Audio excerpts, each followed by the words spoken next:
Yeah, I mean, in a second we're going to start. I just also... Go ahead, Anja. Good morning, everyone, and welcome to the second day of this conference. I hope you all managed to have a very good and relaxed evening and to reflect on all the excellent discussions we had yesterday. I'm going to be leading you through the conference today. And we're going to just start with a very brief information on the program. You all have the updated program right in front of you, and you're going to see that this morning we're going to start with high-level statements that will be chaired by Ms. Angela May in a second. But I also want to bring to your attention two side events that are happening during the lunch break. And if you go on the second page of your program, you're going to see that we have a side event organized by our colleagues in AYACA, the Power of Measurement, Practical Tools for Fighting Corruption. And that will happen in conference room A. And we also have a side event on the global dashboard on public procurement, which was launched yesterday by UNDP, and that will happen in conference room 9. Of course, if you have more information, you can contact all the colleagues that are organizing these events. Now, I'm going to pass the floor to Angela. Angela, the floor is yours. Thank you, Fatma. So we will start with a list remaining of the high-level statement. Can I ask you, now it's very important, but you stick to the 3 minutes. So 3-minute speech is about less than 1 page, A4 full. So if you have more than 1 page, think about how you can cut it. Okay?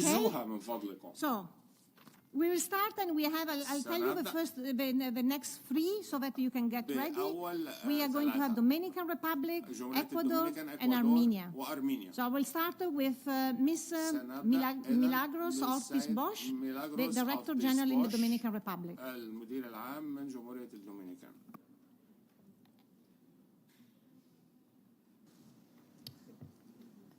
No. ¿Cómo pongo el teléfono aquí? Yeah, can you? Yeah. Okay. Gracias. Muchas gracias. Thank you very much.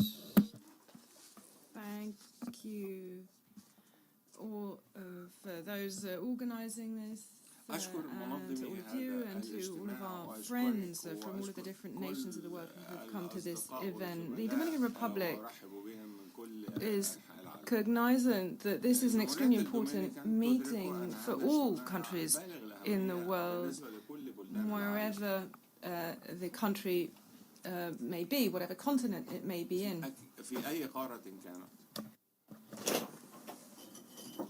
For 4 years, there has been a lot of planning ahead of this event, and many countries have come together, more than 200 consultants from all over the world who've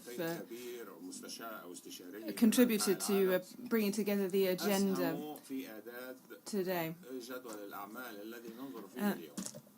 And there is a clear consensus amongst us here about the design and the forecast and the methodology that has been presented and that we're going to elaborate together. And I do nevertheless think that this is a very welcome drop of rain on very arid ground, because this has been a really arduous task. We need to be careful about the methodology.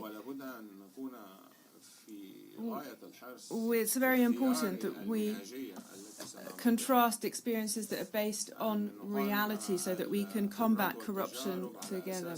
This is a scourge that seeks to hide, and unfortunately it does seem to be able to do so. So what I want to say is that the Dominican Republic is ready and is already working and being a part of this process. we have a state-level commitment to action and to work together with the world to see how we can tackle this so that we can go through the appropriate analysis in order to achieve solutions to corruption.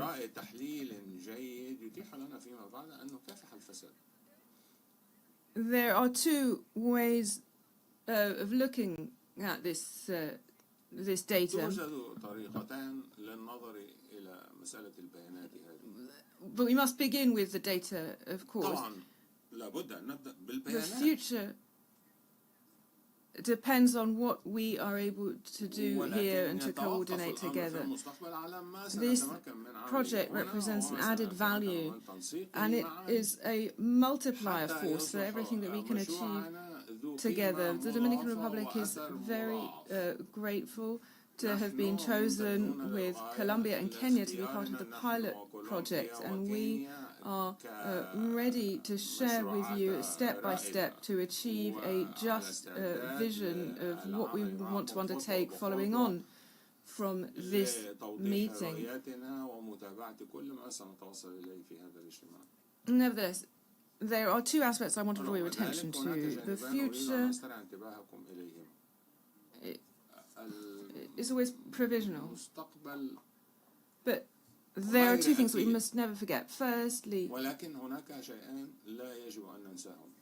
how important training is. Despite all of this progress that has been made, information for the citizens, this is extremely important. This is an extremely important part of transparency. This brings us closer to the concept of governance. The government, as they do in my country, has an obligation to inform its citizens, and this information has a major role to play in combating corruption.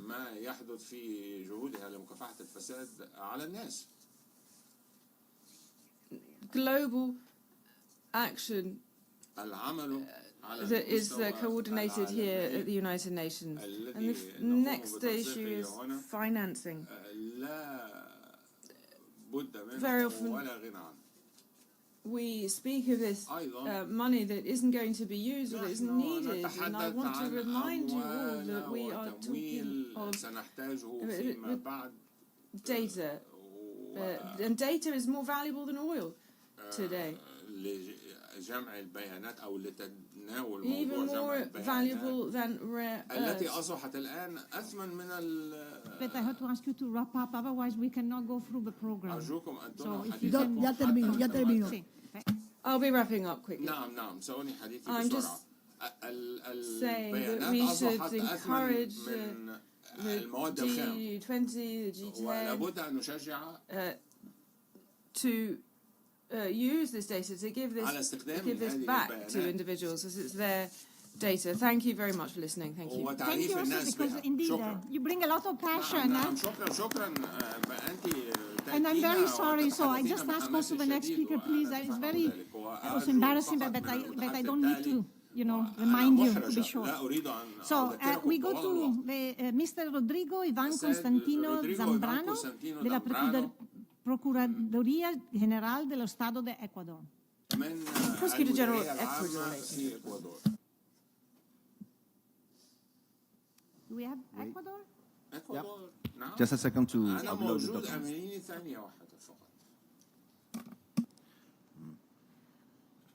Or maybe if you don't mind, we go with Armenia and then I'll come back to you. It's okay? No, I have it here. Okay. Don't worry. Buenos días a todos. Good morning, all. On behalf of the Republic of Ecuador, I'd like to congratulate the organisers for convening this conference. The main purpose is to strengthen international cooperation, technical dialogue, and exchange of good practices in the fight against corruption. In Ecuador, we hold the conviction that there is no excuse for not combating corruption. And so we have undertaken an institutional transformational process that drives integrity, builds capacity, and modernizes our systems for corruption prevention. Corruption is not just a question of money. It's a direct threat to democracy and the rule of law and also to economic security. Ecuador understands that combating corruption also means decisively tackling money laundering, strengthening financial oversight and all analysis and reporting mechanisms. The international perception is clear, and there's high vulnerability, impunity and institutional weakness has allowed corruption to undermine citizens' trust in the use of public resources, as has been shown in major cases of state tenders. And against this, Ecuador has undertaken a number of actions to redirect our culture towards accountability and ethical action through policies and our national strategy for public integrity and integrity in public office. And we are empowering citizens and public servants to combat corruption through our plan for anti-corruption and integrity plan. The financial and economic analysis decided that corruption is the second greatest threat in Ecuador, and in the first place there is drugs trafficking, and this means that we have to strengthen preventive and investigative and punitive actions on an interinstitutional basis. It's not just that it undermines the public resources, but it affects the quality of life of individuals. Having consolidated statistics that allow us to put in place more efficient public policies, we have found that it's useful to do this through building capacity and exchange of information and technical exchange globally to combat corruption.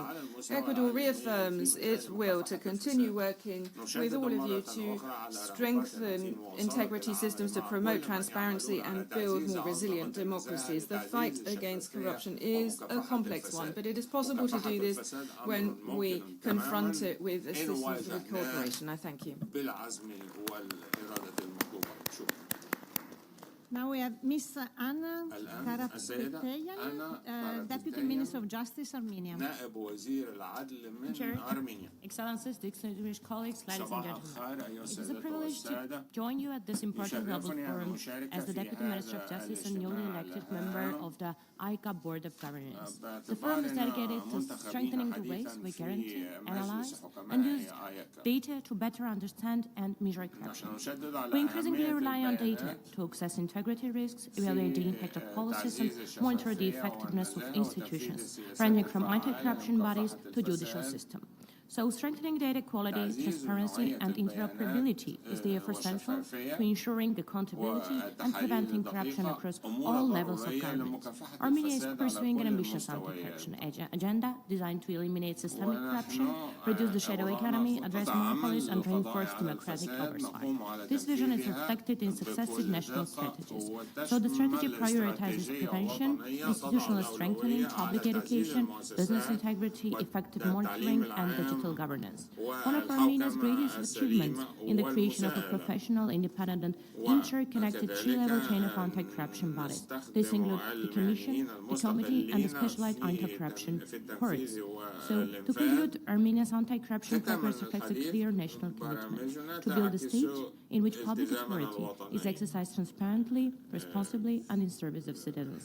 So we have built strong institutions, modernized legislation, expanded education, and created new digital tools.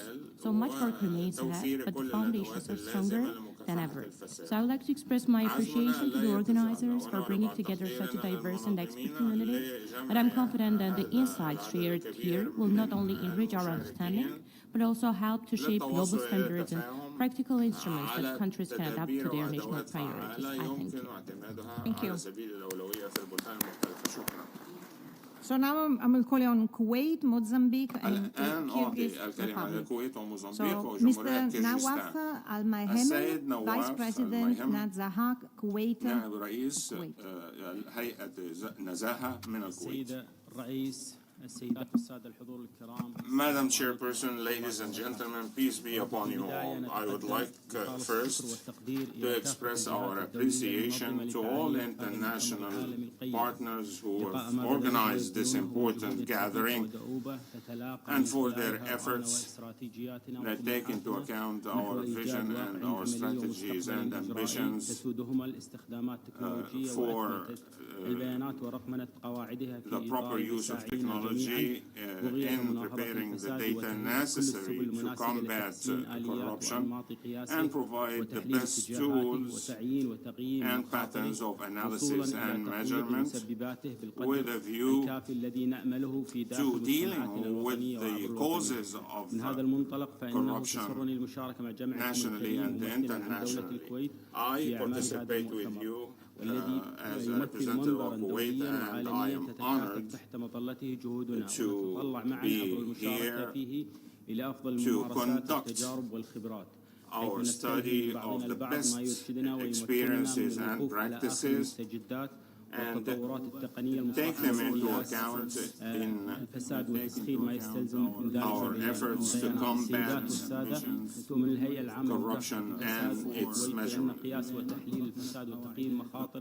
Analysis of corruption and its measurement are the best tools to begin to combat corruption. That would not have been clear without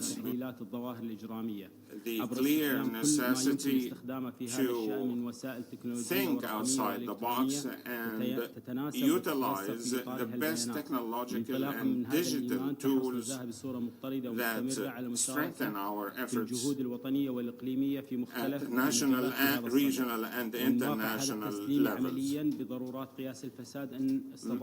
Measuring corruption is extremely important, and we have hosted in this regard the annual meeting of experts against corruption in the Gulf states. Our determination to combat corruption is not only national but also regional, and we are open to cooperate at all levels and in all aspects in our common efforts, as well as to participate in the international survey of corruption measurement and conduct our consideration of all the important elements in this field. This is absolutely necessary to promote and strengthen anti-corruption agencies. In conclusion, we fully support international efforts to lay down practical measurements of corruption and look forward to the adoption of the draft resolution submitted by Saudi Arabia under the title Strengthening Anti-Corruption Agencies and Using the Digital Tools in Anti-Corruption Efforts. Thank you. Thank you. I'm calling on Mozambique. The Miss Gloria de Conceição Adamo, Deputy Attorney General and Head of Anti-Corruption Bureau, Mozambique. رئيس مكتب مكافحة الفساد في موزمبيق. صباح الخير، أشكركم. Chairperson, distinguished guests, ladies and gentlemen, corruption is a complex phenomenon, often invisible, whose true magnitude can only be understood through rigorous, systematic, and comparable measure instruments. The Central Anti-Corruption Bureau is a Mozambican agency specialized in preventing and combating corruption, money laundering, and other related crimes, and has been consolidating an integrated approach based on prevention, investigation, data analysis, and public education. Among the most relevant advances, the strengthening of reporting mechanisms and data analysis stands out. National reporting system, combined with periodic analysis of criminal patterns and topologies, allow to identify vulnerable sectors, map risks, بتحديد مواطن and الضعف guide preventive وتقييم measures. المخاطر Recently, واتخاذ a robust التدابير الوقائية. real-time whistleblowing platform has been put into operation in our country, أطلقنا which أيضا includes a call برنامجا center, في a web البلاد page for submission of online whistleblowers, with the فبدأنا possibility to add evidence, بصفحة chat booth for إلكترونية complaint تتيح through the social تقديم network الشكاوى WhatsApp and والأدلة after-service system to monitor the course of complaints by citizens. وأنظمة This لمتابعة platform will contribute to a هذه better الشكاوى. measurement of corruption هذا through البرنامج the use of data, سيتيح since the reporting mechanism itself will cause exposure اعتمادا على البيانات on the vulnerabilities of the process of combating the phenomenon. ومما يتيح لنا التعرف على مواطن For the الضعف. evaluation of corruption risk, أما the تقييم competent مخاطر internal الفساد institutions have carried out فقد preventive audits, قامت المؤسسات and the Central العاملة في Anti-Corruption هذا Bureau has المجال also requested ومكتب follow-up مكافحة audits الفساد be المركزي conducted, as well as carried out awareness campaigns and internal training, contributing to the mitigation of risk in public and private institutional excellences. Mozambique has strengthened its regulatory framework, policies and strategy through essential legal instruments for prevention and accountability. In this context, we would like to highlight Mozambique's exit from the grey list of the International Financial Action Task Force in October 2025, which represents a milestone of profound strategic importance. This milestone is an important international recognition that demonstrates the soundness of reform that Mozambique has implemented in terms of financial integrity, prevention of illicit financial flows, and institutional strengthening. It also demonstrates the robustness of our financial and justice system, proves that Mozambique is a country committed to international standards of integrity and transparency, and confirms the country's capacity for institutional coordination, international cooperation, and implementation of complex technical recommendations. It is an equivocal testimony that the country is on the right track. Ladies and gentlemen,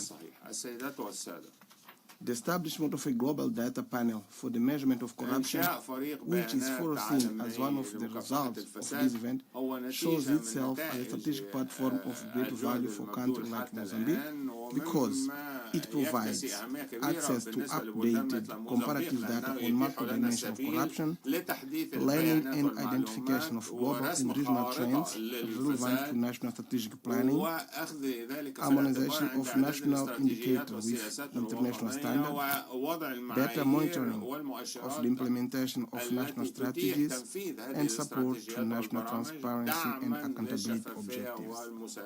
In conclusion, we reiterate our determination to continue making progress, share our experience, and learn from all partners, as well as adopting good practice in the implementation of evidence-based anti-corruption policies in order to reinforce the commitment to international cooperation. I thank you very much for your kind attention. Thank you. We go to the Kyrgyz Republic and then to be prepared Tajikistan, Mali, Samoa. So Mr. Malik Turganov, Deputy Prosecutor General of the Kyrgyz Republic. النائب المدير العام من جمهورية كyrgyzstan. Thank you. At the outset, I would like to extend our greetings to all participants. We're grateful for the opportunity to speak at this high-level international conference. The conference plays an important role bringing together leading practitioners and experts to discuss cutting-edge approaches to measuring corruption and in implementing data-driven solutions.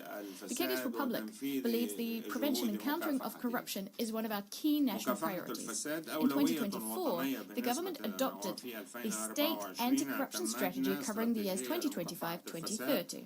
The strategy focuses primarily on addressing the root causes of corruption and fostering a sustained anti-corruption culture.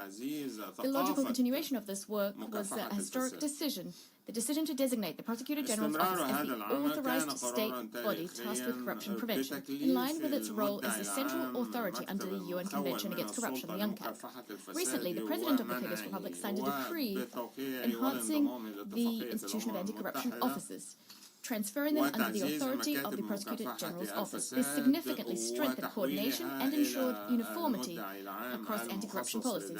Today, every ministry and government agency has a representative within it, a representative of the Prosecutor General's Office responsible for preventive measures. All anti-corruption officers report directly to the Prosecutor General, who determines their legal status, appoints and dismisses them, as well as defines their core functions. Now, this reform is geared towards enhancing the effectiveness and professionalism of these officers, as well as establishing unified standards for corruption prevention across the public sector. In parallel, we are undergoing legislative modernization. The Parliament is considering a new draft law on combating corruption, which introduces a modern framework for anti-corruption policies. This includes updated approaches to corruption assessment and measurement. Now, these measures are already yielding concrete results. Over the first 9 months of this year, the state has recovered over 18 billion soms, that's from over $200 million US. And many assets were also recovered. One of our priorities remains combating money laundering and recovering stolen assets. In this field, the Kyrgyz Republic actively cooperates with international partners using both bilateral channels and informal anti-corruption networks. We have an interagency asset recovery working group that's been established to ensure coordinated action across state bodies in investigating financial crimes. Comprehensive legal and financial analyses of foreign-based assets are being conducted. Information is being exchanged with foreign jurisdictions, and joint investigations are underway. A specialized asset recovery department has also been set up within the Prosecutor General's Office. It's responsible for pinpointing the origin of assets, tracing their movements, and initiating procedures for seizure and confiscation thereof. As a result, in 2025 alone, criminal proceedings have been initiated for money laundering schemes amounting to over 45 billion soms, that's roughly $500 million US. The Kyrgyz Republic places special emphasis on international cooperation, including interaction with competent authorities in foreign states, cooperating with the Globi network, regional AREN platforms, and participating in the STAR initiative implemented by the World Bank and UNODC. Distinguished participants, the Kyrgyz Republic has a systemic approach to combating corruption. We are convinced that international partnerships are key in ensuring effective anti-corruption efforts at the global level. Now, this conference offers us a unique opportunity to strengthen professional contacts, to expand our international networks, and draw on the best global practices. I'm confident that the outcomes of this conference will serve as an important resource for further improving our national anti-corruption policies, helping us to enhance the effectiveness of international cooperation. By way of conclusion, I would like to express my gratitude to the UN Development Programme, UNODC, as well as the International Anti-Corruption Academy for putting together this event. Thank you for your kind attention.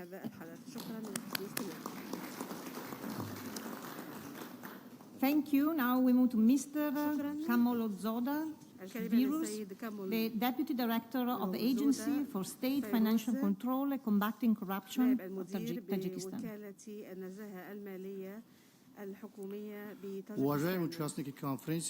Distinguished conference participants, on behalf of the Anti-Corruption Agency of Tajikistan, we'd like to express our gratitude to the UNDP and other partners. We are grateful for the convening of this meeting. Corruption remains a global problem of our age. It's a negative social phenomenon which has corrosive impacts across all areas of public life.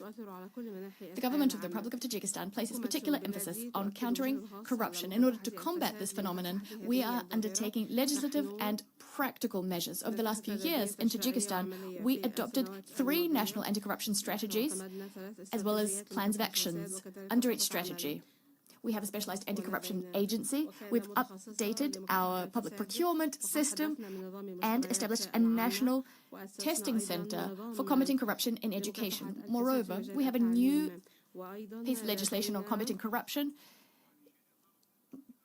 geared towards increasing public sector staff salaries. Inter alia, we're also implementing e-government. We're introducing non-cash payments for government services. We have an e-services platform, an Asikuda customs system that we've set up, as well as a system for managing state finances. There are many other measures also being undertaken, and they're already bearing fruit. The Anti-Corruption Agency of Tajikistan plays a key role in implementing Tajikistan's anti-corruption policies. Within our remit, we are detecting and prosecuting corruption crimes. We are controlling state finances, ensuring that public funds are not misused. We're frequently conducting corruption risk scans. The list goes on. Distinguished colleagues, practice shows that one of the most effective ways of reducing the level of corruption is the conduct of public polls. Against this backdrop, in 2024, my agency, together with our development partners, conducted a comprehensive survey, a corruption perceptions survey in Tajikistan. Now, this survey helped us to pinpoint those sectors which are most vulnerable to corruption. Based on this data, we came up with a comprehensive set of measures so as to close any gaps and thereby to reduce corruption risks. I stand convinced that today's conference will make a significant contribution to establishing a single set of guidelines on measuring corruption risks. I thank you. Thank you. We have Ms. Diara Boubacar, Secretary General, Ministry of Justice of Mali.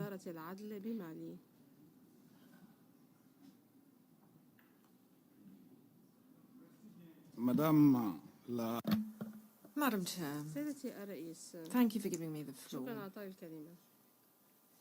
Corruption has become a major scourge that has ravaged all countries of the world without exception.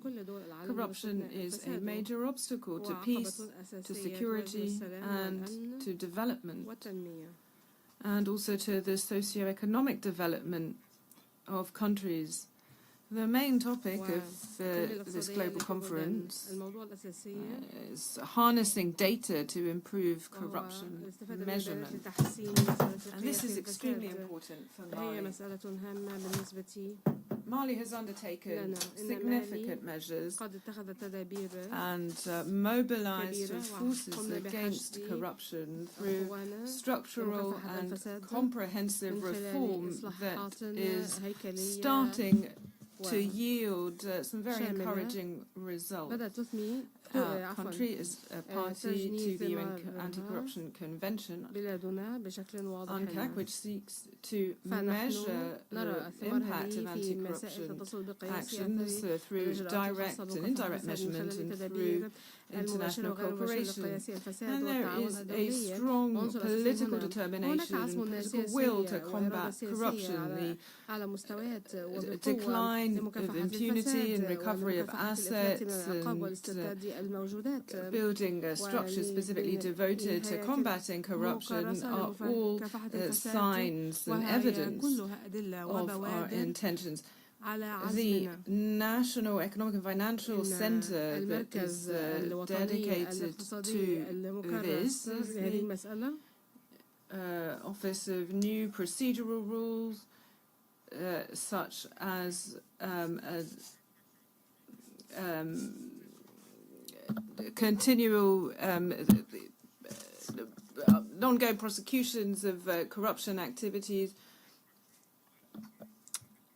and also broadening its competencies to include laundering, money laundering, bribery, undue gifts, and so on, are also examples of this. The implementation of a software program to manage legal and judicial proceedings to also tackle corruption statistics is another example. And this allows us to have access to all of these tools that assist us with decision-making. As we say, measuring is essential to improve methods for combating corruption.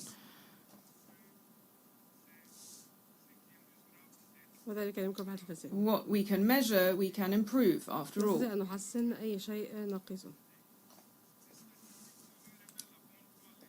The statistics have shown from the cases brought before the courts from our Financial and Economic Center,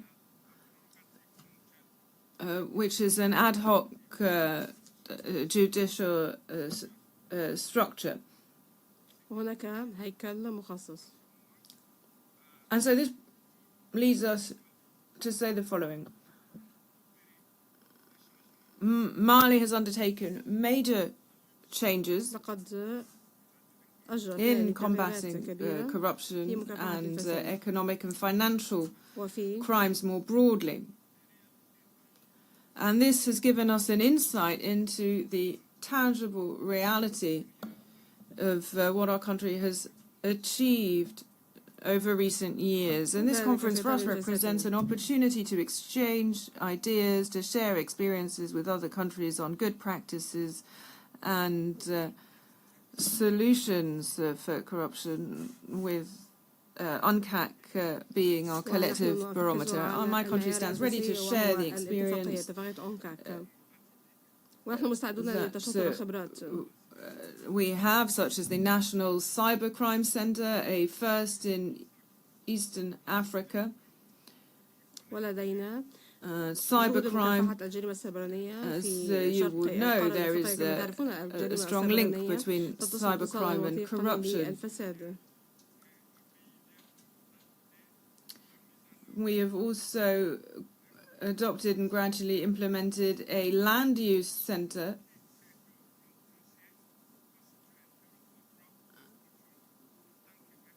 as property can also be used as a source of corruption. So, we thank you for this opportunity to participate in this conference, which is a wonderful opportunity to exchange ideas and to leverage the collective expertise in the room. I thank you. Thank you. So now we go to Samoa, and then we will go Egypt, Botswana, and Iraq. So, Mr. Papali John Taimalji Afele, Chief of Executive Office, Ministry of Justice, Samoa. Talofa with a smile and greetings to you all. Delegates, colleagues, and esteemed representatives from UNDP, International Anti-Corruption Academy, and United Nations Office on Drugs and Crime. Today's gathering reflects a shared global truth that corruption in all its forms undermines trust, weakens institutions, erodes development, and compromises the dignity and well-being of our people. For small island development states such as Samoa, the impacts of corruption are especially significant.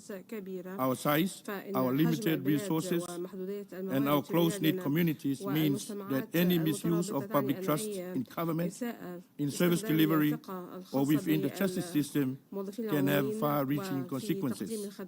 This is why the Vienna Principles and the move toward a global framework for measuring corruption are so vital. They offer an opportunity for all countries, large or small, to build evidence-based approaches to prevention, enforcement, and accountability. For Samoa, strengthening how we collect, analyze, and use data is central to our ongoing efforts to reinforce integrity within our institutions. Over the past decade, the government of Samoa has taken deliberate steps to strengthen governance, accountability, and transparency across various sectors of public service. These efforts include legislative reforms, enhanced internal audit processes, and continued support for independent oversight institutions such as the Office of the Public Service Commission and the Office of the Ombudsman. Within the public and the justice sector, we view integrity and impartiality as the foundation of the rule of law. Samoa maintains strong ethical standards supported by clear codes of conduct and processes for ensuring accountability and transparency. We continue to invest in digital systems, case management tools, and record-keeping improvements to reduce opportunities for improper influence and to support timely and transparent outcomes. We recognize that effective anti-corruption work requires more than strong values and strong systems. It requires strong data. Data allows us to identify risks, understand patterns, measure progress, and design targeted interventions. For us, this includes better data on procurement, licensing, public complaints, case backlogs, and service delivery performance.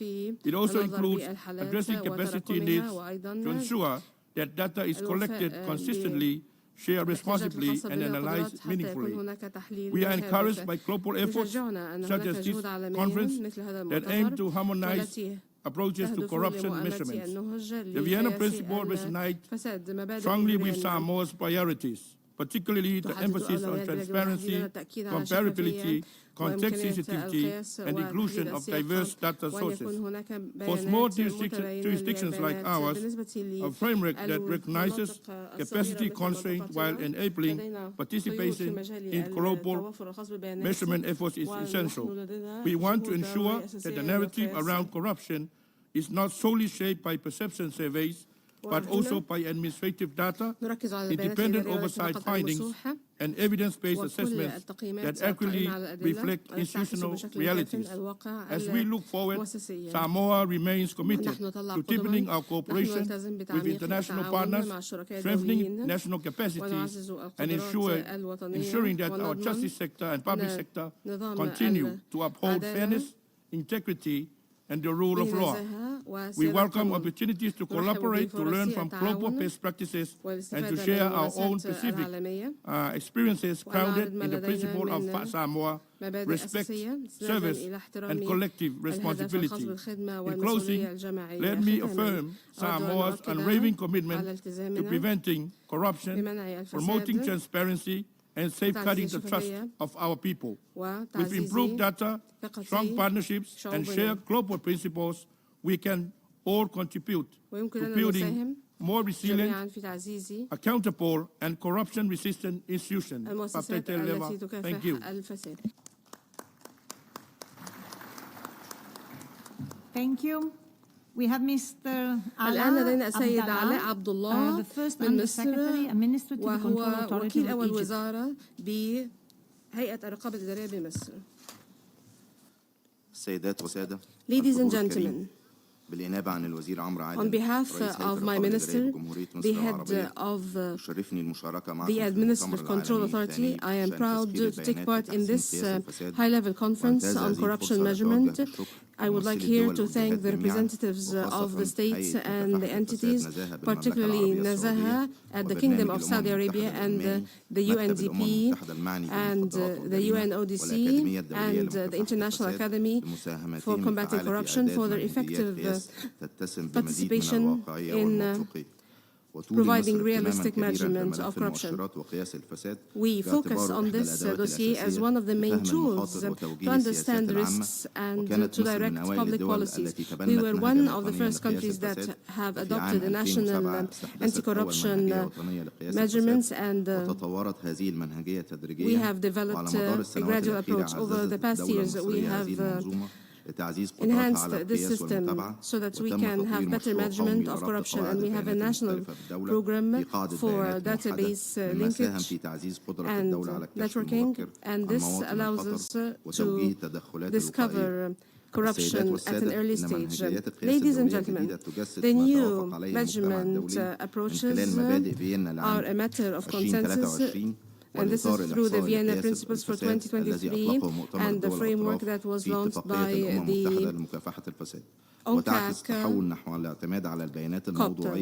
And we focus on multi-source objective data وتؤكد مصر Here, دعمها الكامل Egypt لهذا stresses الجهد its full الدولي support for this واستعدادها international للعمل effort, مع and we شركائنا stand ready to الدوليين work with our لضمان التطبيق international الفعال partners لهذه المنهجيات to الجديدة. effectively وفي إطار apply دور these مصر new الإقليمي في approaches. أفريقيا We والعالم have a العربي regional تحرص role مصر على نقل as خبراتها في رصد an المخاطر African state, والحوكمة الرقمية and we have a وتطوير major آليات القياس contribution للدول in الشقيقة developing دعما measurement لجهودها في بناء mechanisms قدرات to وطنية support our قادرة على effort تطبيق in building منهجيات national قياس حديثة capacity وفعالة. that وتعمل seeks الأكاديمية الوطنية modern means of لمكافحة measurement. الفساد التابعة لهيئة الرقابة الإدارية كمنصة We have تدريبية an إقليمية entity لتطوير that قدرات provides الكوادر training to وتقديم regional برامج entities, متخصصة في and we تحليل develop البيانات ورصد specialized المخاطر programs وتطبيق منهجيات for القياس. risk analysis. وختاما In تتطلع مصر closing, أن تكون Egypt نتائج looks هذا المؤتمر forward خطوة عملية نحو for the فهم results عالمي of this أعمق لظاهرة conference towards a الفساد deeper وتطوير international سياسات understanding أكثر of فعالية the في corruption مكافحته وتعزيز phenomenon التعاون and to الدولي promote بما يدعم التنمية international المستدامة cooperation لجميع towards الشعوب. sustainable development for شكرا all لحسن peoples. استماعكم I thank ونتمنى you, للمؤتمر كل التوفيق and we والنجاح. wish this conference every success.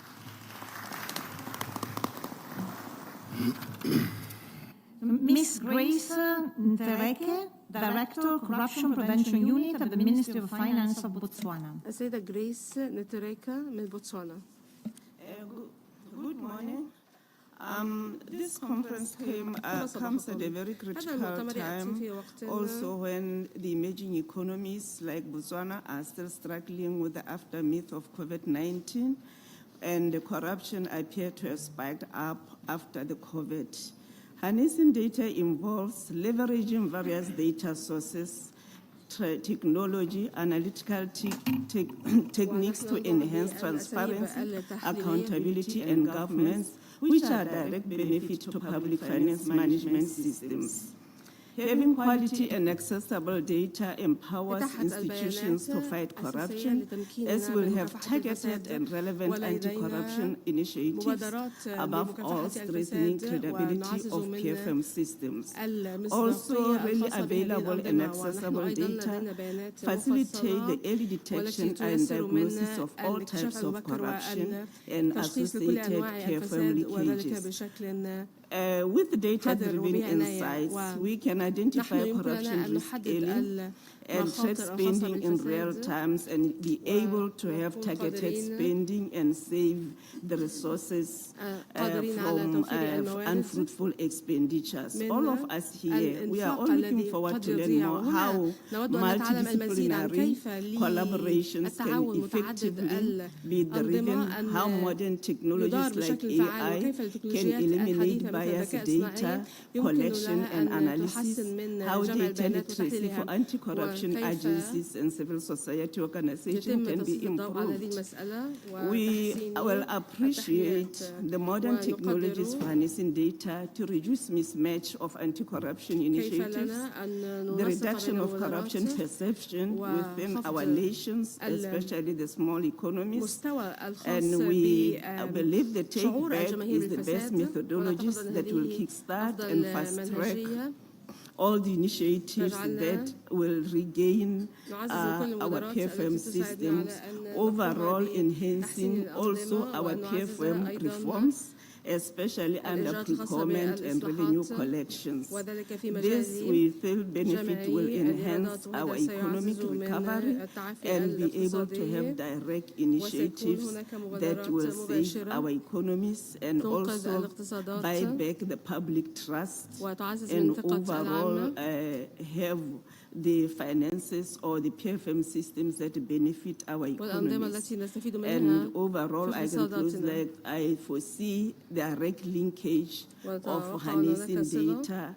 to the PEFA assessment reports. I hope one of the indicators will soon be covering corruption so that we improve our PFM system. I thank the organizers, the sponsors, and facilitators of the conference because there's a direct benefit in improving our corruption initiatives. Thank you. التعامل مع مبادرات الفساد. واضح مترجمة أن الترجمة قد تكون غير دقيقة بسبب عدم وضوح المتحدثين وعدم تزويد المترجمين Director General Planning and Research Office of Iraq. وهو من العراق. تفضلوا.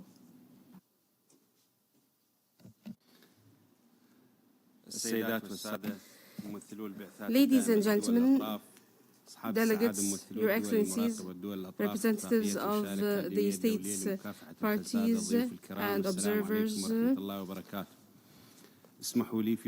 May the peace and blessings of Allah be upon you. At the outset, allow me to extend my sincere and well-deserved thanks to our key partners in our noble mission, the UNDP, the UNODC, and the International Academy to Combat Corruption. Your cooperation and dedication constitute a fundamental pillar for strengthening our collective effort in fighting against corruption. This cross-border scourge that undermines development projects and the development of peoples. Mr. Chairman, ladies and gentlemen, honorable attendees, the accession of the Republic of Iraq to the UNCAC in 2007 was a pivotal moment and a fundamental turning point in the course of our state.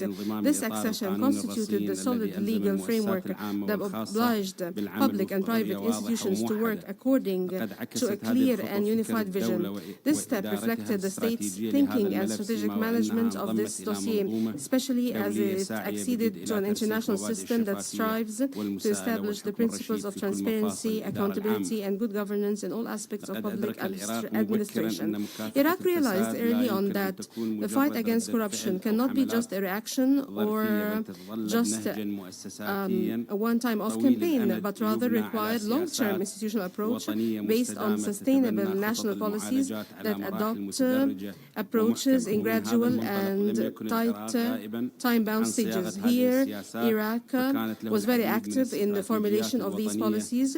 We had many successive national strategies starting from the year 2010 all the way to the proposed strategy for the years 2025-2030. Due to this continued effort, we were able to benefit from these strategies through the accumulation of experience, and through the state institutions we were able to diagnose the different forms and manifestations of corruption, and we were able to accurately diagnose these, and we have monitoring tools, and today we are proud that we have the Iraqi Anti-Corruption Academy. It is a distinguished, significant scientific edifice that has become one of the first local institutions that have been able to achieve a complete digital transformation of all our aspects. Our participation in this conference reaffirms our principled conviction in these important policies in anti-corruption efforts based on using modern technology to understand corruption in a deep manner and not simply tackle direct impacts. And we stress that we need to use AI, and this should be part of our anti-corruption efforts, and to protect public funds and to spread the culture of integrity. In closing, we wish every success for this conference so that we can achieve the desired goal to move towards a better future, that we enjoy justice, equality, and integrity. May the peace and blessings of Allah be upon you. Thank you. Now we go to the Democratic Republic of Congo, and then we will have Namibia, Bolivia, and Thailand. But this last two are video. So, Mr. Bashizi Bishako, Advisor of Anti-Corruption Agency من جمهورية الكونغو الديمقراطية، بعد ذلك ناميبيا وبوليفيا.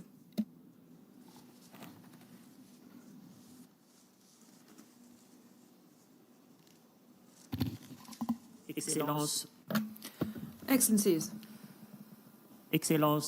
Messieurs, Mesdames, Excellencies, ladies and gentlemen, protocols observed, I am honored to participate in this second global conference on harnessing data to improve corruption measurement and anti-corruption activity. I thank the organizers for the warm welcome that we have received. The DRC has ratified the Convention on لمكافحة Combating الفساد، لا Corruption. سيما اتفاقية الأمم المتحدة لمكافحة الفساد، وذلك من خلال القانون 06 للعام 2006 وكذلك اتفاقية الاتحاد الأفريقي في هذا المجال. 1609 of 2016, more recently as well, we have also equipped ourselves with a digital law of the 13th of March 2023, and this covers digital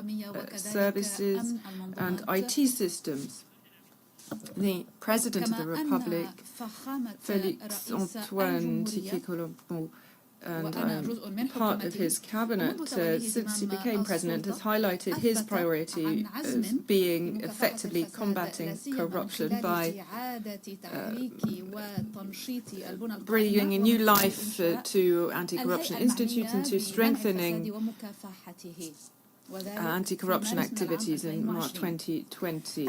We have a specialized service within the cabinet of the president. This was created by a presidential decree of the 16th of March 2020.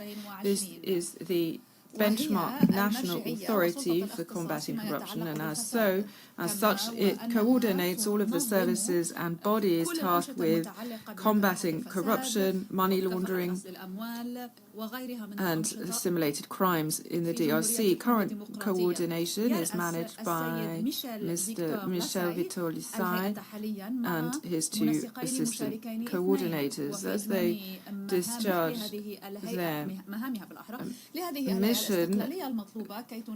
They are supported and they are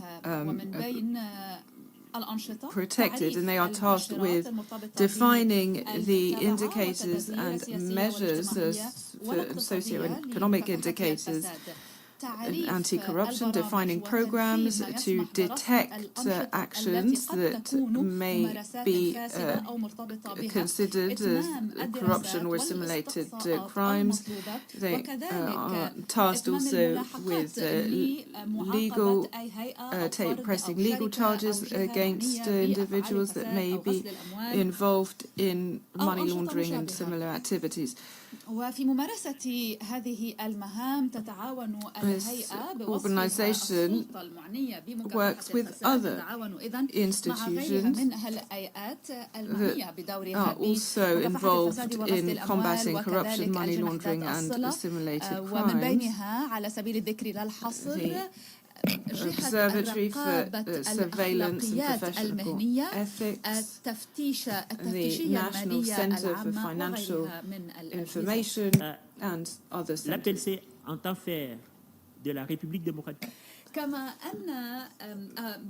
By 2026, we hope to have a society where corruption will be significantly reduced by around 60%, notably in the public and private sectors.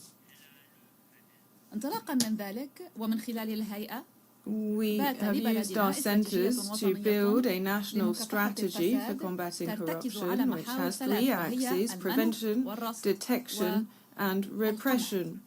Overall, this strategy has the aim of, amongst other things, assessing the services of administration using an integrity perception index, digitalizing and integrating digital services for public tenders, and an overall assessment will be carried out at the end of next year with a view to highlight challenges and forecasts for the future. Finally, our body has some draft laws that seek to further combat corruption in the DRC. I thank you.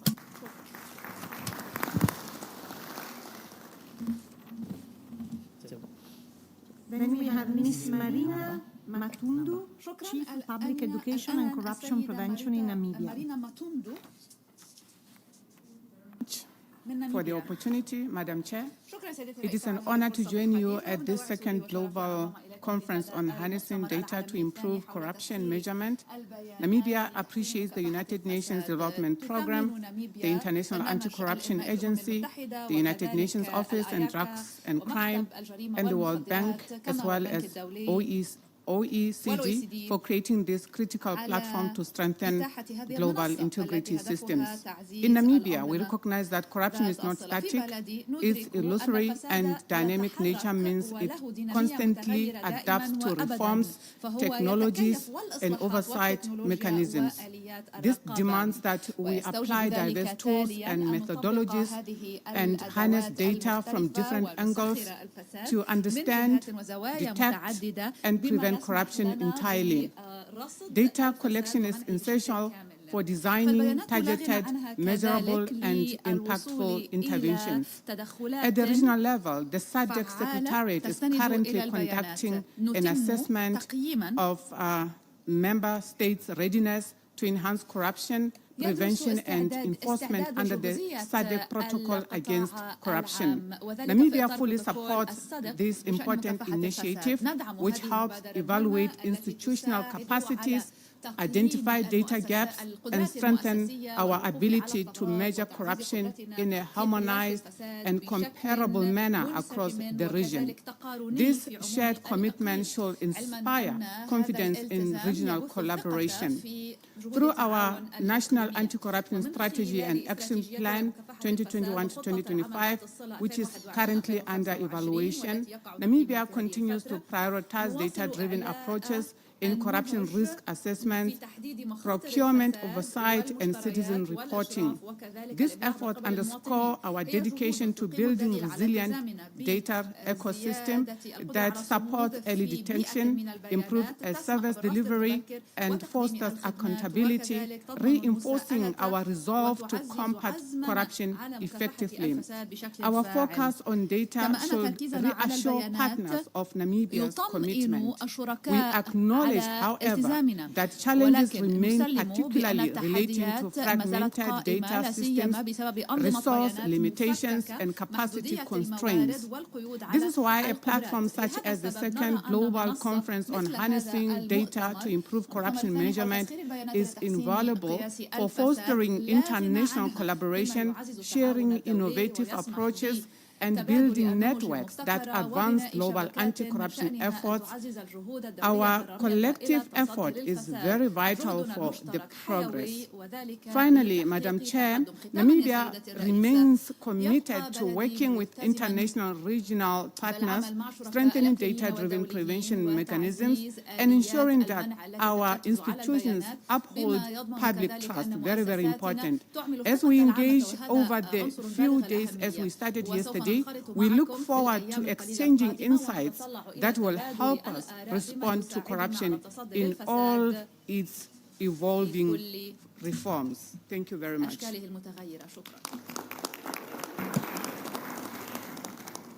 Thank you. Now we have a video from Mr. Marcelo Yamil Garcia Delfin. شكرا. الكلمة الآن للسيد مارسيلو ياميل غارسيا دلفين وهو من Vice Minister for Transparency, Security, Legal Certainty and Human Rights of Bolivia. والأمن وحقوق الإنسان من بوليفيا. تفضلوا.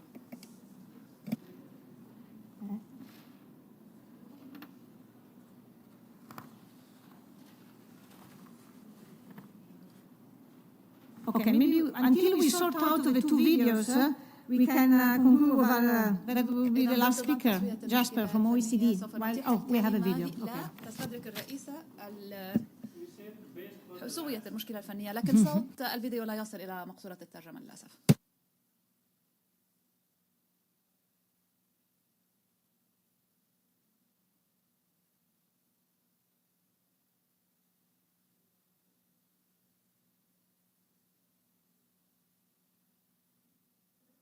On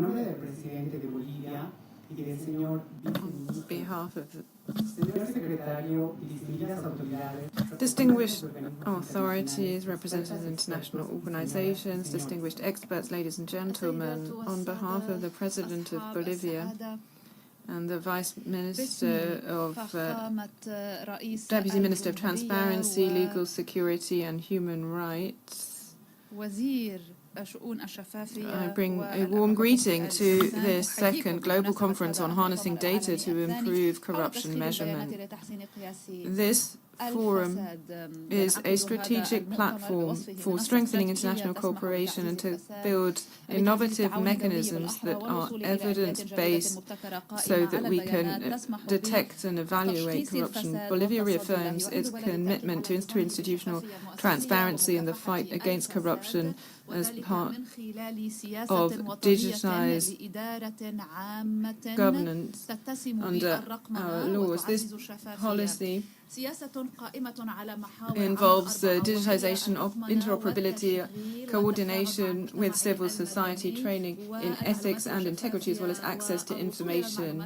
In harmony with this, the National Council for Combating Corruption has approved the annual anti-corruption plan through 2025. This involves 21 activities, and I'm pleased to inform you that the implementation of the plan has been achieved 100%. In 2025, the National Council held 2 regular meetings and 2 special meetings in accordance with our law. These sessions helped us to assess the progress that has been made by Bolivia and strategic decisions were taken. This progress allows us to share our national commitment to the strategic use of data to guide public policy decisions. In line with the aims of this conference, we wish to highlight the strengthening of public access to information platforms, including citizen transparency. And this consolidates not only statistics, but also public accountability and also complaints and training programs, as well as citizens' education. To date, there have been more than 440,000 visits to this platform. We reaffirm our commitment to strengthening multilateral efforts and methodological and statistical development to move towards more accurate, useful and comparable measurement of corruption globally. In this regard, we will be able to tackle corruption head-on under our new President, Rodrigo Paz Pereira. Thank you. Okay. And now we have a video from Mr. Fisat Sardeyen, the Executive Director of the Thailand Institute of Justice. And now we have a video from Mr. Fisat. Excellencies, distinguished colleagues, Thailand often reminds itself of a simple truth, that we cannot manage what we cannot measure. And when it comes to corruption, an issue that affects our governance, competitiveness, and public trust, using data effectively has become a national imperative. Over the past decade, one pattern has been clear.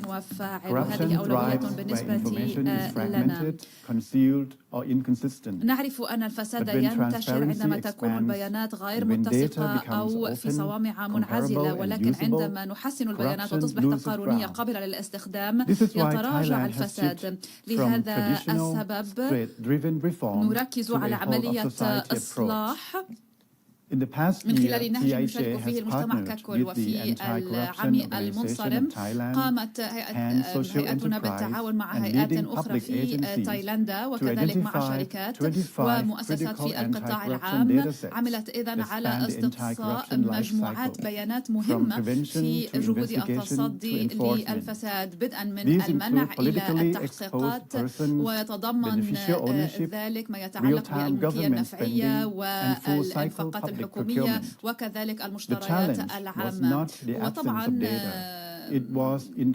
ما يتعلق بالتشغيل البيني بين المؤسسات.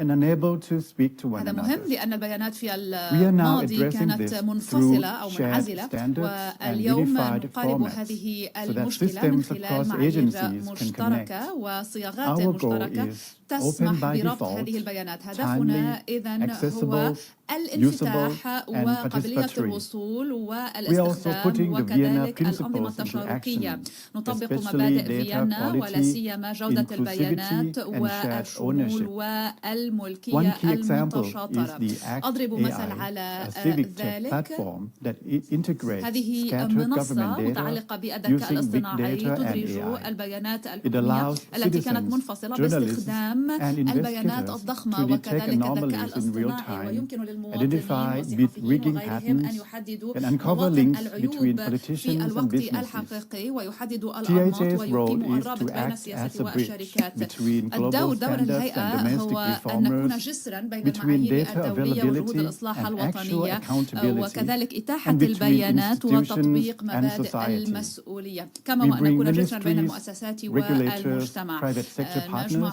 and civic وزارات networks to the same وهيئات table, رقابية وشركاء ensuring من that المجتمع anti-corruption المدني data is بما opened, يضمن أن responsibly, البيانات المتعلقة aligned بمكافحة with الفساد تكون international متاحة norms, للجميع and ومسؤولة used to drive better policy. ومتوائمة والمعايير الدولية Corruption ويمكن constantly استخدامها غرض adapts to new صياغة السياسات. فالفساد Our يتكيف tools بشكل and دائم our مع السياقات partnerships الجديدة must وأدواتنا adapt just as وشراكاتنا well ينبغي and أن as تتكيف quickly. بدورها Thailand stands وبإيقاع ready to سريع continue ونبقى learning, مستعدين collaborating, لمواصلة and التعلم والتعاون contributing to this shared وذلك global effort. للإسهام في Thank هذا you very الجهد much. العالمي المشترك. أشكركم. So, the last non-list. So we have Jasper Johnson. آخر اسم على القائمة السيد جاسبر جونسون من الOECD. Angela. Excellencies, ladies and gentlemen, it's a great pleasure to be with you all today on behalf of the OECD to advance our abilities and capabilities to measure corruption in a valid and reliable manner and to conclude the high-level statements. Without reliable data, we may do more harm than good when releasing data on corruption. But without impact and broad participation, the data serves no purpose. So the OECD is proud to again be a co-organizer of this event. Our motto is better policies for better lives. And we add internally better data for better policies. On a daily basis within our policy communities to remind ourselves that we're here to produce data that enables members to better serve their citizens and benchmark best practices. So yesterday in session 1 on international regional experiences to measure corruption, I presented our OECD public integrity indicators, who now cover close to 70 countries, just meaning that close than half of those countries are not members of the OECD. And we do that because it's important to share best practice internationally.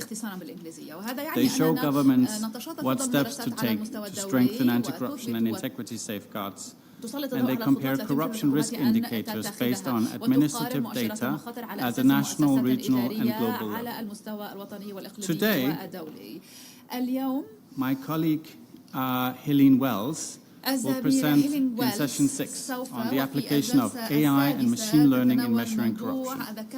She will dive into how we work with selected countries to build algorithms that can better detect corruption red flags. And tomorrow, in session 9, on measuring effectiveness of anti-corruption measures using review mechanisms, Rusudan Mikelitsa will showcase the work of the OECD Working Group on Bribery and its anti-corruption network for Eastern Europe and Central Asia, and explain how data generated through peer reviews can drive effectiveness, better implementation and impact.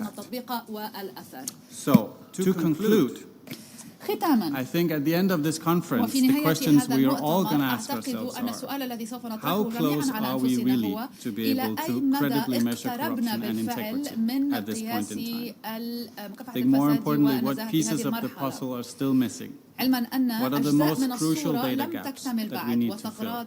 And who needs to fill them of the people in this room? And how can we, international organizations, national governments, civil society, and private sector, of which maybe there are not so many representatives today, meaningfully join forces and promote sound methodologies, build national capabilities, whilst also reduce the measurement burden, which is plaguing all countries, for better outcomes.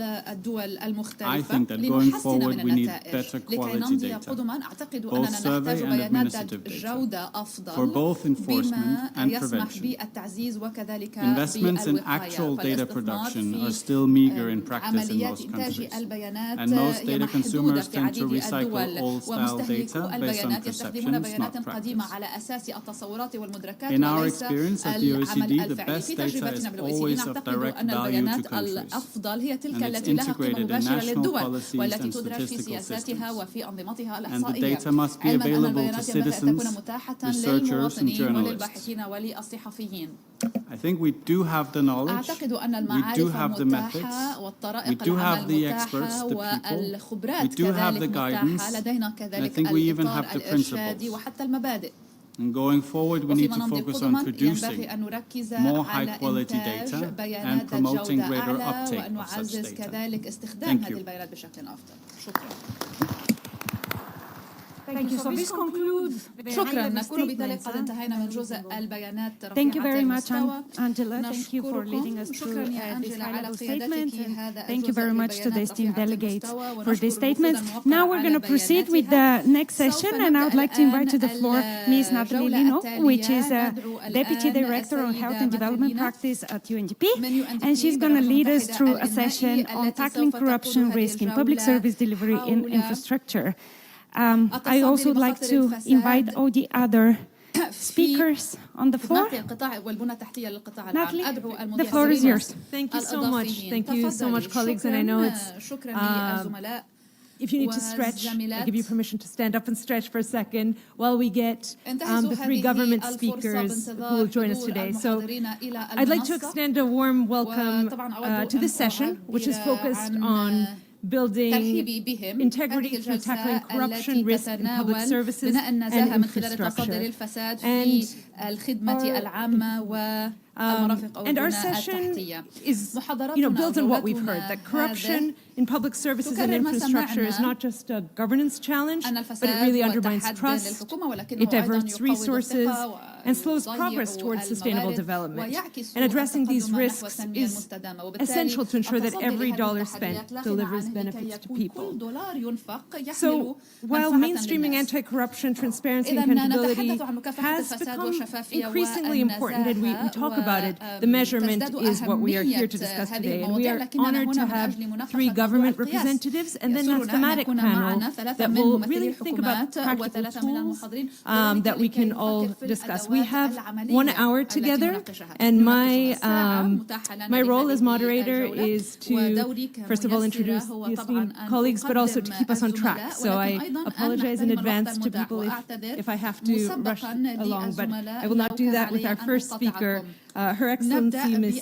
Adea Prideli, who is the Minister of State of Public Administration and Anti-Corruption وهي وزيرة مكافحة الفساد من ألبانيا. تفضلي. إذن وزيرة دولة لشؤون الإدارة العامة ومكافحة الفساد من ألبانيا. Thank you very much. It is a real pleasure to be here amongst all the colleagues discussing on these very sometimes technical but pivotal issues when it comes to measuring corruption. And on this very panel, I would just like to focus on some specific areas that were also highlighted from some of the previous speakers. And I would like to echo here one of the most important aspects when it comes to fighting corruption and building integrity. First of all, we need to know where the system breaks or where it bends, because these are the elements which makes it important and fundamental to actually look into the ways how we can fight corruption. I will bring just very briefly an experience from my country, Albania. We have initiated in 2021, with great assistance of the UNDP, an overarching initiative to spread the integrity system through drafting the integrity plans for every and each institution. Now all the government agencies, including the ministries, have an integrity plan in place, which is a document highlighting not only the integrity risks, but also how these risks can be mitigated. And we have also spread out these mechanisms throughout all the institutions which are more, let's say, prone to corruption.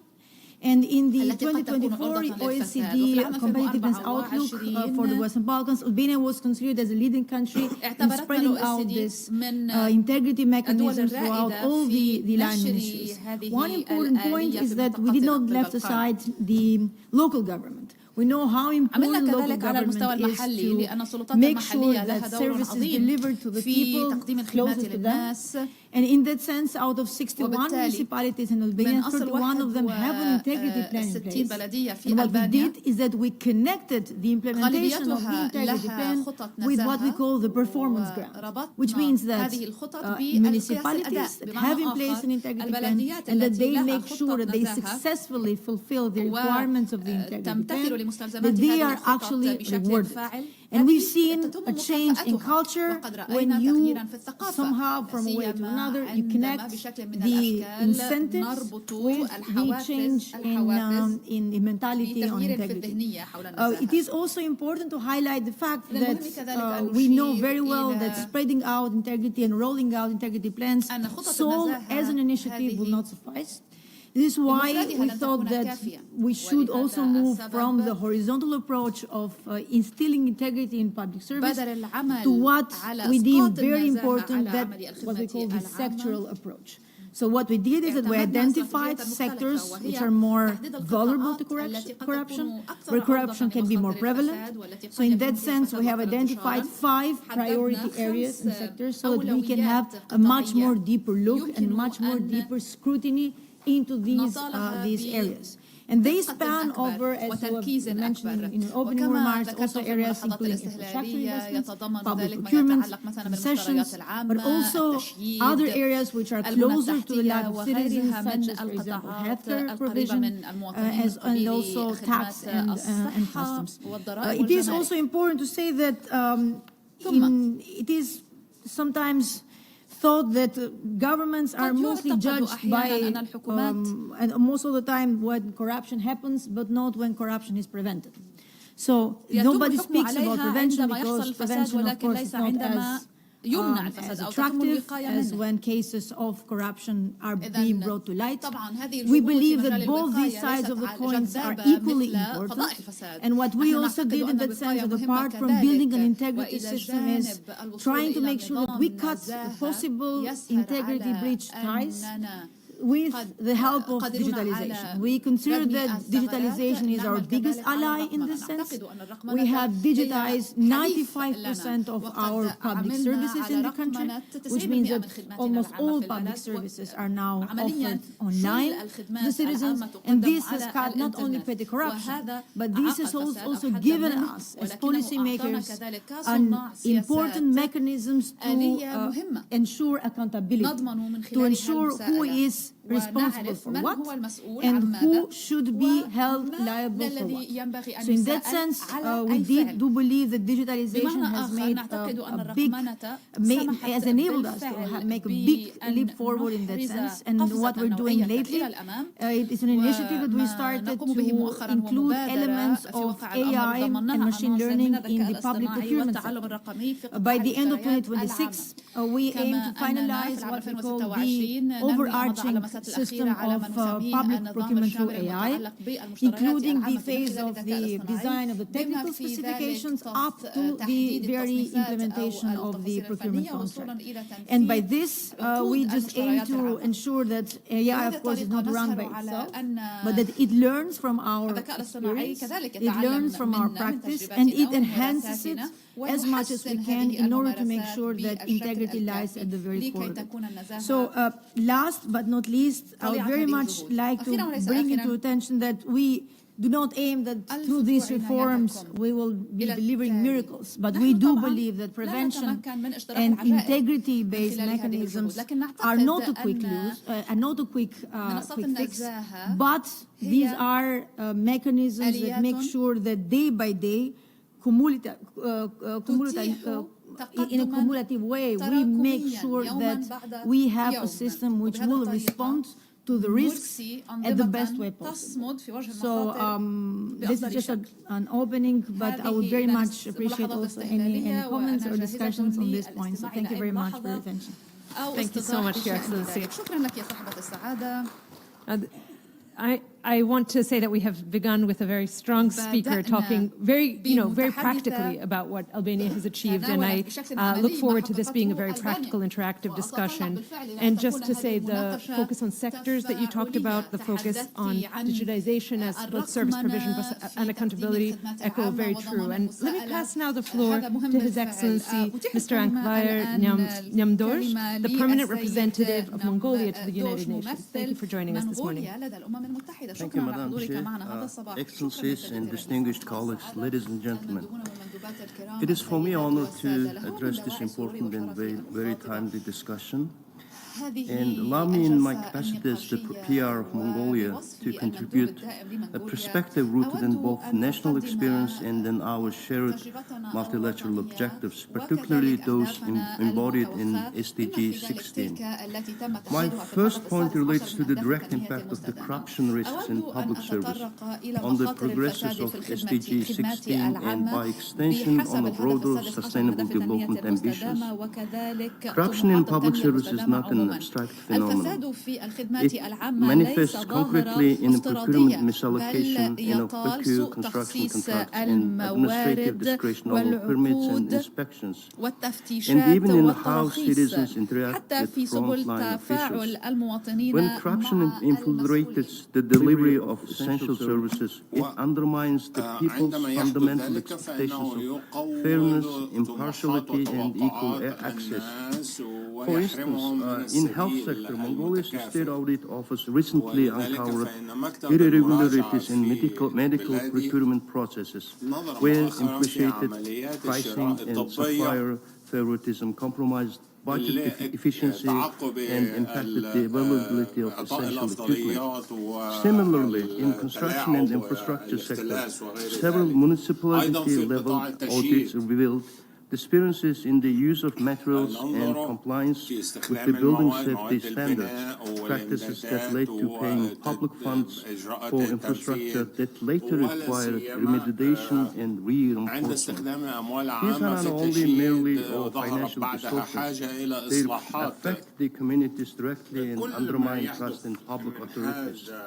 We see clearly that each instance of this happened represents a breach of trust and failure of governance, where trust diminishes and compliance with law weakens and public confidence deteriorates.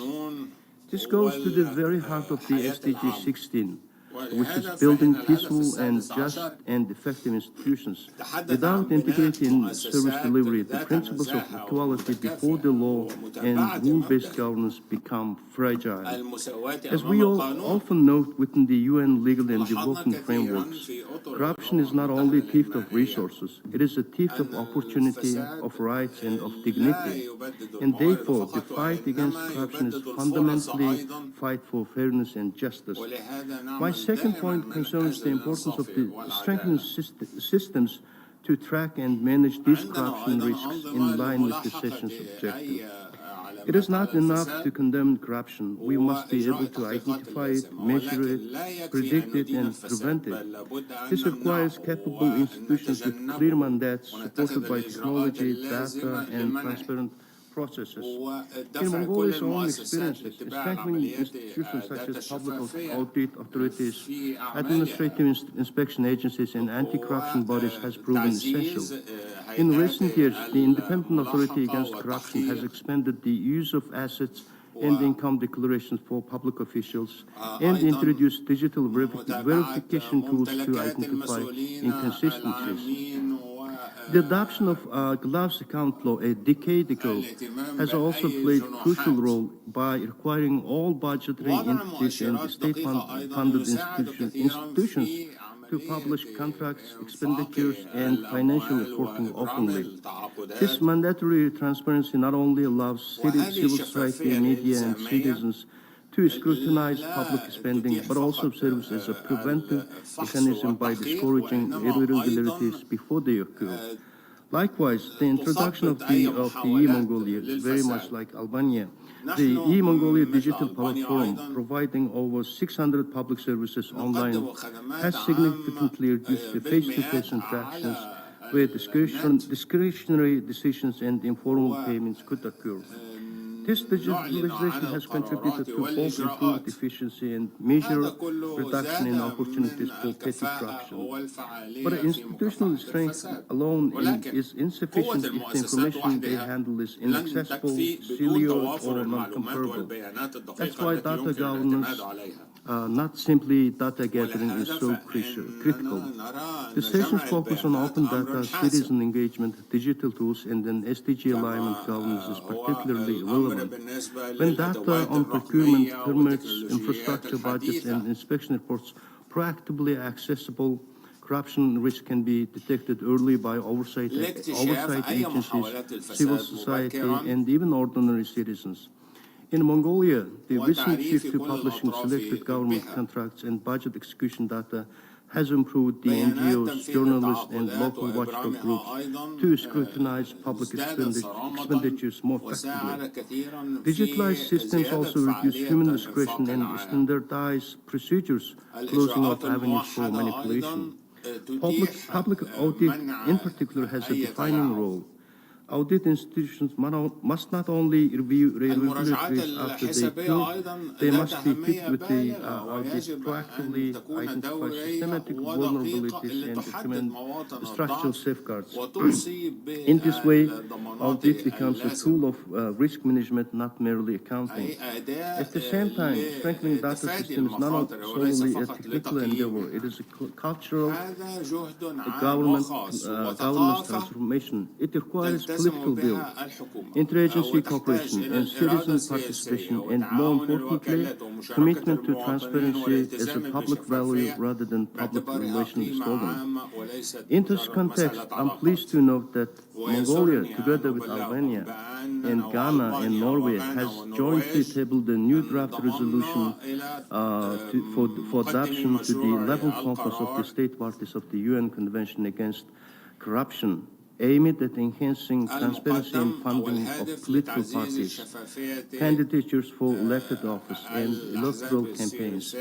This initiative reflects our collective determination to strengthen public confidence in democratic institutions and promotes a shared international understanding of best practice and the Article 73 of the Convention.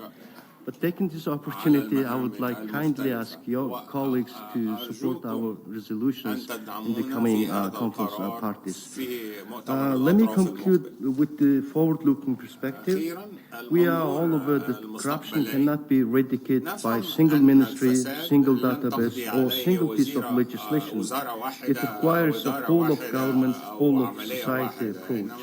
It requires citizens who expect integrity, officials who embody it, and then leaders who reinforce it. Therefore, I look forward for fruitful discussion with all of you, and I would elaborate more if you have questions or comments during the Q&A section. And with that, I turn over the microphone to you.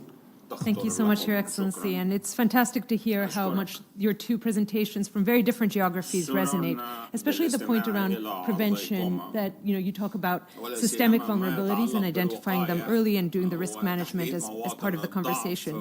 I'd now like to turn to our third speaker, Mr. Rinchen Namgai, who is the head Policy Planning Division on Anti-Corruption Commission of Bhutan. Welcome.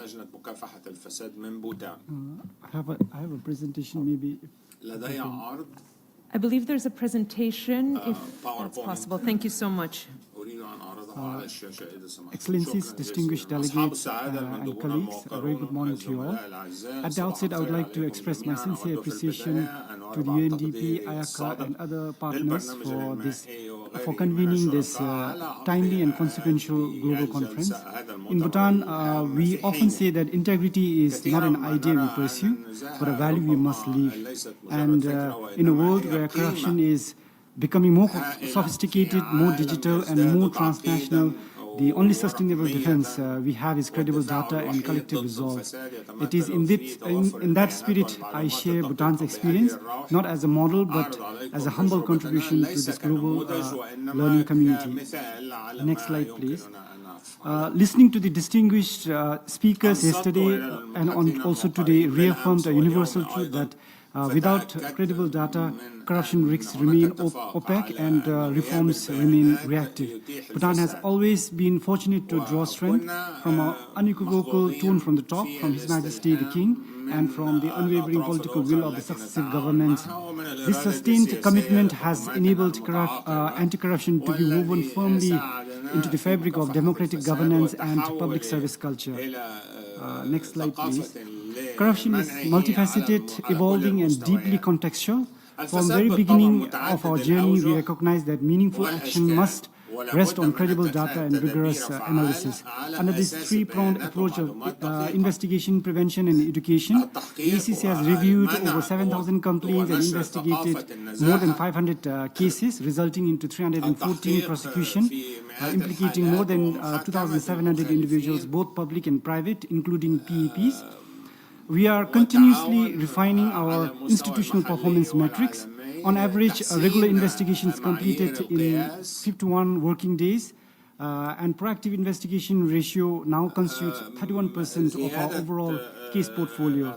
My key message here is, while corruption measurement is vital, which I commend UNDP and UNODC, strengthening institutional monitoring and evaluation system of the very agencies that directly supports this measurement agenda is equally indispensable.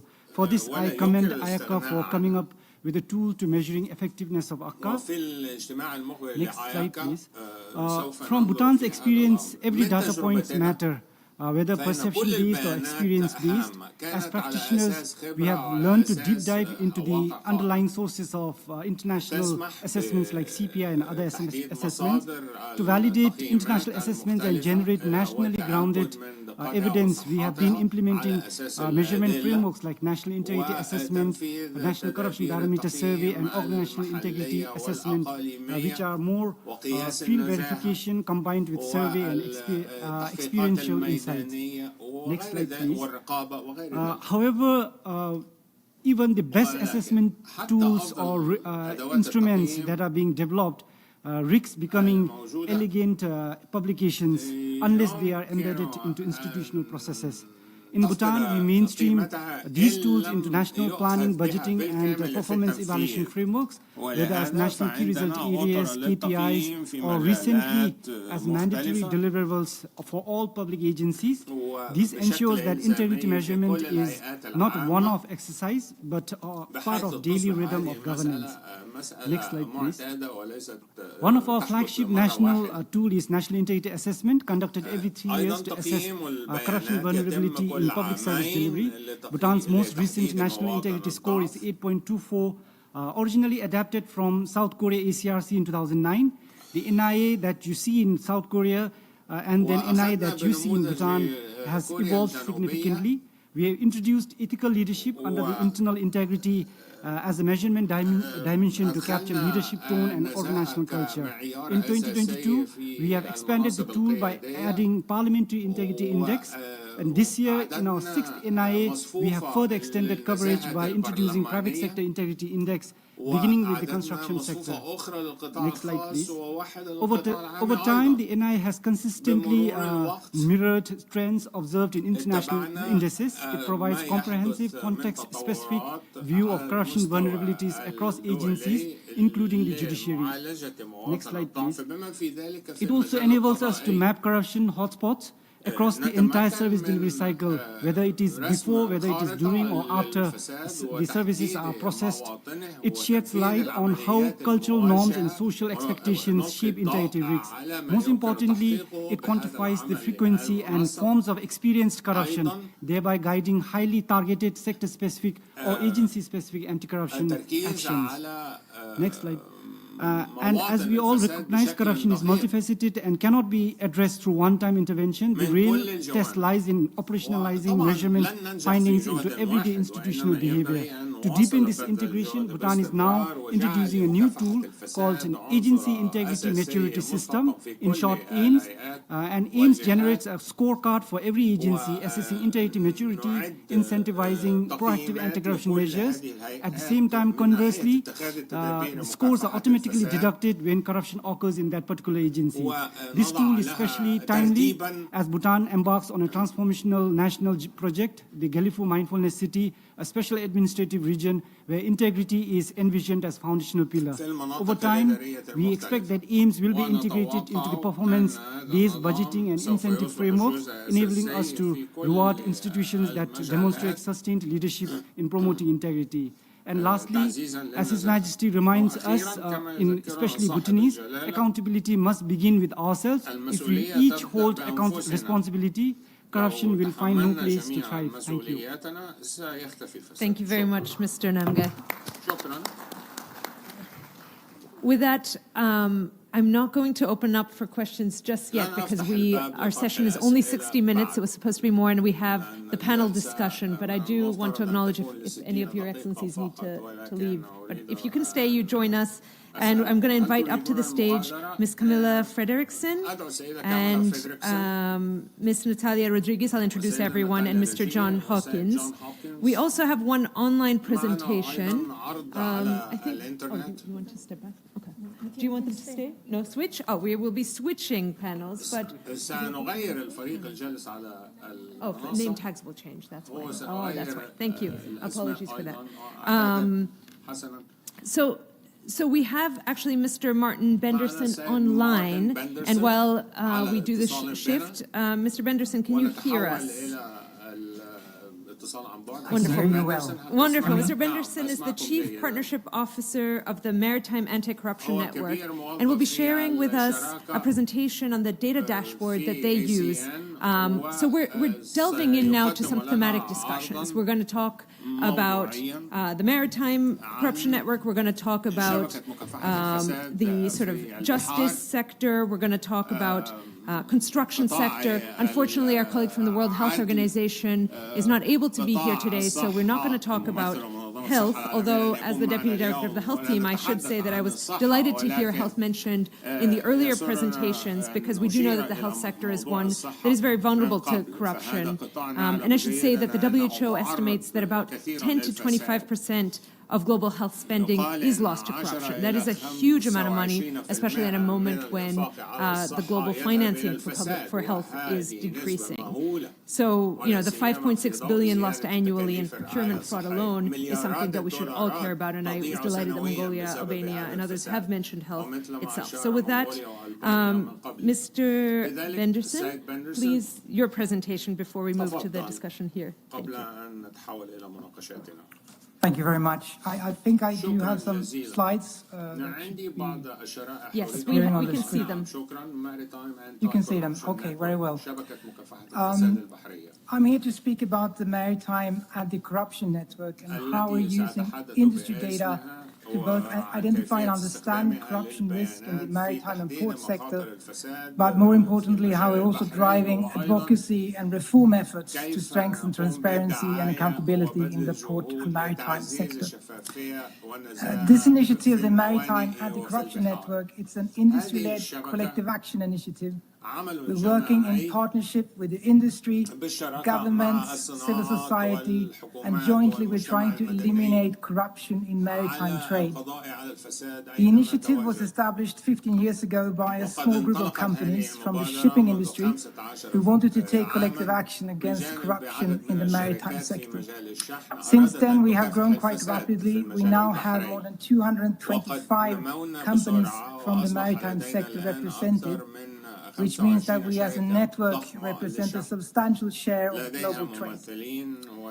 The kind of corruption we're trying to eliminate is the corruption that occurs in the ship-shore interface, the kind of corruption that occurs as goods and ships enter and exit ports worldwide. There are a number of mandatory inspections that must happen by both public and private sector players. Unfortunately, these inspections are vulnerable to corruption, and we see examples of both small-scale and larger-scale, more sophisticated and organized corruption in ports worldwide. 15 years ago, when we started this initiative, we knew that corruption in the sector were common. It was a common practice. However, we did not know the magnitude of the challenges. So if you go to the next slide, which should be the dashboard, where you have the diagrams, we asked the industry to anonymously start sharing the challenges they had when they entered ports worldwide. We set up an anonymous incident reporting mechanism where any captain, seafarer, dock worker can report when they've been asked to pay a bribe. Over time, this data set has evolved into what we today call the Global Port Integrity Platform. This is a unique data set that has been recognized by the International Maritime Organization and other players. And as you can imagine, with 70,000 incidents covering 1,300 ports, you have an excellent tool to understanding risk, especially as a captain, as a private sector player entering a foreign port somewhere in the world. You can use this data to better understand how you prevent and prepare to prevent corruption in that particular port. But also, data is not just about analyzing risk. This is also about actions and driving change. We use this data as a tool to engage governments and other stakeholders across countries and regions. We see it as a fantastic tool to start a conversation about the potential challenges or good examples across ports worldwide. And it also helps us monitor and see where we have progress and replicate good practices in other parts of the world. If you go to the next slide on Nigeria, you will see that there is a big graph on the slide. This is the anonymous incidents being reported in Nigeria. We've been working there for the past 10 years in partnership with the Nigerian government, the industry and civil society. In 2019, we launched an anti-corruption help desk in partnership with the government. This is an innovative tool where you can report corruption and resolve it in real time by escalating corrupt incidents directly into the Nigerian government. It's a tool to prevent corruption. It's a tool where you can actually pick up the phone and you can call us, MACN, who escalates the incident into the government, who then steps in and essentially prevents and makes sure there are consequences for those bribery requests. That was a new innovative tool. We didn't know how that would work out in practice when it was launched in 2019. But as you can see on the graph, we immediately saw a fairly rapid decline in the reported corruption in Nigeria, and we also saw that we were able to successfully prevent corruption in Nigerian ports with a good and tight collaboration with the Nigerian government. There's more to be done with this data. If you go to my final slide, which is about the cost of maritime corruption. By using industry data like this, you can also analyze to better understand the societal impact of corruption.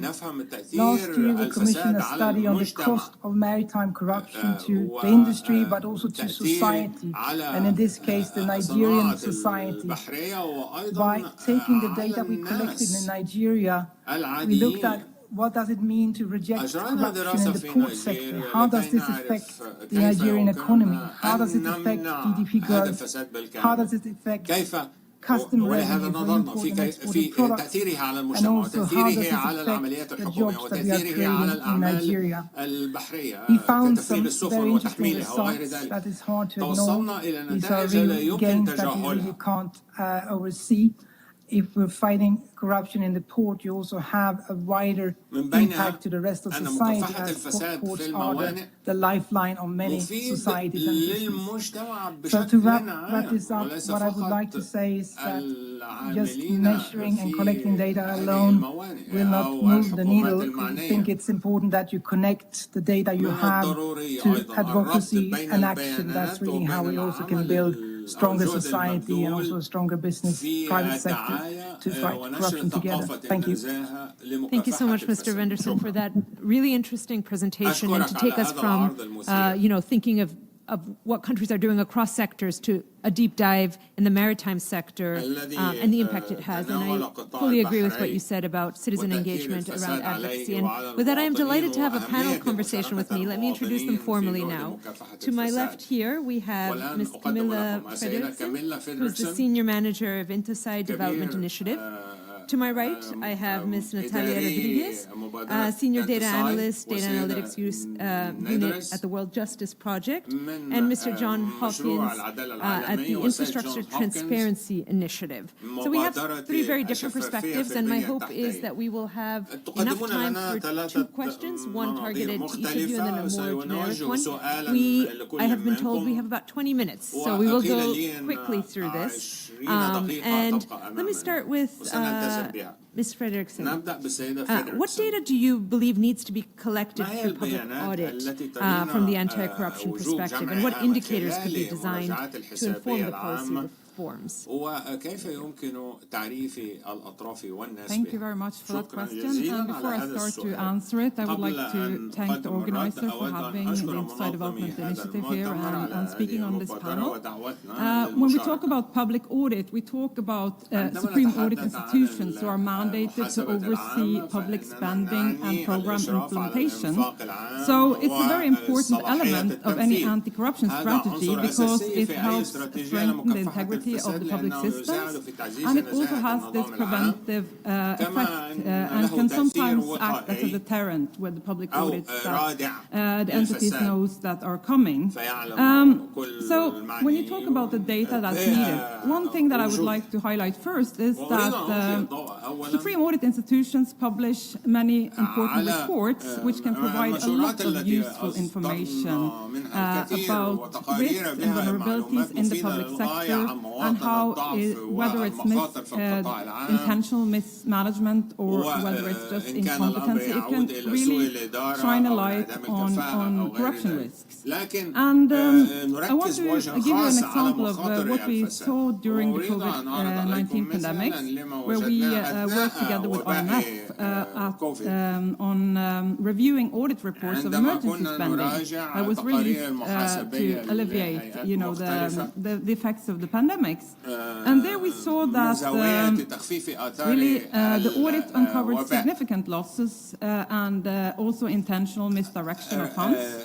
And in many cases, up to 20% of emergency funding was actually lost.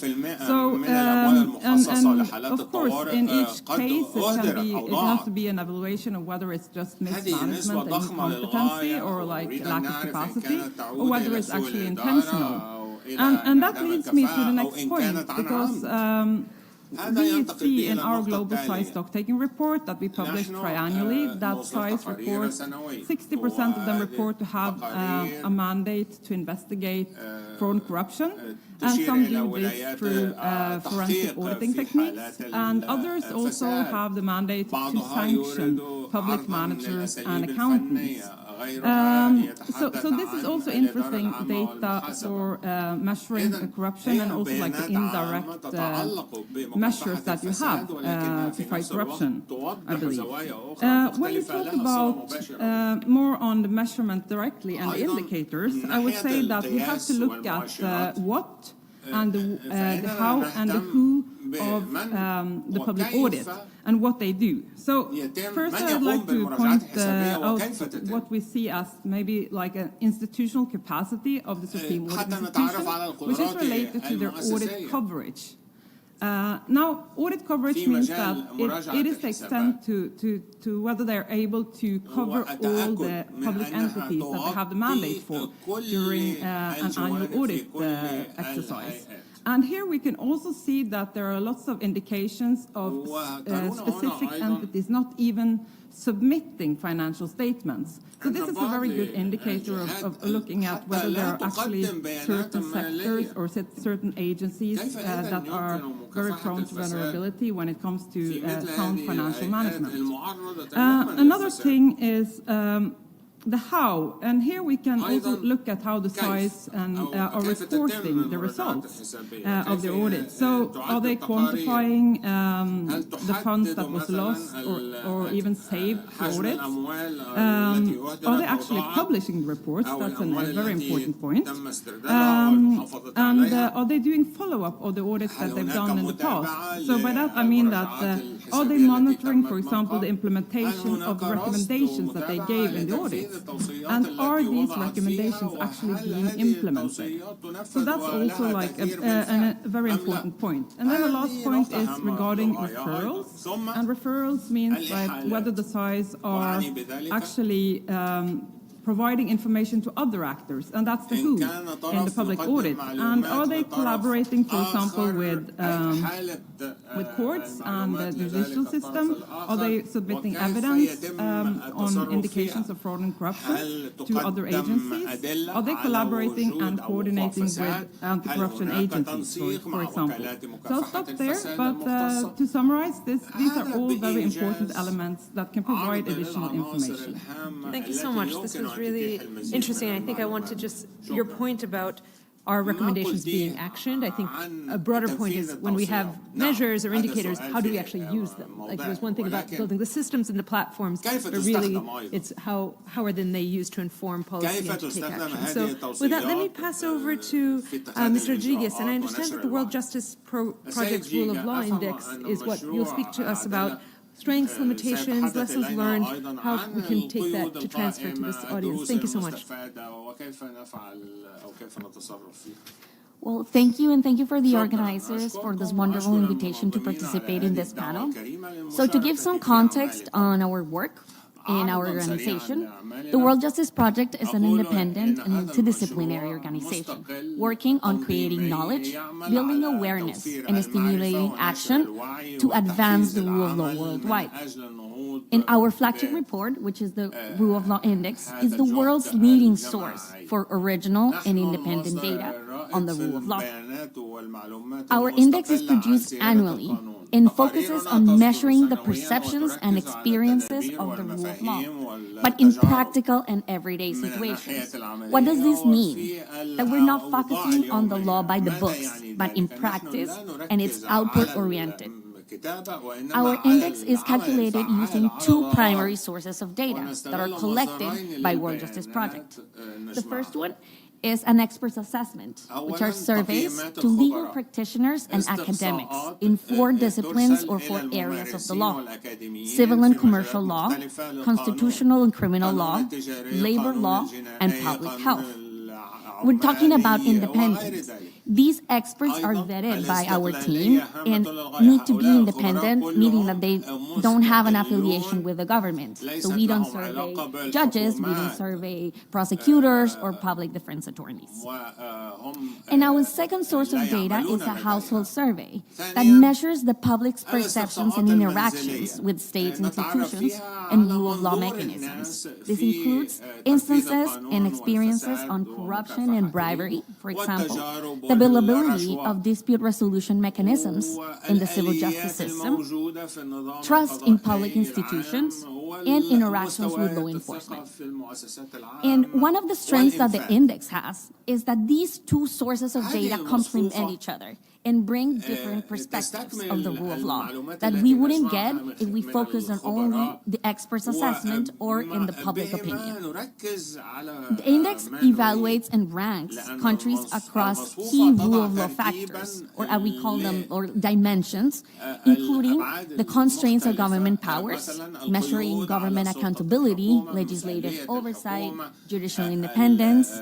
We also have an indicator on the absence of corruption, in public institutions like the executive government, like the courts, like law enforcement, the protection of fundamental rights and the openness of a government, and different assessments on the justice systems, on the effectiveness of the justice systems. These are accessibility of the justice system, affordability, corruption in the judiciary, among other aspects. And our 2025 Rule of Law Index includes data for 143 countries and jurisdictions worldwide. And these allows us to identify a country's strengths and weaknesses in comparison to other countries or peer countries. And it provides the opportunity to track changes over time and progress in different rule of law areas. Also, the index has a very rigorous and statistical testing and review, particularly a robust statistical testing to determine the significance of the changes in the scores that we see over time, and also a data validation process that includes checking or cross-checking our data with over 90 quantitative sources and a broad range of qualitative resources, including reports and analysis from other international civil society organizations, other NGOs, and international and local news. And to talk about the limitations that the index has, or our data is not intended to establish causation, just to provide an overview of the rule of law in the areas that appear strong or weak comparatively to others. And a point that Martin mentioned and that also Camila mentioned, that policy making related to the rule of law should take into account a combination of sources, particularly country-specific data. The index data is not intended to be used as the only source for measuring the rule of law. An example is in health or in economics. There's no like a magic indicator or one single indicator that provides a full picture. So the index data should be used in tandem with other quantitative sources. And to talk about our impact and the actionability of the index, where our data is used by governments, and for example, we have collaborations, ongoing collaborations with the Ministries of Justice of the Dominican Republic, the Thailand Institute of Justice, and the European Union. Our data is also used by other multilaterals like the OECD and the World Bank, civil society, and also the private sector, including businesses and risk assessment companies. However, to the point of how the data is impactful, and engagement is a key aspect for actionability. As the data itself, if we collect the data, is not actionable as itself. So we need collaborations and engagements with governments, with local partners, and with the different key actors of society to understand their needs and address actionable solutions. And to close, why is it important to talk about the rule of law, or why is it important to measure this data? Well, the rule of law is the key and the foundation to justice, opportunity, peace, development, and it has been proven that an effective rule of law reduces corruption, combats poverty and disease. Thank you so much, Ms. Rodriguez. Now over to Mr. Hawkins. So the construction sector is one where we know it's one of the most vulnerable sectors to corruption. So I'd love to hear from you. What is your overall experience on measures, indicators, and related to this sector? Thank you so much. Thank you for the kind invitation. And apologies. My voice is hopefully will hold out for the next few minutes. My son's departing. So COST is the Infrastructure Transparency Initiative. Some years ago, we made a fundamental shift from just looking at construction to looking at the broader infrastructure life cycle. Because the decisions around integrity, performance are much broader than just one activity of construction. So we support governments in 18 countries, تدعم from الحكومات في 18 both at a بلداً local level in على المستوى Indonesia to a المحلي national في level in إندونيسيا Thailand, وفي تايلاندا Rose Fund in Mozambique, وفي across Southern موزمبيق Africa, Malawi, Zambia.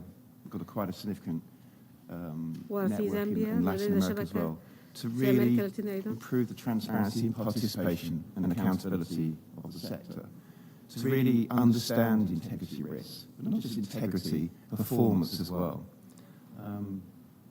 We just mentioned earlier about this, what's corruption, what's mismanagement. Thank you.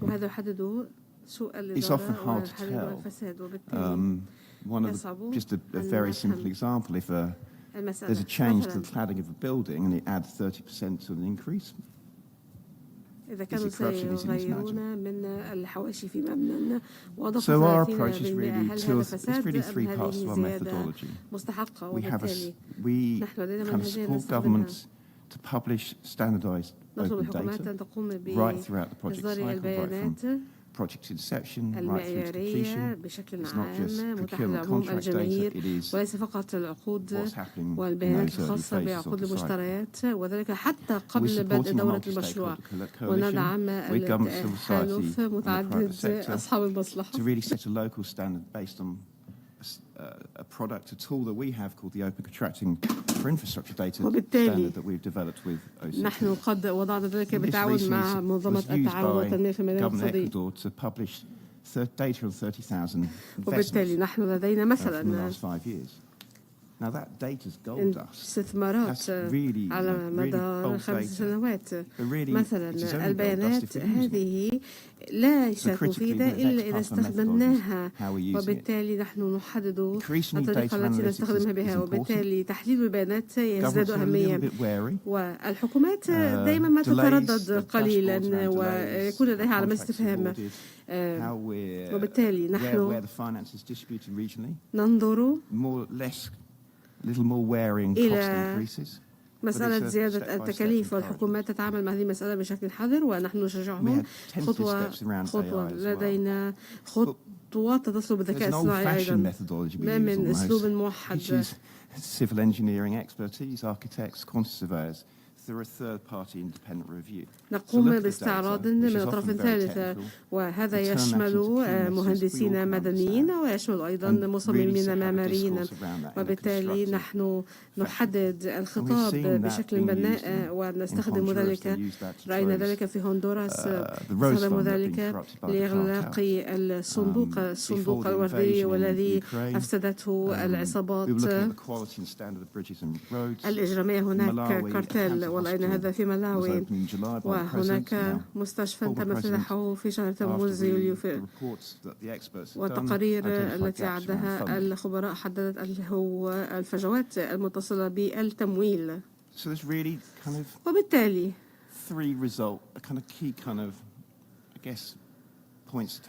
ثلاث نقاط أساسية نستقيها هنا.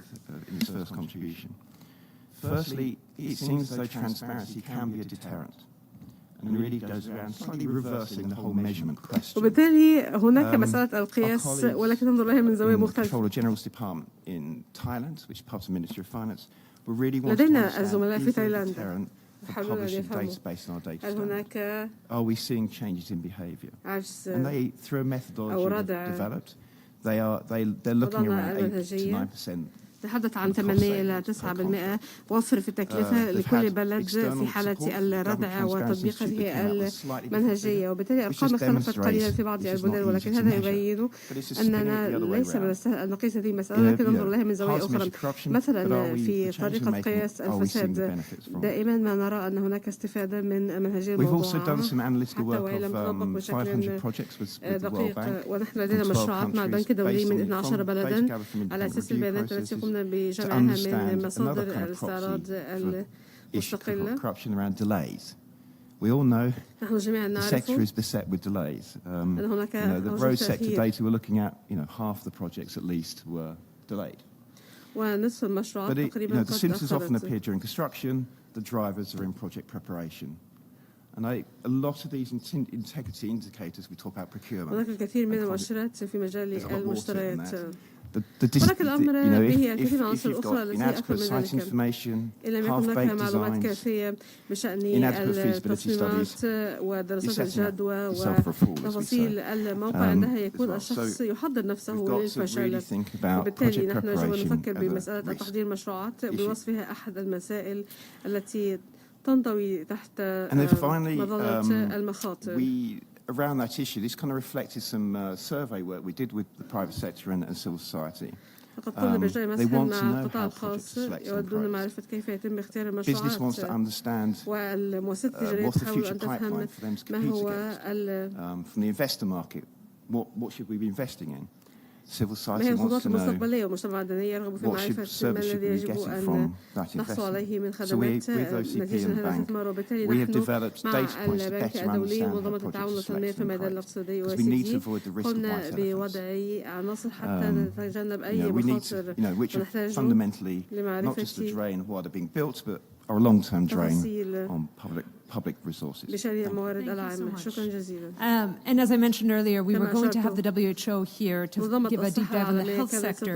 I just want to mention quickly that UNDP is going to be putting out an integrity and corruption risk assessment methodology in the health sector, and that there is, for those interested, a global network for anti-corruption, transparency and accountability in health that was set up and founded in 2019 by the World Health Organization with the Global Fund, UNDP, and the steering committee, that is really one that can deep dive. So I would urge you to look at that. I apologize that WHO is not with us today, but I'm grateful to all the colleagues who mentioned public health in their presentations. We have 5 minutes, so a rapid fire final question to everyone, including online, if we can make sure we can see Mr. Benderson if he's there. We've heard a lot about what people are doing, the tools, the methods, but there's a question of what still needs to be done. What are some of the gaps? So in 30 seconds, 1 minute, what would you like to say to this audience, to the international organizations, of what do we need more of? Mr. Benderson, if you're there, we'll start with you. Thank you. Yeah. Can you hear me? Yes. And it is really a rapid fire question. 1 minute, max. Yeah, no, I think we need to recognize that corruption is a moving target. As an industry initiative, for us, it's key that these initiatives are extended to the local players, the SMEs, even the informal sector. Because we know when we are addressing corruption in one part of the supply chain, it easily moves somewhere else. So we need the entire chain involved. And I think to make things even more complex, we also need to recognize that corruption has sometimes a transnational element and is driven by incentives abroad. So we really need to cast a wide net here and looking at, let's say, both the formal institution and regulation, as well as the front line, the government officials in the port, the captains and so on, and make sure that the initiatives we have are delivering an impact for those players. That's when we can have success, both on the institutional frameworks, but also when it comes to actual changes in behavior for the frontline workers. Thank you. Thank you so much. Ms. Frederickson. Thank you for that question. I'll try to be quick. I had a few points, but I think that one area which we work a lot with Supreme Audit Institutions, capacity building, and one thing that has struck me in the past year is there seems to be a little focus on the balance between what is on the national budgets and what is the extra budgetary spending. And as we know that the military spending, for example, is rising, it's becoming more and more important to think about those financial flows that goes outside the national budgets that are being audited by the public auditors, for example. So I would, and that also includes considerations when it comes to debt management, hidden debt, and hidden conditions and obligations that governments take on, because these things will then continue to stay in the dark and will not be covered by the same measurements or even the measures that everything that's transparent will be undertaken. So I think that would be, and the last point is emerging issues, of course, emerging spending on climate finance. So that would mean additional and urgent channeling of finance into many economies. So that's also a high-risk area. So thank you. Thank you so much. Thank you. Well, our latest Rule of Law Index results show that the world is facing a rule of law recession, that it's driven by authoritarian trends, and that has a systemic impact in the institutions and actors of the accountability system. That includes civil society and the media, but particularly the judges. So every day we see more and more threats to the independence of the judiciary. So while the index covers some of the aspects of judicial independence, we do need more granular and specific data on the factors that contribute to the judicial independence. And we wonder, why judicial independence? Well, and how is this related to corruption? Well, judges must be free of political influence and undue process to guarantee impartial decisions, right? But without accountability, there is no real independence. So we need more indicators on accountability and transparency in the judiciary, particularly on appointments and judicial decisions, if these are merit-based, judicial corruption, not only bribery, but also influence trading and abuse of office, and transparency and the disclosing of financial records and disciplinary records of the judges, as well as indicators measuring deficiency in the disciplinary proceedings, if these are just or not. And the idea, this is actually is a project that World Justice Project is already working on, which is coming up with a tool, a comprehensive measurement tool, similarly to the index, that we can collect data in multiple countries and jurisdictions and create an assessment on judicial independence. Thank you so much. And finally, Mr. Hawkins, I know you already mentioned some gaps, including not focusing only on procurement, but please, anything to add? Yeah, I mean, Camilla's already mentioned two of my points. I was in Lusaka, Zambia, a couple of months ago, and I was really looking at the energy sector, and I was really struck by how the complexity of infrastructure finance is, and how we track that, whether it's government to government, blended, climate. There's a real complexity to that, and I think one of the, on our data standard, one of the things that can help is a unique project identifier. So you're connecting the dots, you can track that finance through the public investment management systems, hopefully out the other end. And I know that's something that the DREAM system and RAM reconstruction in Ukraine is embedded. So there's that particularly. And then the sectoral side, I think energy particularly, but also others. I mean, infrastructure-related extractives, they've all got particular nuances we've got to think about. And then around climate finance, I mean, we're all aware of the scandal in the Philippines around flood defense. And I think my final reflection is that there's something about this story that I think really resonates in that. It's not just, we're all familiar in this room about how money could be ciphered off, but this was life-saving infrastructure. This would save lives in the future, and now infrastructure is paid for that doesn't exist. And really it shows that when we've got this huge flow of investment going through climate mitigation adaptation, there are risks that we need to think about. We've developed some indicators that can help with that, and we'll be very happy to help anyone who's interested around that issue. Thank you. Thank you so much. And with that, I just want to thank everybody on this panel, but especially Her Excellency Ms. Prideni, His Excellency Mr. Nyambord, and Mr. Namgay for joining this very rich conversation. Final message from me is that there's a lot of coherence in what we're hearing, so that gives me hope that there are ways forward in the prevention, and I thank you all for bringing your very distinct perspectives. Thank you.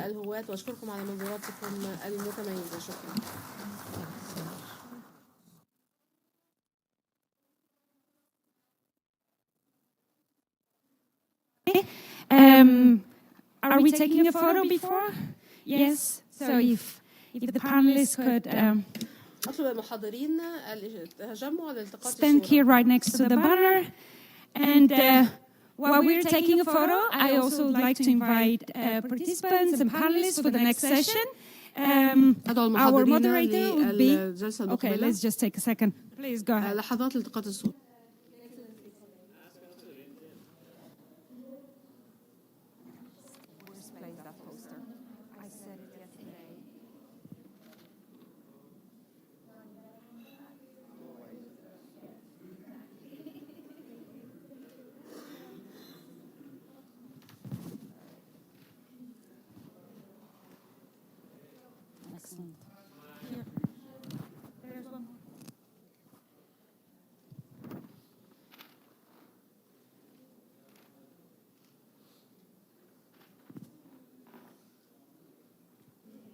Excellent, wonderful, thank you. So we're moving to the next session that will be looking at the effectiveness of anti-corruption agencies. That would be moderated by Mr. Alan Bakareze, who is the Director of Investigations at the World Bank. And I would like to invite the rest of the panelists to join him on stage. Alan, the floor is yours. Thank you very much. We're just waiting for the panelists to come and join us. Could I just make sure that Abu Qasim is still online. I saw him a short while ago. Abu Qasim, are you still there? Yeah, can you hear me? We can, perfect. It's good to see you. I'm very grateful that you've persisted. We're running behind time, as you can probably appreciate, Abu Qasim. And I know, just whilst my colleagues are assembling physically around me, Abu Qasim is actually in Malaysia at the moment. I understand it's probably at least midnight, if not even later for him. So thank you very much for joining us. We're very grateful.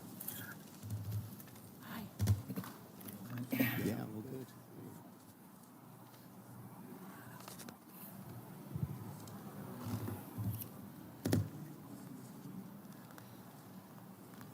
I don't know. I don't see him on the screen, no. So I think we'll make a start. Thank you to the organisers for graciously accommodating us. أشكر المنظمين على أنهم قد I hope we haven't lost any more than that. So we have an hour, I've been reassured. Normally we would be standing between you and lunch, but this being the UN, there is no free lunch. And in fact, what we're standing between is you and two excellent sessions that will take place in due course in Conference Room A and Conference Room 9. And they're being run by IACA and UNDP. I'm sure they'll indulge us for this hour. So let's get straight into the detail. My name is Alan Bakareze. I'm the Director of Investigations and Strategy at the World Bank. I had the honour of speaking yesterday, like some of the other panelists full of cold. Probably didn't make much sense, but hopefully today we have an excellent panel that will make a lot of practical sense. Yesterday we saw some fantastic detail from economists, statisticians, people who really understand data and how to make data, not just talk but almost sing. And it was incredible for a non-expert like myself to be looking at the presentation of data and the analysis and the impact that it's delivering. Ultimately, it is about those who are inputting data into the equations. And so today I'm glad to see that with the first excellent panel, and now it's a panel from the anti-corruption agencies, we have some of those people who are working in the field, often in very challenging and difficult environments in investigations into corruption, who are, through particularly the excellent work that IACA and Samuel is doing, putting together some impressive material that is feeding into many of these data sets and these impressive dashboards that we've been discussing for the last couple of days. So here we have, in a sense, the customers. These are the guys who are doing the work and are inputting a lot of that data. So I'm glad to see that we've shifted gears to a slightly more pragmatic, I guess, perspective today.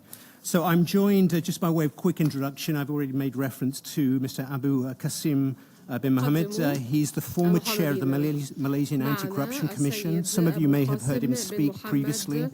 He's an incredible communicator and really oversaw the largest corruption case probably in history, the 1MDB case. And we could probably listen to him for an hour. Unfortunately, Abu Qasim, we don't have that privilege today, but you're welcome to join here, and we look forward to your perspective. I have to my left Mr. Salou Diop. He's a lawyer and anti-corruption expert, currently working as an officer at the National Office Against Fraud and Corruption in Dakar, Senegal. Right to the extreme, Samuel Dujagere, well known to many in the international community and in the UN, currently the head of global program on measuring corruption at IACA, the International Anti-Corruption Academy. Sat to my immediate right, Ms. Tatiana Petri. She's a special advisor working in the Office for International Affairs, and that's the Office of the Controller General in Brazil. And thank you for stepping in at the last minute. We very much appreciate you doing that, Tatiana. And last but not least, Mr. Dumba Tikero. He's the Director General from Côte d'Ivoire and works in the National Statistics Office. Yesterday I heard one of the presenters say that lawyers don't deliver impact.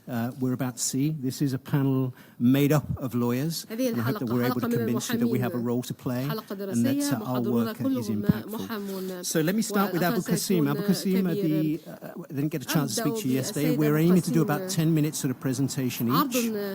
So we're looking forward to handing over to you, and hopefully that will give us a couple of maybe 10 minutes at the end for questions from the audience. So ويمكن أن نعطي فرصة للجمهور لطرح الأسئلة. Thank you very much. In this session, I like to share how we transform the anti-corruption agency has transformed and the principle that we use are Jakarta principles and also ANCAC as the basis of the transformation.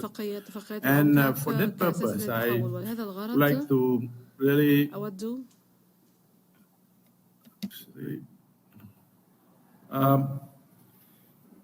to really, if I can wait. All right. Allow me to just to share with you that Malaysia was the Anti-Corruption Commission in Malaysia was established back in 1959. It's one of the oldest anti-corruption agencies in the world. But again, indeed, in 1982, we were nominated as the Institution of the Year. But after that, we found that the performance of the Anti-Corruption Commission or agency at the time there is one big issue about the public trust, public confidence of the organization, and due to some development, there are a lot of questions about the independence of the organization and the capacity of the organization. So realizing about the importance of maintaining the trust of the public, we decided to reform. And based on the reform, we believe that by using the United Nations Convention Against Corruption as a base for the reform, and of course later we use the Jakarta principle as the base of the reform. Again, in the lead of this situation, if I can move the slide, please. The turning point of the reform is 2009. The reform started with looking at the structure of the anti-corruption agencies. And again, we have formed an international expert group consists of all the experts, my friends all over the world. And we started by looking first at the most important area is the operational reform. Next. This first reform, we look at the fundamental element, which is the legal framework, where we enhance the role of the Anti-Corruption Commission, especially on the investigation, intelligence, prevention, and education. Next. Again, in this reform, we are looking into the operational independence. Very, very crucial, the importance of oversight committee, transparency appointment of the chief commissioner, the security of tenure, and also in terms of budget, the bipartisan parliamentary financial oversight role, where we have to present to them our performance. Later, they will ask about how much we want and how much we get, and so on. Next. In terms of the operational independence, allow me to share with you, although we have the power to investigate, to initiate investigation independently since 1967, but there is one element that we don't have, that is transparency. So we have to really look back on our operations so that there is an element of transparency for the public to have confidence on us. And also for that purpose, we start reforming by having about more than 4 committees overseeing the work of Anti-Corruption Commission at the time. And what most important is that there is an operation review committee that ensure that there is no political interference during the investigation and also in concluding the investigation. This is very crucial because it consists of people who have not only experience, but also those who have been respected in the society, and from the professional perspective, judges, ex-bar council president, and also former president of Transparency International, and so on. Next. In terms of financial independence, as I said, there is a special parliament committee that looking at the performance of the anti-corruption commission, and they consist of government and non-government. And again, they will look to make sure that the MSCC have certain funding from time to time. Next.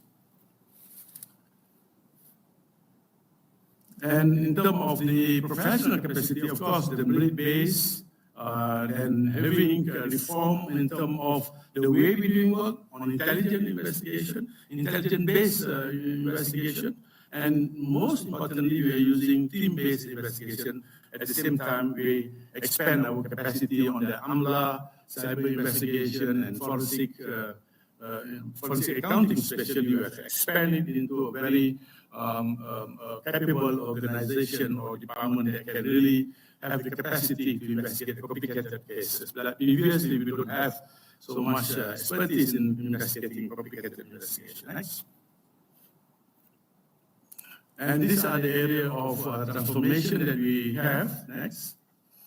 And the result is very tangible, and the international expert has started to look into it and discovered that there is a very positive impact of the transformation of the reform. Next. And this is one of the very tangible results where before previously the public confidence on MACC only about 31%, normally 31% in any anti-corruption agency, we are in the great danger. But after a few years of transforming the whole organization and the public confidence, the trust is increasing and up to nearly 76% to 80%. Next. And in terms of conviction rate, this is very crucial because public confidence will come in when they found that those cases brought to court get conviction, and it rose from 54 to more than 80%. From 54 to more than 80. And this is the time taken to investigate. Mostly previously, it take about 1 year and above. But after the transformation, we discovered that it go beyond. It only completed most of the cases, 80% and above, are completed within 6 months. If you can look at the chart. One most important element in transforming the whole organization to be independent and effective is how far we can investigate very complicated and sophisticated cases. And one of the cases that I believe that the biggest case in the world is about investigating one MDB. And as you know, that investigating one MDB, at that particular time, we are investigating the sitting prime minister. So the transformation, and by using the principle of Jakarta principle as an independent anti-corruption agency, we discovered that the capacity of the anti-corruption has increased, and the independence of the anti-corruption was deserved. We managed to investigate the prime minister at the time, although a lot of challenges. 40 years I'm in this line, I discovered that many of my friends, many institutions that investigated the citizen prime minister, or the powerful people in the country end up with having a problem, and indeed the institution itself may collapse. Having a problem. And the transformed institution, and you can see on the impact of the product of the investigation. As I said, due to the cooperation, not only internal cooperation, but cooperation with all anti-corruption agencies or law enforcement all over the world, we managed to charge not only the Prime Minister of Malaysia, but many others, those players, those involved in other countries to charge. What most important that I wanted to share with you is about we managed to get back about 70% of the stolen funds. This is very crucial, basically. But I discovered that most of the process of getting back the stolen property mostly averagely is about 30%. But in Malaysia, we come up with a strategy and new approach and how we can bring back the stolen property up to 70%. Again, I believe that IACA bringing one very important element in looking into the indicator on effectiveness of anti-corruption agencies and independence of anti-corruption. It is very crucial. For many, many years, I'm looking into the work of anti-corruption. Discussed with Samuel and that I believe that this is a very bright and very good progress in made discussion. And due to that, I formed my group and formed an NGO for this purpose, for promoting the independence of anti-corruption agency based on Jakarta statement and also using the measurement tools and procedures that have been developed by Jakarta. تعتمد إذن أدوات القياس التي Again, in my closing remark, I would like to share with you a little bit that independence is not by declaration. It must be built, and it's not easy, but you must go through the process. MACC, we are still doing a lot of things. We believe that a lot of good initiatives has been designed and implemented based on whatever requirement in the Jakarta Declaration and also the indicators of effectiveness. We have to relook, enhance whatever procedures, whatever improvement that we have to make from time to time. Again, effectiveness is not earned, it is earned, it's not by declaration also. And trust is taught through encouragement and reform. That is what I, just a short presentation, like to share, but I can go further, explain about how we go through in terms of transforming an organization from an organization that has a crisis in the public trust, then we reform it using معها الجمهور ولكن تم إصلاحها أو أصلحت نفسها من خلال كل هيئة معنية بمكافحة الفساد يمكن أن تعتمد هذه المبادئ وتعمل. شكرا. تسخير من بصورة العربية برجاء تجاوزت من دقائق 10 ولكن شكرا جزيلا على هذا العرض لا سيما الحديث عن بناء المؤسسات من خلال الجمهورية وعلى الرغم من التعقيد والعمل الذي نجد في هذا المجال هذا مهم للغاية وتسير أيضا لإعادة إرساء الثقة واستعادة الثقة عندما تكون قضية عدل. أشكركم على هذه الكلمات الملهمة التي أنهيتم بها. أما الآن فسوف أنتقل إذن والمحاضرة سوف تكون باللغة الفرنسية إذا أردتم أن تستخدموا الترجمة الفورية. إذن الكلمة الآن لممثل السنغال. ما الذي تقومون به وكيف تستخدمون هذه المؤشرات؟ ممثل السنغال. ما الذي تقومون به وكيف تستخدمون هذه المؤشرات؟ ممثل السنغال. Okay, sorry, we're still trying to get that presentation up. نحاول إذن أن يعرض عرض السنغال على الشاشة وبالتالي بانتظار نحاول ذلك كما شرحت قبل قليل ننتقل إلى المتحدث من كوت ديفوار المدير العام من مكتب الإحصاءات الوطني. أفترض أنكم تتحدثون باللغة الفرنسية أيضا. Thank you very much.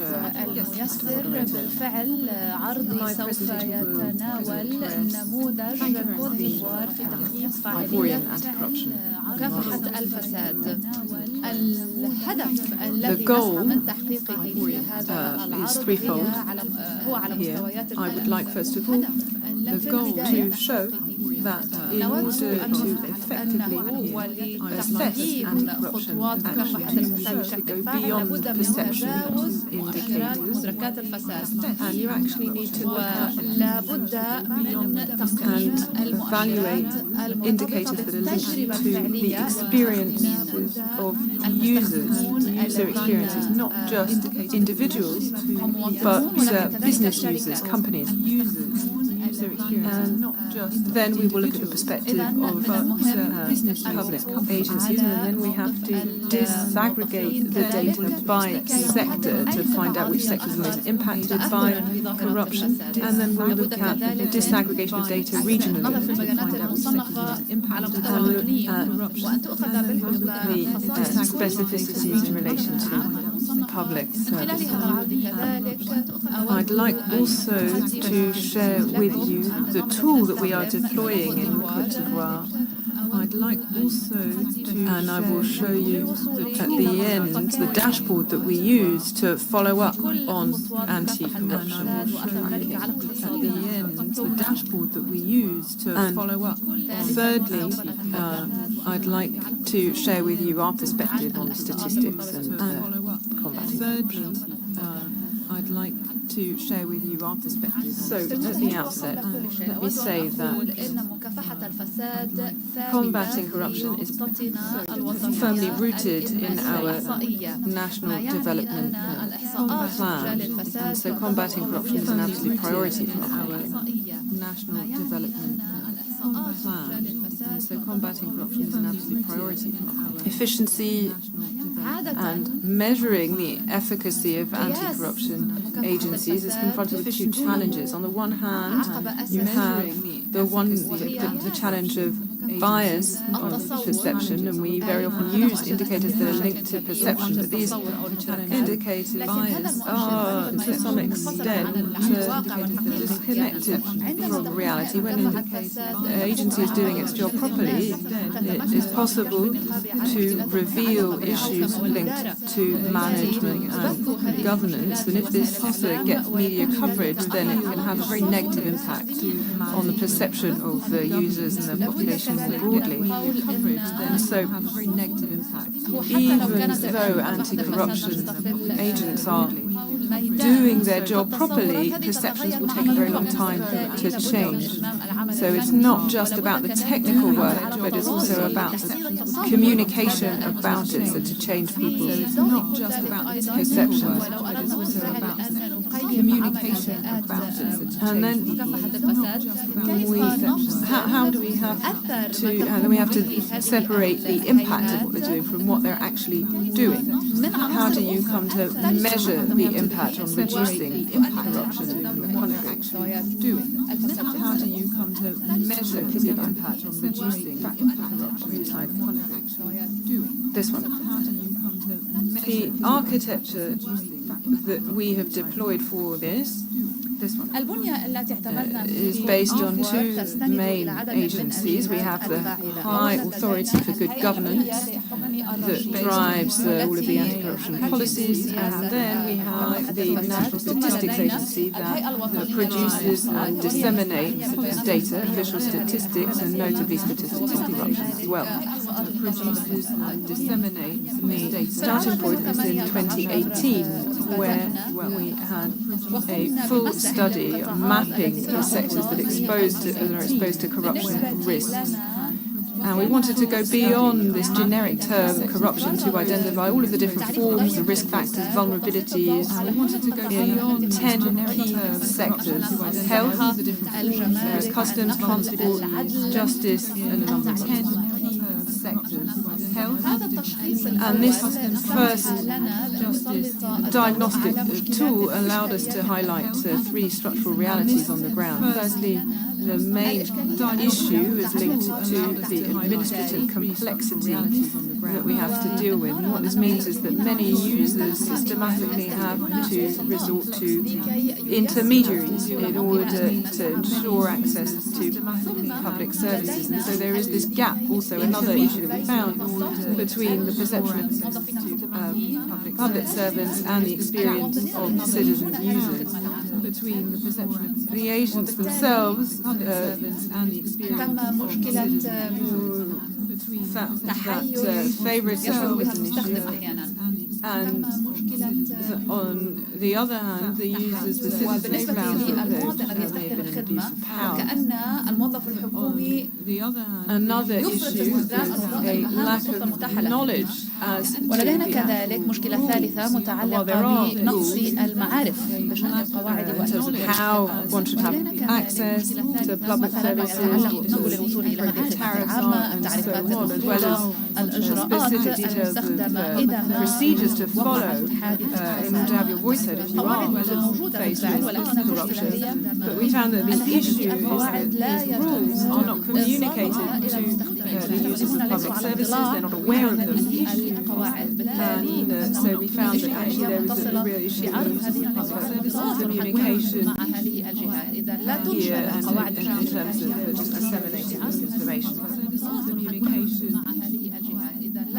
So what we started to do is to build a good data gathering tool and the diagnostic that was carried out build 2018 data gathering tool sought to link peace and security with a 3-year survey on household living conditions, security with a poverty survey. So one we had this module, governance, peace and security, that included a number of indicators linked to corruption.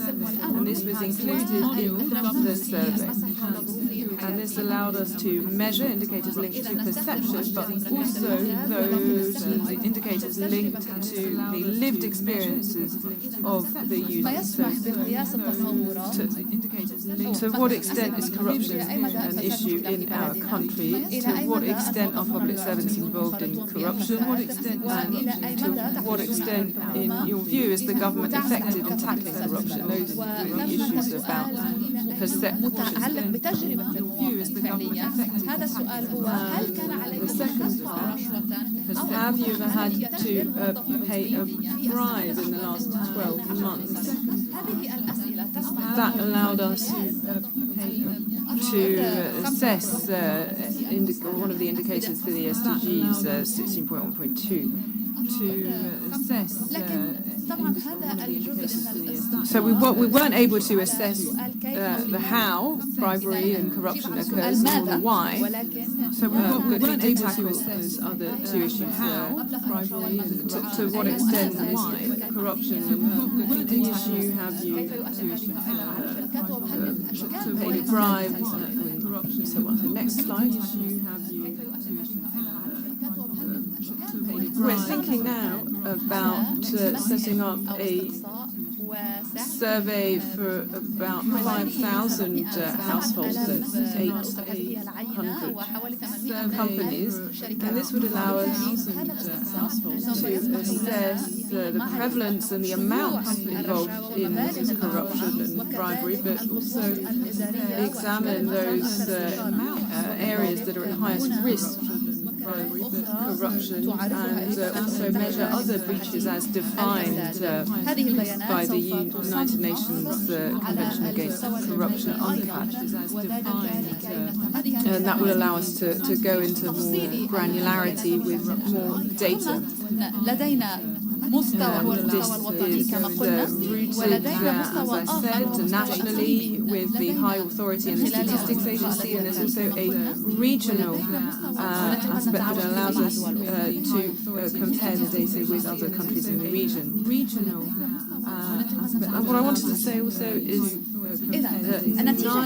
there is a ninefold gap between the perception of corruption and the reality of experienced corruption. The perception is 9 times higher than between actual experience of corruption. So there are two things that have to be done here. You have to tackle corruption, yes, but you also need to communicate so that to reduce the perceived environment of corruption. Yes, but you also need to communicate so that we were able to set up a multidimensional steering to measure the prevalence of corruption. We could measure perceptions of corruption, the perceived efficacy of corruption, we can anti-corruption, we can also measure the notoriety of the agency, reputation, and so on.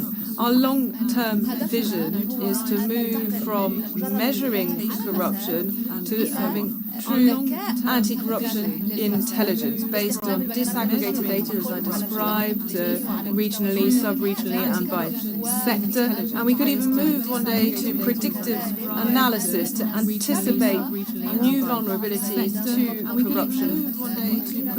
And at some point, it would be possible to use big data and to use AI to detect corruption patterns that are otherwise invisible.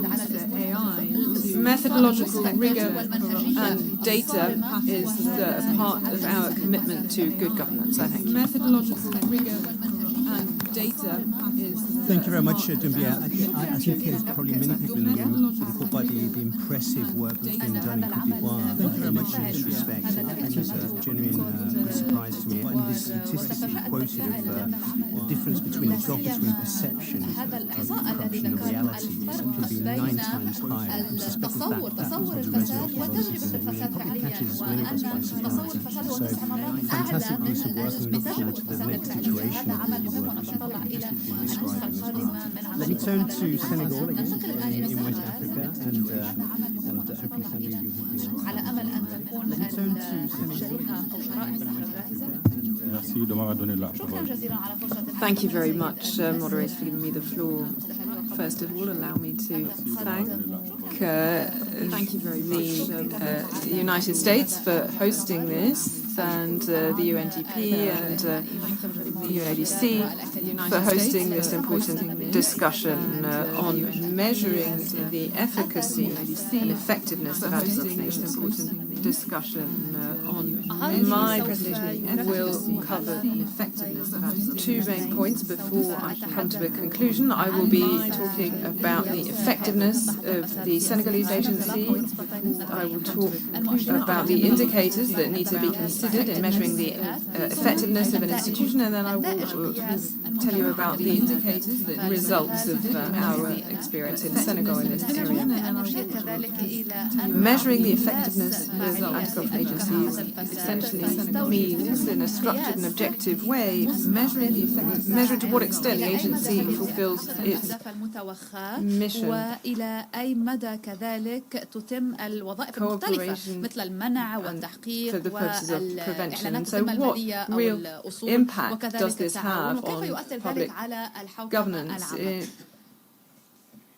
We used two methods لا سيما لتحليل النتائج والأثر على السلوك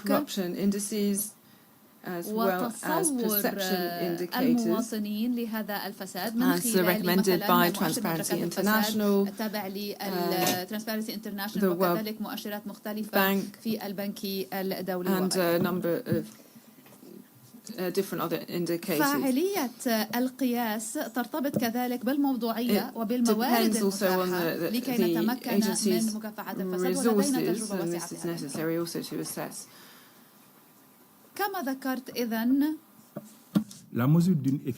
قياس فاعلية مكافحة الفساد aligned. The methodology, of course, must be aligned with the purpose of the agency. كيفية التعامل مع التظلمات التي تصل للهيئة، هيئة مكافحة الفساد، declarations of assets, من إعلانات من الجمهور، هذا legislative reform, international cooperation, والتشريعية والنظمة التي other agreements on anti-corruption. إذن institutional indicators مهمة أيضا عندما نتحدث عن refer to the independence أولا of عن the agency استقلالية هذه الهيئات واحترام الاختصاص القانوني الخاص بها ومستوى التنفيذ وكذلك عملية التعيين والفترة الزمنية التي تبقى فيها المناصب شاغرة في هذه المؤسسة مكافحة الفساد. هذا إلى جانب ما يتعلق بالموارد وسبل تدريب الكوادر المعنية بمكافحة لمكافحة الفساد والميزانية التي تخصص لهذه الهيئات سنويا لأنه لمكافحة الفساد Because to combat corruption properly, you need to ensure those doing the fighting are endowed with the requisite resources. So we look at the number of complaints, the ones that are admissible.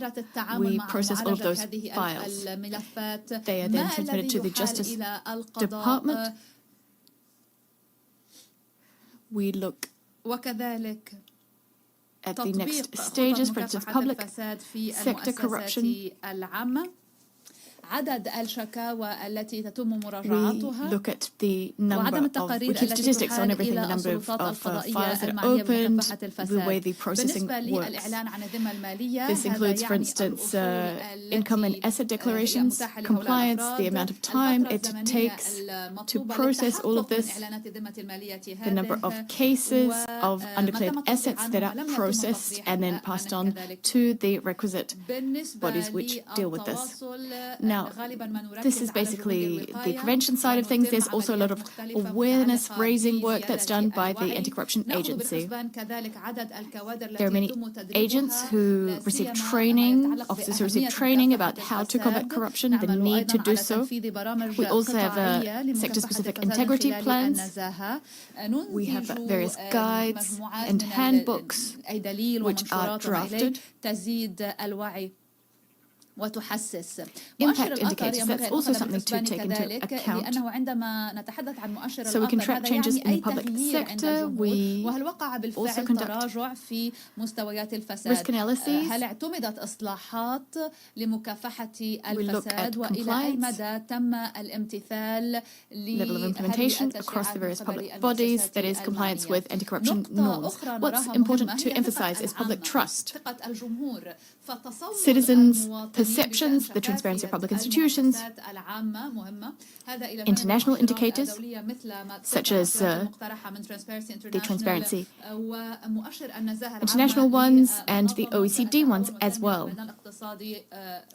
Court decisions in corruption cases, the criminal response in corruption cases, and cooperation with all of the various stakeholders involved in the fight against corruption. That might be justice, that might be the audit chamber, and bodies tasked with combating money laundering and terrorism, financing. The list goes on. So everyone involved in the fight against corruption should be working in lockstep to combat such crimes. Next. Now, once we do all that measuring, في العام 2016 we move on to the next stage. For instance, we've conducted a study on corruption studies, a corruption perception study. We did that in 2024, and we had one a few years earlier as well, and that gave us a lot of quantitative and qualitative data. We had the Anti-Corruption Office recruit an independent organization that worked on that. So there was a questionnaire to cover Senegalese citizens' perceptions of corruption, and there were other questions as well, including the effectiveness of the fight against corruption. So that was a study on corruption perceptions that was done. We had another study that was part and parcel of our anti-corruption national strategy. This was conducted in 2018. The strategy covers the years 2020-2024. As part of these anti-corruption efforts, we measured the effectiveness of the fight against corruption. We did this on the basis of key anti-corruption pillars. That's prevention, initiating criminal proceedings, international cooperation. The list goes on. Oh, of course, there's also asset recovery, the recovery of criminal proceeds. These are 4 key chapters which we covered. But in addition, we factored in governance of the fight against corruption, giving us a more exhaustive picture of the fight against corruption in Senegal. So if you look at the slide, you can see prevention. Now, if we look at prevention, we broke it down. The institutional framework, the way it actually works in practice, capacity building, and policies and practices geared towards prevention. We assessed each and every one of these and came up with indicators. 3.6, for instance, was one of the indicators. On capacity building, let's take capacity building. It was lower. So we rated each of the chapters, and the average was 2.9. Then 3.3, that is the filing of criminal proceedings, detection, 3.4, 2.9 for suppression. So the average is 3.2. That's the overall measure of prevention. 2.9 for prevention. Now this one you see on the screen, 2.2. And there were other factors as well that were measured and given averages. You see that on the screen now, all the various components, prevention, governance, the list goes on. And on the whole, the average was 2.7. Just to wrap up my presentation, I think you could say that Senegal has various tools for assessing the effectiveness of our anti-corruption work. These include the various surveys that were done on corruption perceptions, and also other measures to ensure that our anti-corruption work is effectiveness. Of course, our lodestar is the UNCAC, which is the only universal legal framework for combating corruption. The Senegalese state has undertaken various reforms to combat corruption. For instance, we have amended some laws, for instance, that on asset declarations. But what's really important is political resolve. And I say this time and time again, combating corruption without political will is a loss of time. It's a waste of time. We are very fortunate. The current government places particular emphasis on the fight against corruption. It's a priority. And thus, the President of the Republic, in all of his speeches, he highlights the fight against corruption because he really wants to promote probity, to set an example in the public, to have the public sector set the example. We have some important provisions for combating corruption. We have, in particular, the access to information law, because citizens really do need to have the tools, the information, to ensure they can make sure their rights are upheld. We also have some financial policies to ensure that corruption offences are prosecuted. Thank you very much for your kind attention.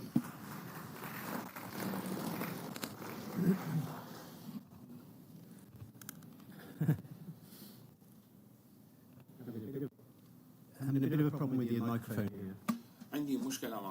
Okay, let me hold it and see if I can convey it. So thank you very much, firstly, for keeping the time. That was very impressive. But the scope, the breadth of data that you gathered is really quite extraordinary.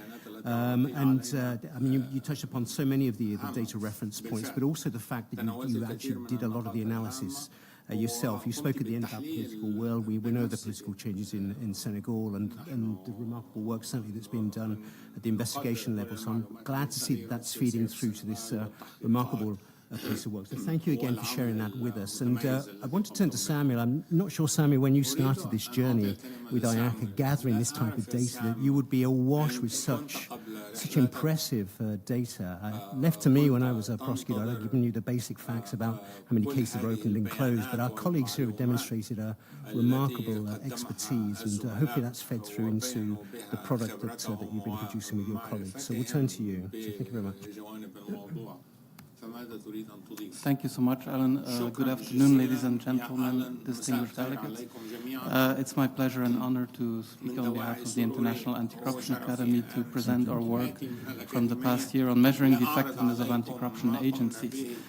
Yesterday, next slide please. Yesterday, our Dean presented the dashboard through a QR code. Those of you who haven't seen it, you can link through this QR code. Next slide, please.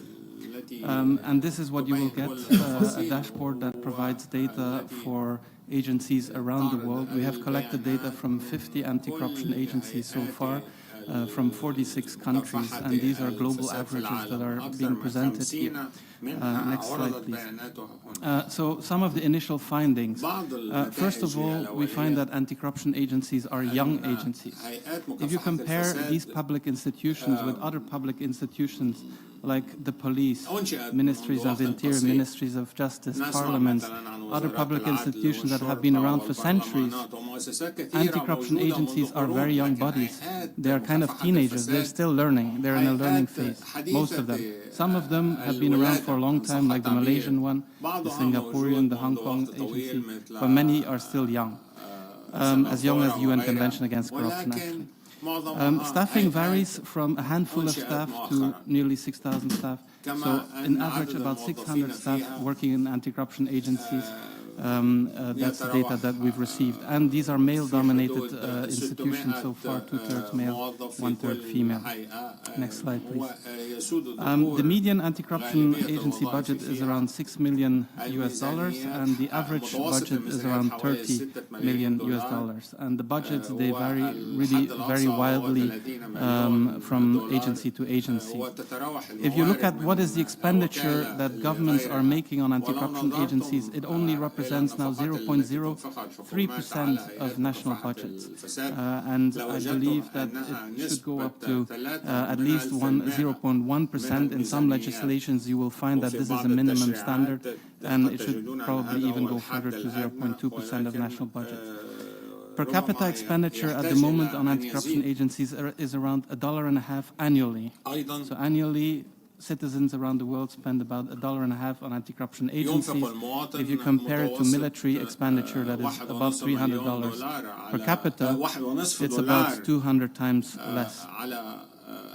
So that tells you something about the investment in security compared to the investment in integrity of our leaders. Next slide, please. Operational independence, we have found improves anti-corruption agency performance.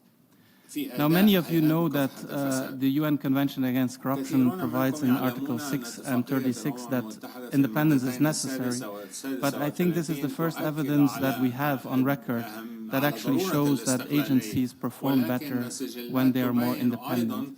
So if you look at the slides here, every dot is an anti-corruption agency, and this is the data that we've collected. That clearly shows that prevention improves as operational independence improves. And the same goes for handling complaints, criminal complaints.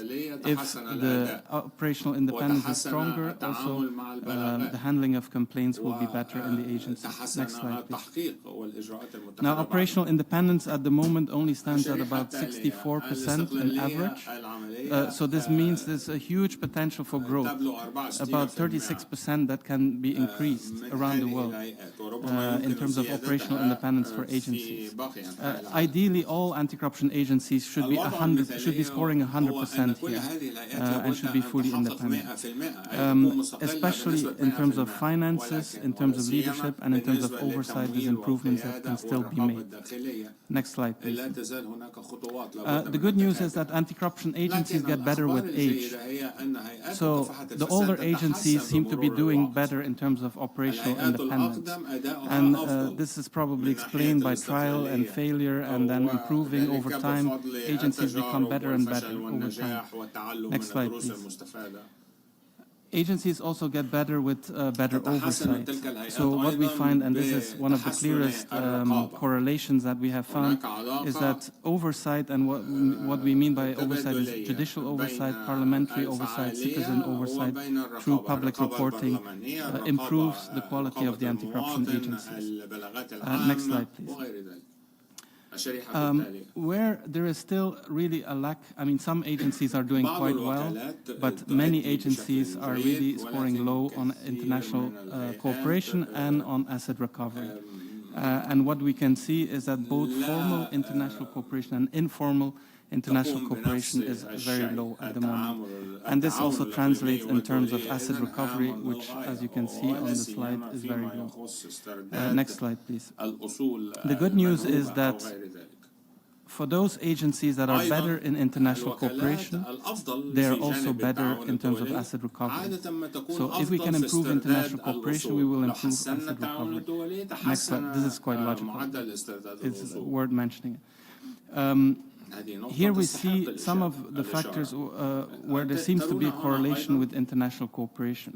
Again, the age of the agency seems to indicate the older the agency gets, the better they get at the international cooperation.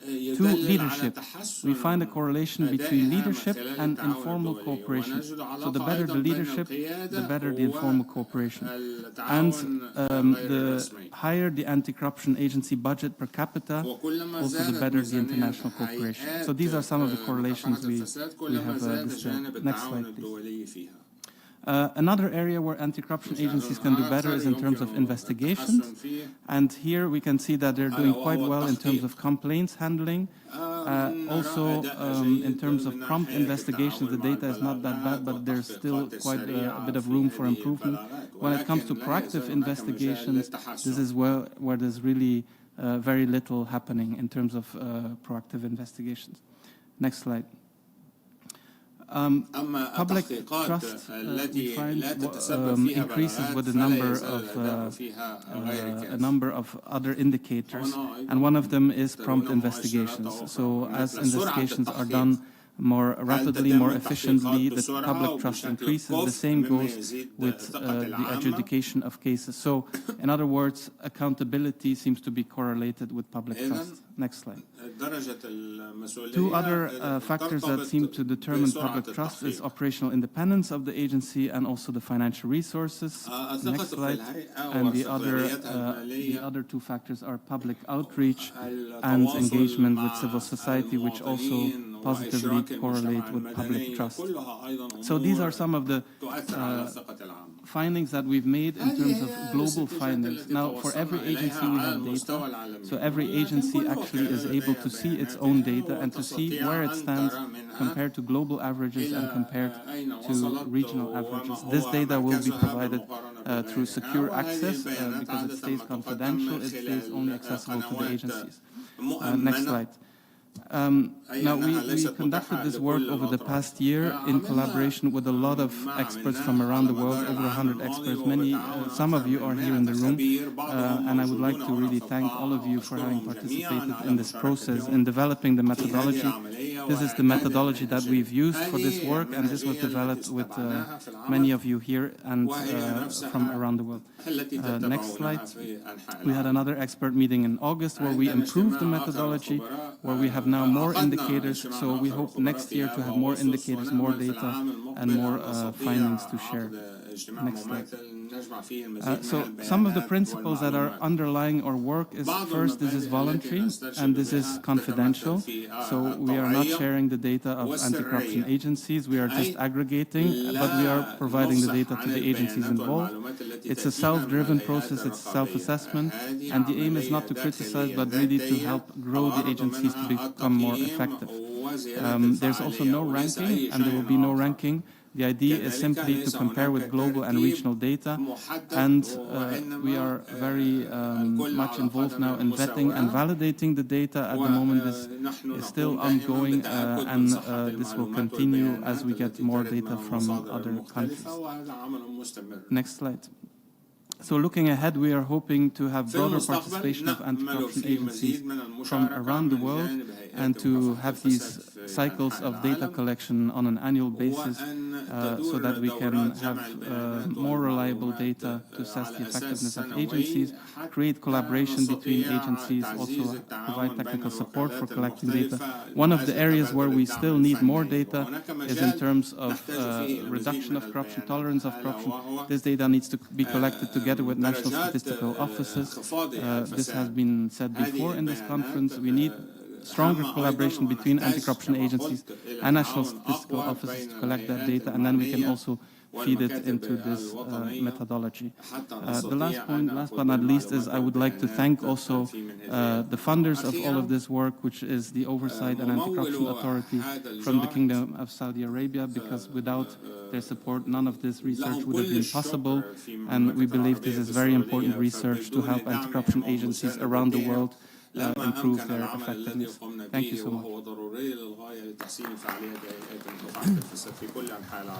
Thank you very much, Sam. It's a remarkable piece of work, and we also continue to wish you the best in terms of continuing to gather the data. It's remarkable that it's taken 20 years since the onset of the implementation of UNCAC that we now start to get some of this data, which is very illuminating, and it's a shame that it can't all be shared publicly, but we see the direction in which this is going. Some of the data that you've already announced, I think, is familiar to some of us, but there's still a rich amount of information there for us to gather. I want to just very quickly to sort of congratulate the political support actually in the Kingdom of Saudi Arabia at the Conference of States Parties, where this was put on the table, I think 2 years ago.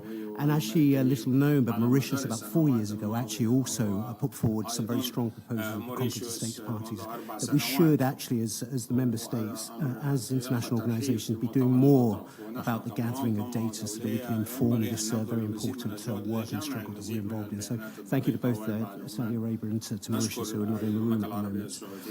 So turning finally, and interesting that one of the aspects that you mentioned, Samuel, was the gender imbalance actually in some of the anti-corruption agencies, and I think unfortunately we reflected that today on this panel, but I'm very glad that at least we have Tatiana here from Brazil, and we're very keen to learn from the experience of Brazil, again, very rich in terms of corruption investigations, and some tremendous work that the UN Controller General's Office do in terms of prevention in particular. So the floor is yours. Thank you, Tatiana. Thank you a lot, Alan. Well, I can take it off now. And I would like to first tell you that although it was a last-minute invitation, I was very, very happy to receive it. Of course, we all miss our colleague from Argentina, but I am very happy to be here.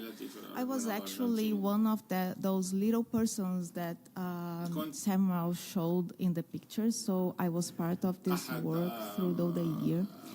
And I have also been part of other measurement works. For example, the one carried out with the OECD for the integrity indicators, and also some other works carried out in CGU. So I would like to share with all of you today reflections on why in between so many measuring methodologies, I believe that measuring the effectiveness of ANACA is so important.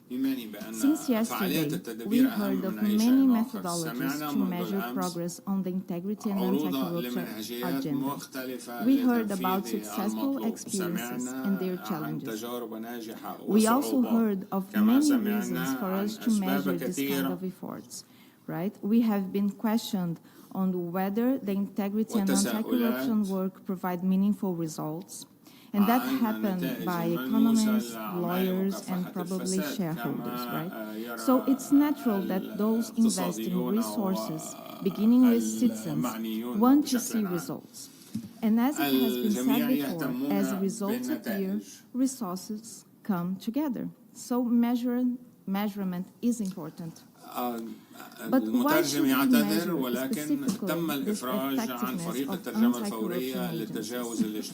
Based on empirical experience, which I will briefly share with you. This is the end of interpretation for this morning. Interpretation will resume during the afternoon others session. measuring Thank you. national and regional integrity and anti-corruption systemic efforts. As we heard, those methodologies tend to look closely to regulations and its implementation, even when it requires the participation of different government actors. On the other hand, measuring the effectiveness of anti-corruption agencies includes parameters that go beyond regulation and implementation, always limited to that agent's mandate. But it goes beyond. It also considers indicators related to independence, as we saw here, to governance and institutional capacity, meaning having the necessary resources, skills, infrastructure, and process to carry out its functions efficiently.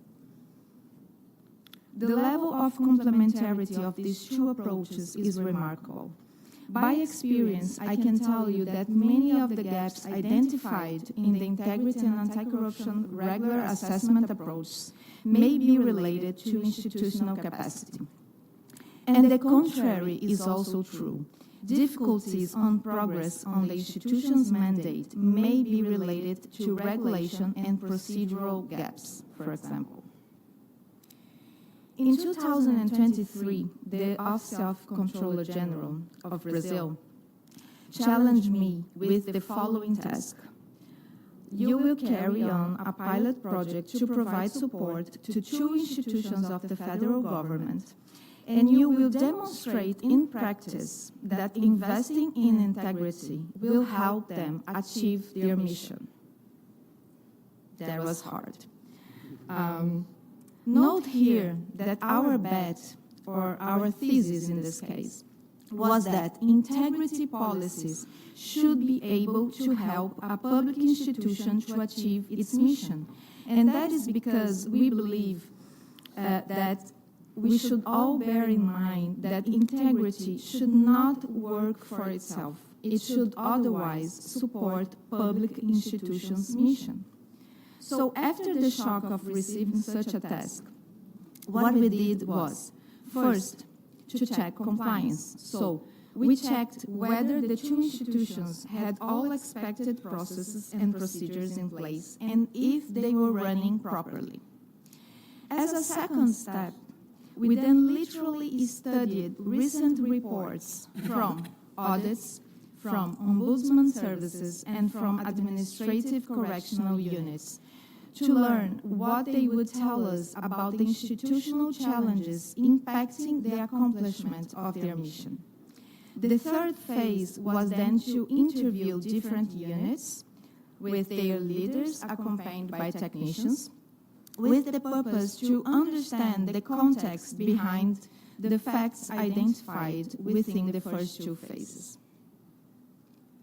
By doing all that, we were able to elaborate a diagnosis report identifying many systemic root causes of serious challenges affecting the institution's mission.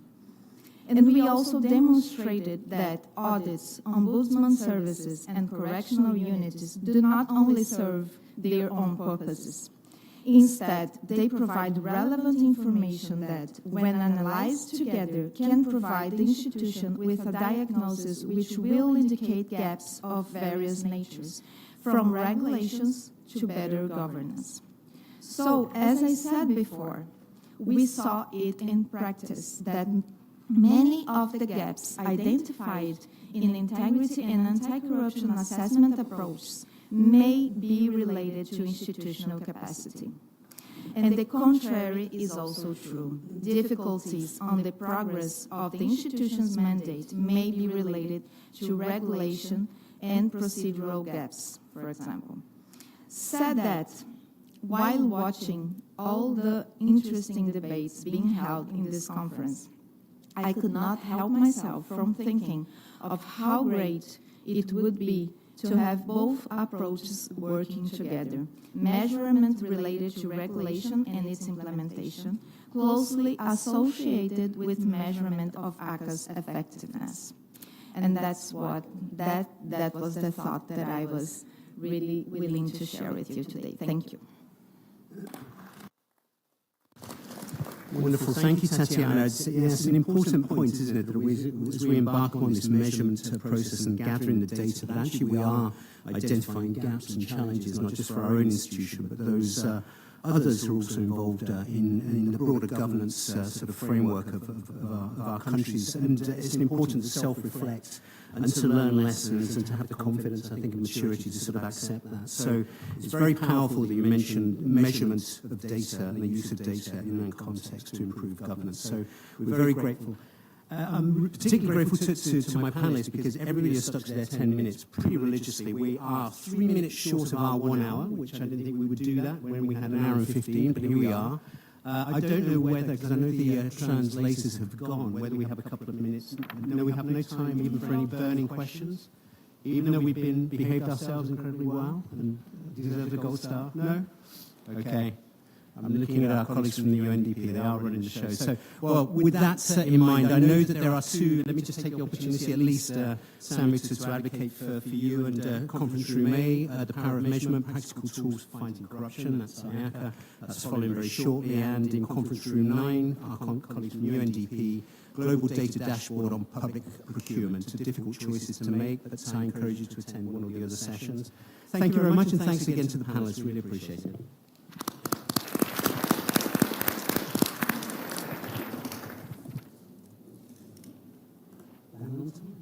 Just under an hour. It's impressive. Thank you very much, Alan. Perhaps we can take a photo of you as well. Apologies for cutting your session short. Yes, just to remind everyone that there are the two side events. One is starting right now in a room right across. You take this exit.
And then Tyra was like, what my business? I was like, sure.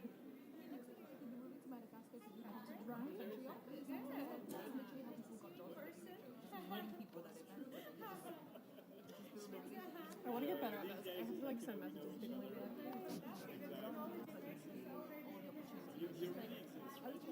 I'm so bad at this. I'm not just an AI. Let me just. Hello. Good afternoon, everyone.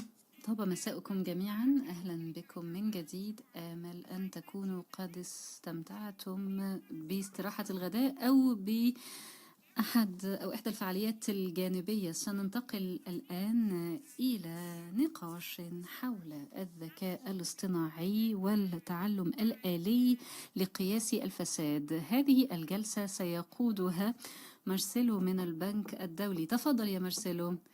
شكرا جزيلا. أهلا بكم جميعا في هذه الجلسة بشأن تطبيق الذكاء الاصطناعي والتعلم الآلي لقياس الفساد. أنا ميسر هذه الجلسة اليوم. يسرني أن أيسر هذه الحلقة النقاشية. عملت في البنك الدولي ل30 عاما وما زلت، واطلعت بأدوار عديدة تتعلق بالمشتريات وإدارة المخاطر ونظم المعلومات، وفي السنوات الأخيرة ركزت على إيجاد حلول تستند إلى الذكاء الاصطناعي، وأنا أعمل أيضا في مجال النزاهة منذ 8 سنوات. أركز تحديدا على الاستخدام المسؤول لتكنولوجيات الذكاء الاصطناعي وكيف نعزز ذلك في مكتب يركز على مكافحة الفساد. معنا عدد من الخبراء المرموقين للتطرق لعدة أمور مرتبطة بقياس الفساد باستخدام الذكاء الاصطناعي، ونود أن نفتتح الجلسة بطرح سؤال على الحضور. أرجو أن ترفعوا أيديكم إذا كنتم قد استخدمتم أي شكل من أشكال الذكاء الاصطناعي، أي أداة للذكاء الاصطناعي. من استخدم الذكاء الاصطناعي فيما عدا تشات جي بي تي أو كوبايلوت التابع لمايكروسوفت؟ من يستخدم أدوات الذكاء الاصطناعي في هذه القاعة؟ أنثروبيك؟ هل هناك أدوات أخرى؟ الكل له تجربة ما مع أدوات الذكاء الاصطناعي. وبالنسبة لمن استخدموا هذه الأدوات، هل تفاجأتم أو اهتممتم أو انبهرتم بما يمكن للذكاء الاصطناعي أن يفعله، وتحديدا الذكاء الاصطناعي التوليدي؟ ربما عندما تقدم الآلة ملخصا لنص ما إلى آخره، بعضكم اندهش أو انبهر. هل ترون أن الذكاء الاصطناعي سيحول طريقة عملكم؟ من يرى ذلك؟ ومن منكم يرى أن الذكاء الاصطناعي سيغير طريقة عمل الجميع عبر الكوكب؟ أعتقد أن التغيير آت. بالنسبة لمن يبحثون في هذا المجال أو ينظرون بدقة في مسائل تخص الذكاء الاصطناعي، كم منكم حاول أن يجد حلا يستند إلى الذكاء الاصطناعي؟ وهل أدركتم أن 95% مما تفعلونه ليس مرتبطا بالذكاء الاصطناعي؟ هناك حاجة أولا إلى العمل على أمور أخرى حتى يصبح الذكاء الاصطناعي مفيدا. من لاحظ ذلك؟ لم يلحظ أحد ذلك؟ شخص واحد ربما؟ طيب، وأخيرا، إن كنتم تستخدمون الذكاء الاصطناعي فكم منكم يرى بعض حالات الهلاوس عندما يهلوس الذكاء الاصطناعي؟ وهو يبدو مقتنعا بأنه يقول الحقيقة لكنه يهلوس. أنا شخصيا تعلمت الدرس بالفعل، واكتشفت أن الهلاوس كثيرة وينبغي أن نأخذها في الاعتبار.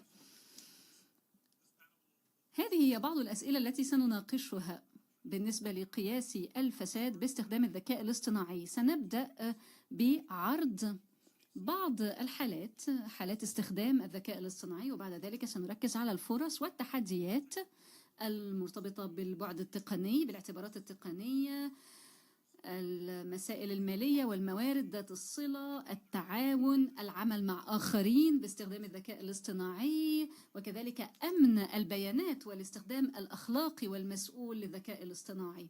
سنستمع أيضا إلى أسئلة الحضور على مدار هذه الجلسة،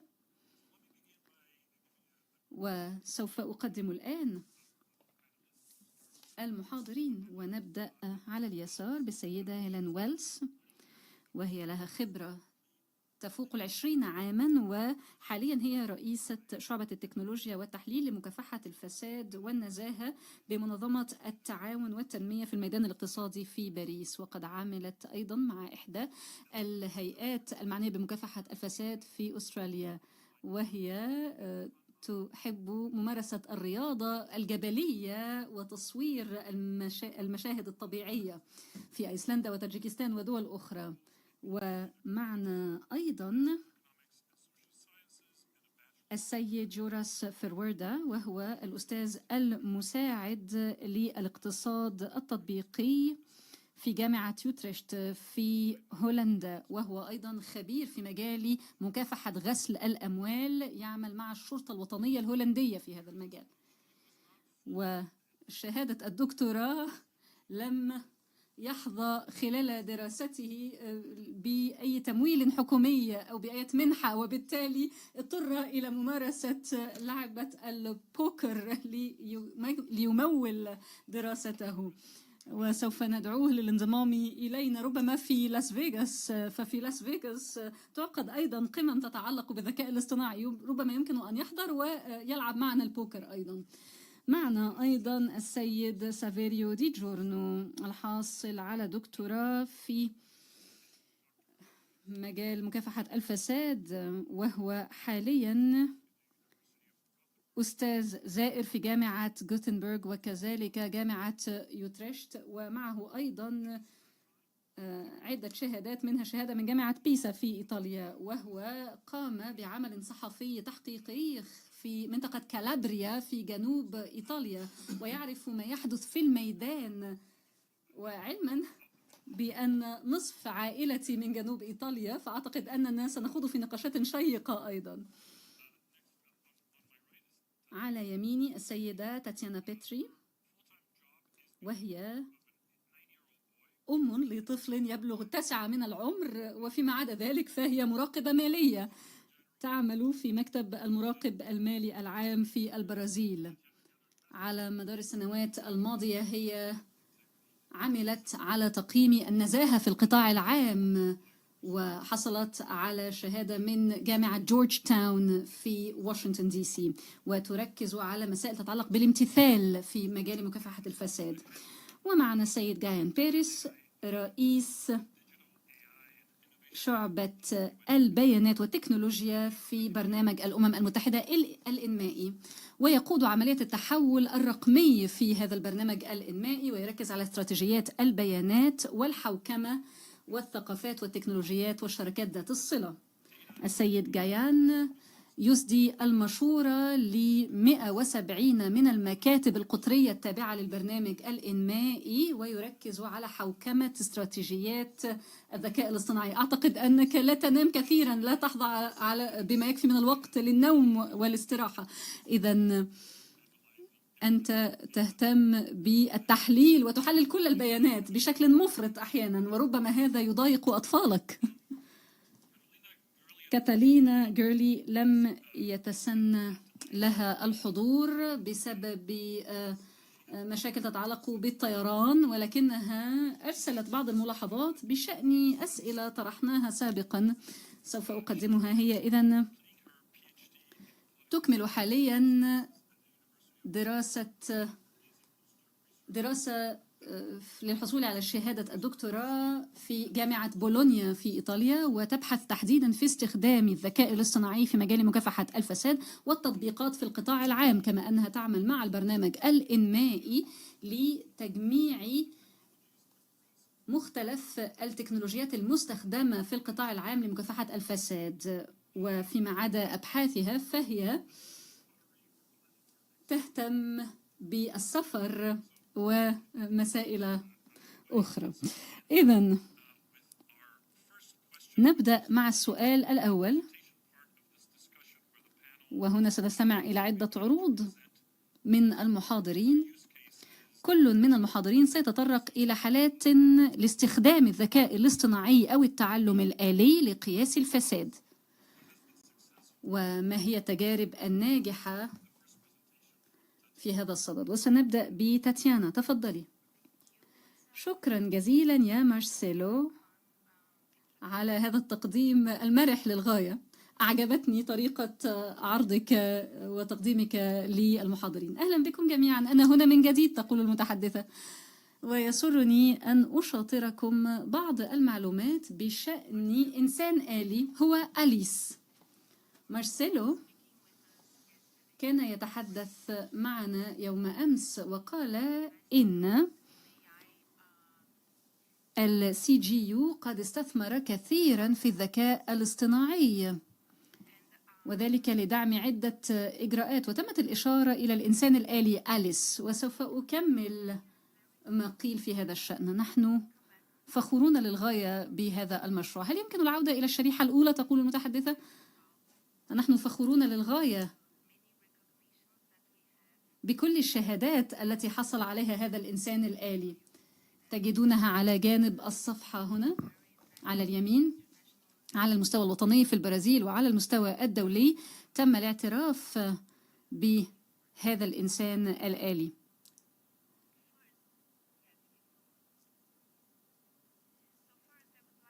أولا أود أن أتطرق إلى الجزء الأول من السؤال الذي طرحه مارسيلو، النهج المؤسسي لاستخدام الذكاء الاصطناعي. كما ترون على هذه الشريحة فإن ولايتنا تشمل 6 من المجالات الرئيسية، وهذه هي الهيئة الرئيسية المعنية بهذه المواضيع. أولا رصد تنفيذ المؤسسات المختلفة للتدابير المتعلقة بمكافحة الفساد. هل يمكن أن نبدأ طرح الشريحة من جديد تقول المتحدثة؟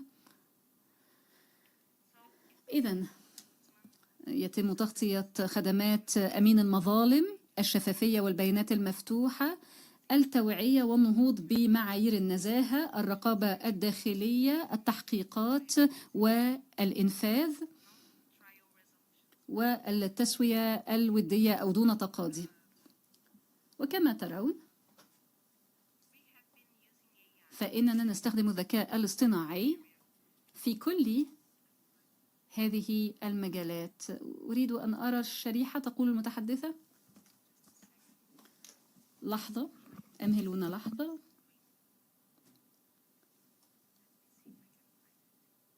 أنا أبحث عن الشريحة تقول المتحدثة. Oh, that's great. Can you come back again, please? So we have been using AI in all in نستخدم الذكاء الاصطناعي في غالبية أنشطتنا. لم أعرض كل شيء على هذه الشريحة، هناك أدوات عديدة، ولكنني أوضحت بعض هذه المجالات. ترون إذن إن الذكاء الاصطناعي هو استراتيجية مؤسسية بالنسبة إلينا، ليس منتجا واحدا منعزلا نستخدمه، وإنما أداة استراتيجية. دعونا نبدأ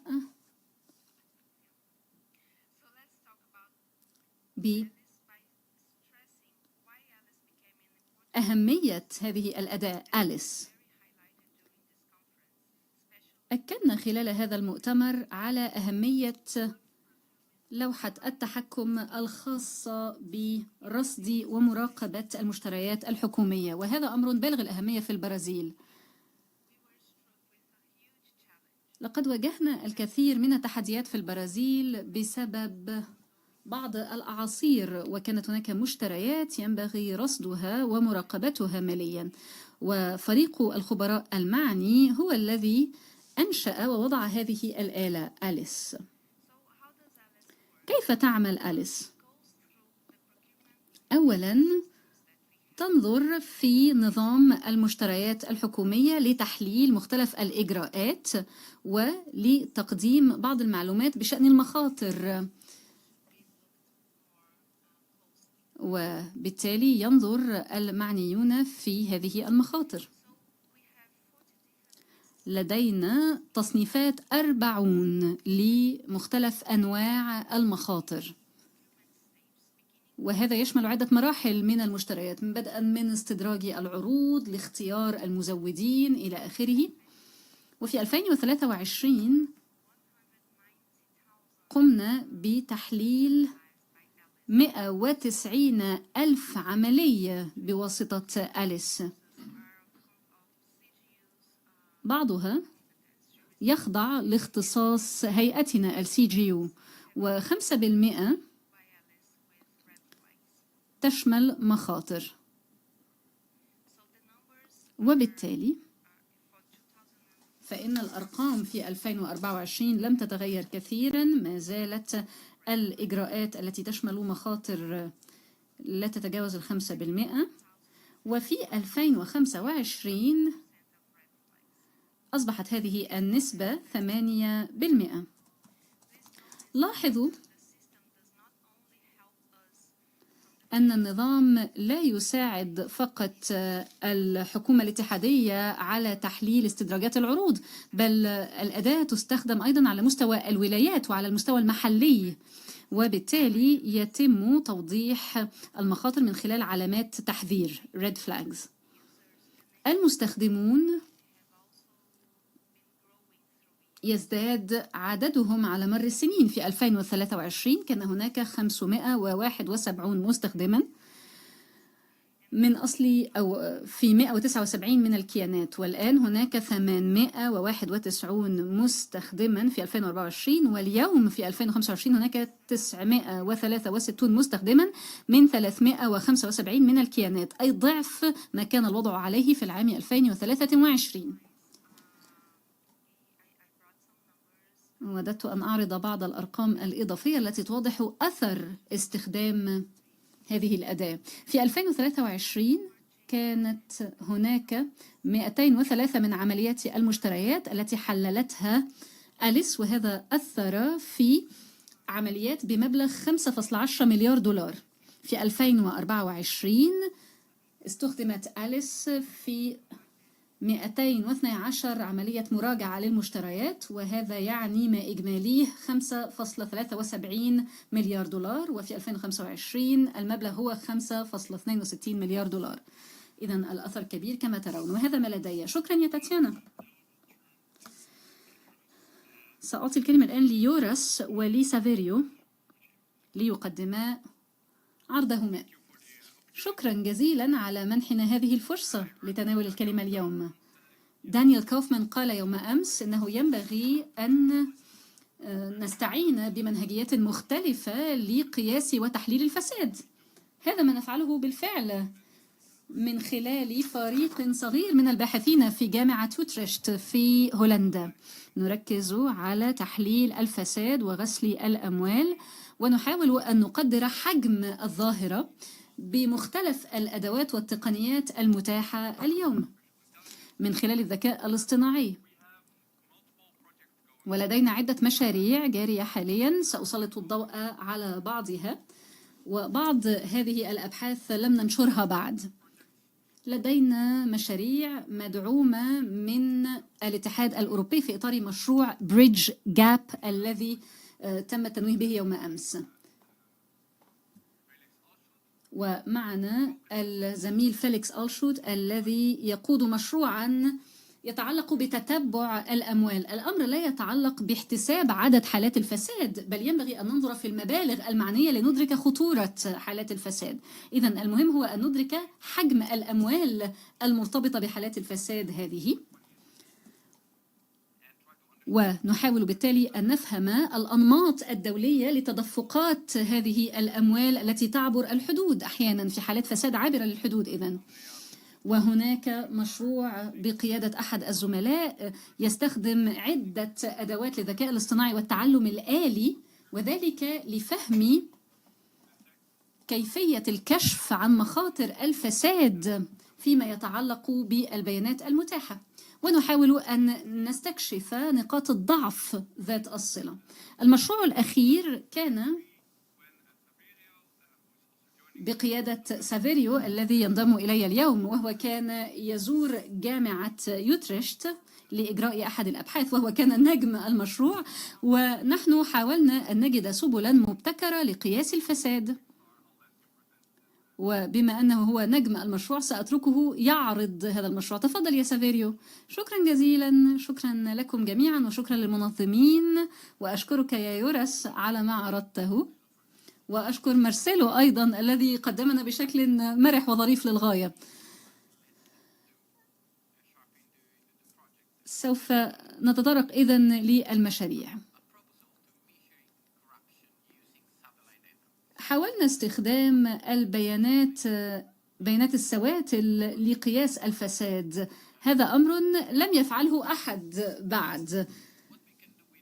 ما الذي يمكن أن نفعله بمثل هذه البيانات؟ بالطبع لا نحاول أن نلتقط صورا لشخص يتلقى رشوة من شخص آخر، ليس هذا المقصود.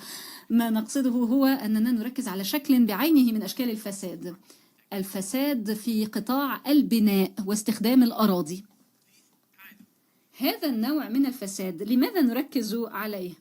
أولا لأنه شكل منتشر من أشكال الفساد وله أثر عميق.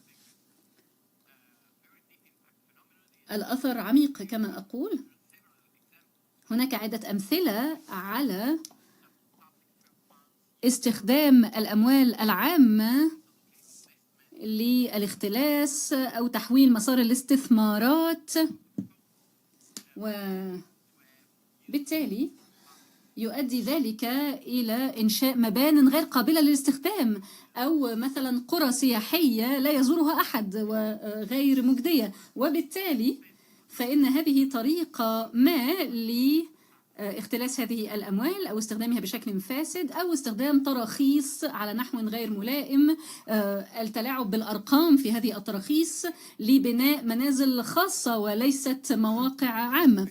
إذن هذا مجال يشهد الكثير من الفساد، وهذا من خلال صور السواتل يسمح لنا بقياس الظاهرة. سأتوخى الإيجاز فيما يتعلق بالمؤشرات المستخدمة، وبعضها غير مجدي في هذا المجال. لقد استمعنا يوم أمس إلى عروض وهناك مؤشرات عديدة لقياس الفساد، مجموعة كبيرة جدا تتعلق بالإدراك مثلا، الانطباعات بشأن الفساد في المشتريات العامة، كل ذلك على المستوى القطري في غالب الأحيان. ولكن بشكل عام هناك صعوبات في مجالين اثنين. أولا المؤشرات على المستوى القطري تحتاج إلى وجود تنافسية ما وانفتاح وأسواق مفتوحة، وصعب أن نحدد أوجه الفساد في هذه الحالات أحيانا.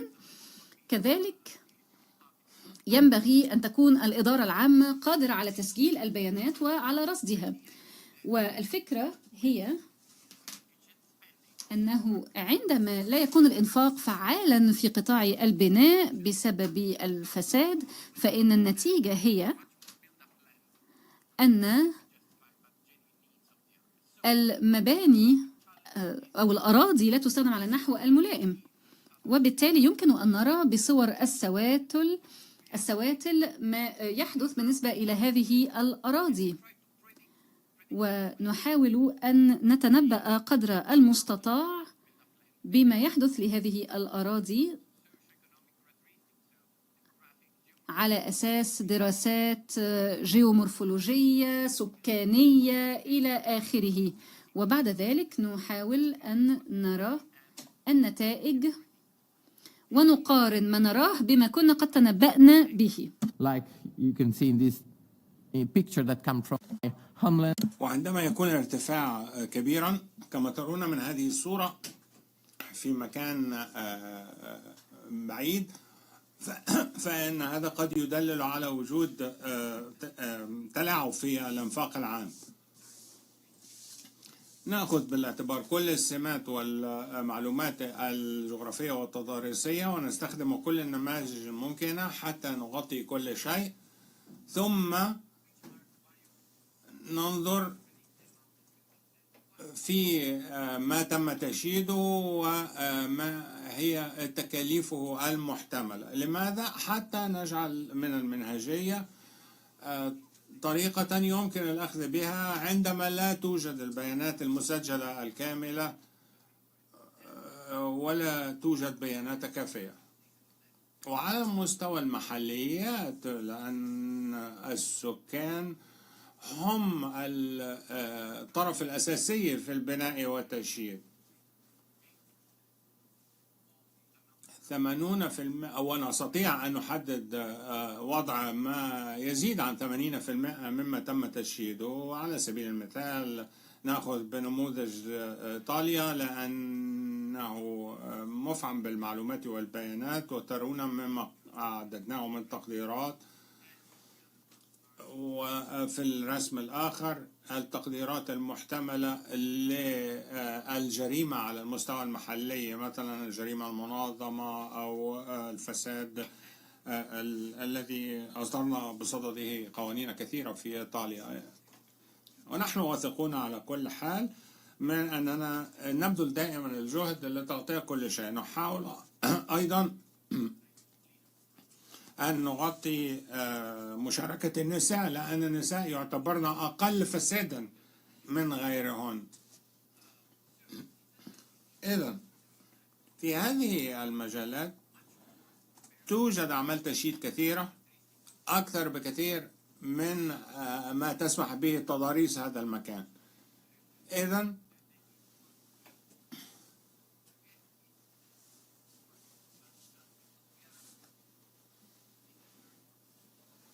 هذه نقطة هامة للغاية.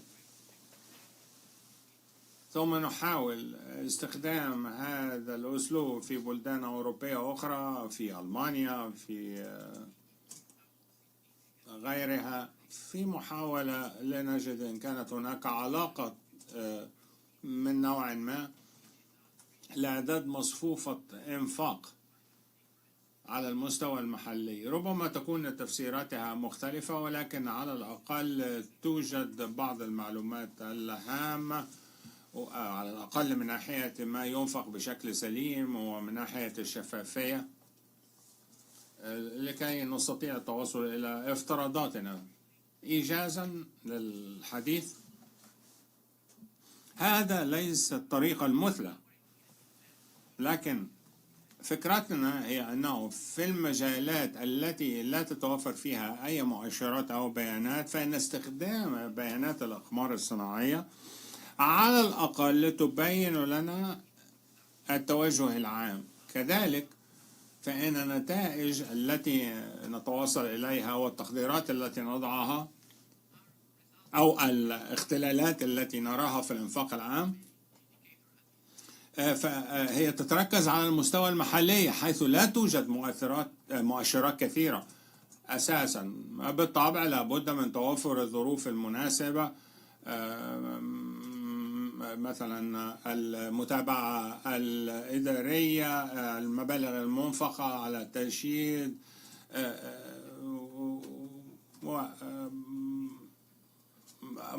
تقتصر على قطاع التشييد والبناء، لأننا لا نستطيع قياس أي شيء آخر بهذه الطريقة.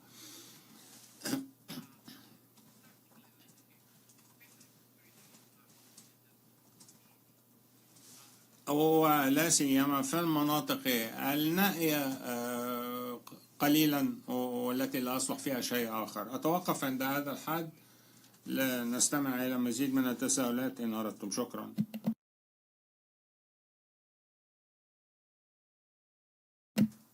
جايان، تفضل. أشكرك يا مارسيلو. مساء الخير أيها الزملاء، سرني أن أتواجد معكم. سأتحدث بالأصالة عن نفسي وربما بالنيابة عن كارولينا فهي غير موجودة، وسأتحدث عن الولايات المتحدة. فريق مكافحة الفساد في البرنامج الإنمائي، وأيضا في مكتبي في مكتب الرقمي، نعمل مع كارولينا على إعداد وثيقة تجميعية للذكاء الاصطناعي ومكافحة الفساد، وننوي متابعة ذلك في الدوحة في مؤتمر الدول الأطراف، في حدث جانبي أثناء مؤتمر الدول الأطراف. إذن سأتحدث إليكم عني وعن كارولينا وكيف تتغير الأوضاع.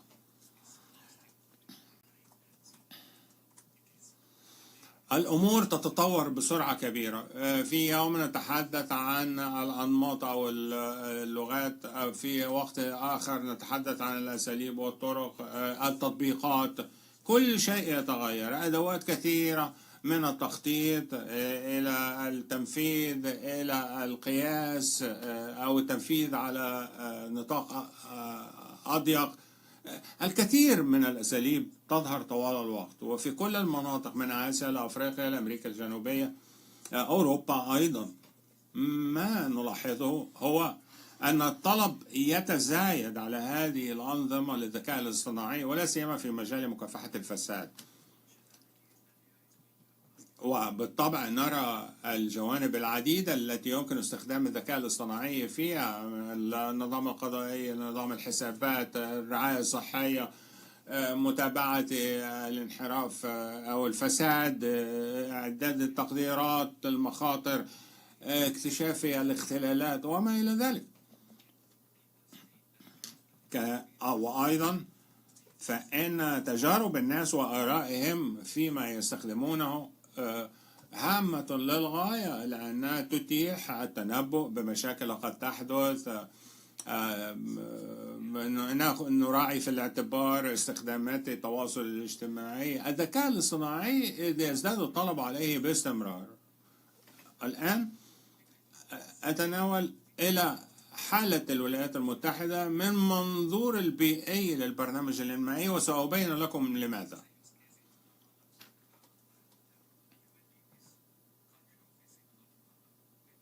مكتب الأمم المتحدة في غواتيمالا بالتعاون مع زملاء في اسطنبول أعدوا نسخة كمبيوترية بالتعاون مع معهد إيطالي تتيح اكتشاف أماكن إلقاء النفاية. الإدارة المحلية تمكنت من إعداد قاعدة جيدة لمتابعة هذا الموضوع، ولكن من الصعب للغاية اكتشاف هذه المواقع التي تلقى فيها النفاية بشكل غير قانوني، ولا سيما في المناطق الحساسة بيئيا. المسألة مكلفة للغاية، مكلفة في إرسال أفرقة التفتيش، إجراء التحليلات، وجود ضغوط سياسية على ذهابهم. لكل ذلك لم يمكن إرسال فريق استكشاف أو بحث إلى كل منطقة، ولذلك أعددوا نموذجا يستخدم صور الأقمار الاصطناعية وتم تدريبه على النماذج المحلية والبيانات المحلية، ولكي يفهم ماذا يحدث في هذه الأماكن التي تلقى فيها النفاية. أي أنه يأتي وهو يأتي أيضا من الإدارة المحلية وليس من البرنامج الإنمائي مباشرة، والنتائج كانت صادمة. 2100 موقع لإلقاء النفاية بشكل غير قانوني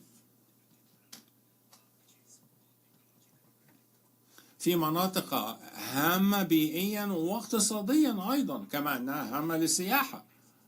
هذه الأماكن التي ألقيت فيها النفاية ربما لم تكن لا تكتشف إطلاقا إن لم تستخدم الصور الأقمار الاصطناعية. لماذا أتحدث عن الدراسة البيئية هنا؟ لأن الأمر يتعلق بأموال عامة تنفق على تعاقدات مع أطراف تتصرف في النفاية الصلبة.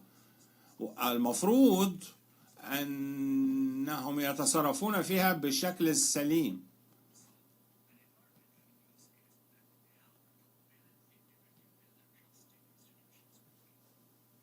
هذا يتيح زيادة الثقة لدى الناس.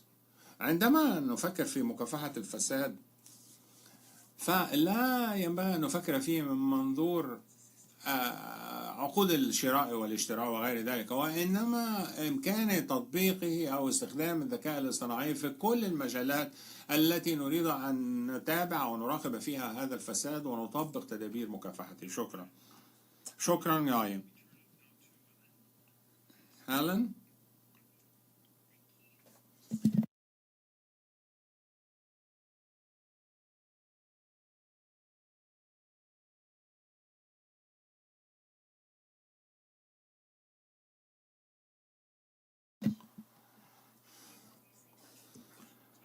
آخر تقرير أصدرناه عن الذكاء الاصطناعي تناول جانبي الفساد والنزاهة، وأشار إلى حالات كثيرة في الجزء الخاص بمكافحة الفساد. وفي موعد ما في العام المقبل سننشر على موقعنا أيضا قائمة بكل الحالات تنظروا فيها وتدرسوها بتفصيل أكبر.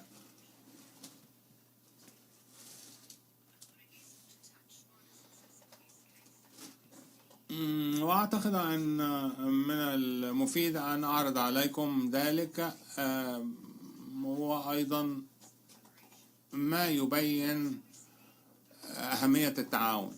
منظمة التعاون الاقتصادية والتنمية وأنا أتشرف بالعمل فيها نبني نموذجا للذكاء الاصطناعي يمكن للدول الأعضاء أن تستخدمه. أعددنا لمعهد البرتغالي نموذجا يستخدمه، فمن الجيد أن يعد مثل هذا النموذج، ولكن من الأهم أن نتوخى كامل الحرص في إعداده باستخدام أدق وأشمل البيانات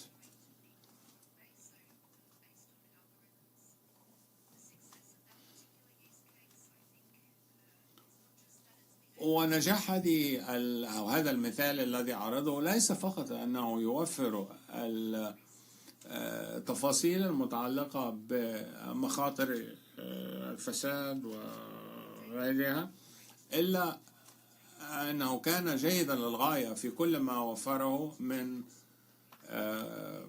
إمكانات أو تطبيقات، لأن البيانات والمعلومات كانت دقيقة ونحن راعينا كل شيء في إعداده. حالة أخرى ننظر فيها برنامج اسمه تكنت من أجل النزاهة، وهو برنامج خاص بالقطاع الخاص، وأنا تشرفت بالعمل مع القطاع الخاص واستفدت من خبراتهم وتعاونهم مع هيئات القطاع العام. برامج حوسبة وأعمال قاموا بها بالتعاون أيضا مع المعهد البرازيلي، وأعددوا نموذجا وصلت دقته إلى ما يقرب من 94%. هذه بعض أنواع الأمثلة التي نأخذ بها ونعمل عليها، وأعتقد أن النجاح في نهاية الأمر يتوقف على التعاون. شكرا. قبل أن ننتقل إلى الموضوعات الأربع المتبقية، هل عندكم أي تعقيبات أو أسئلة؟ كلا؟ حسنا، انتهينا من هذه المسألة.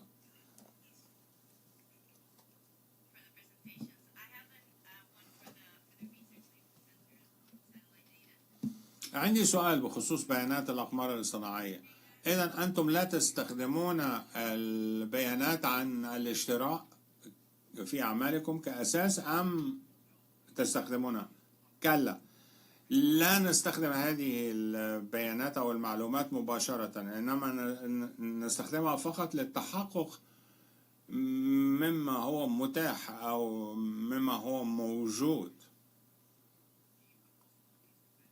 نحن نحاول إعداد أداة لقياس الفساد أو احتمالات حدوثه.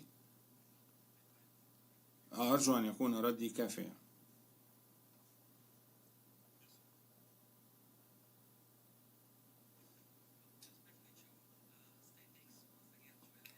شكرا يا ألن، وأشكر منظمة OECD لاهتمامهم بشراكة والعمل في البرازيل. كانت فرصة فريدة أن نعمل مع القطاع الخاص وحققنا نتائج رائعة، والآن نحاول أن نستفيد بهذه المعرفة في أعمالنا المقبلة. نشكركم شكرا جزيلا على ذلك، ونرحب بمبادرات أخرى مماثلة في المستقبل. شكرا.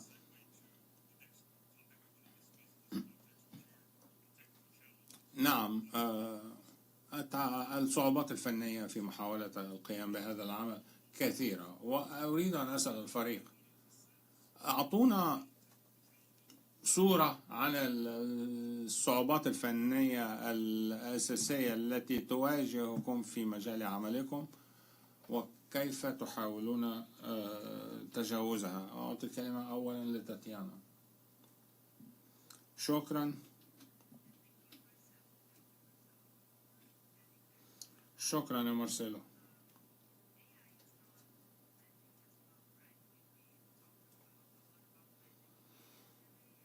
تحدثنا كثيرا بالأمس عن الجانب الطبي،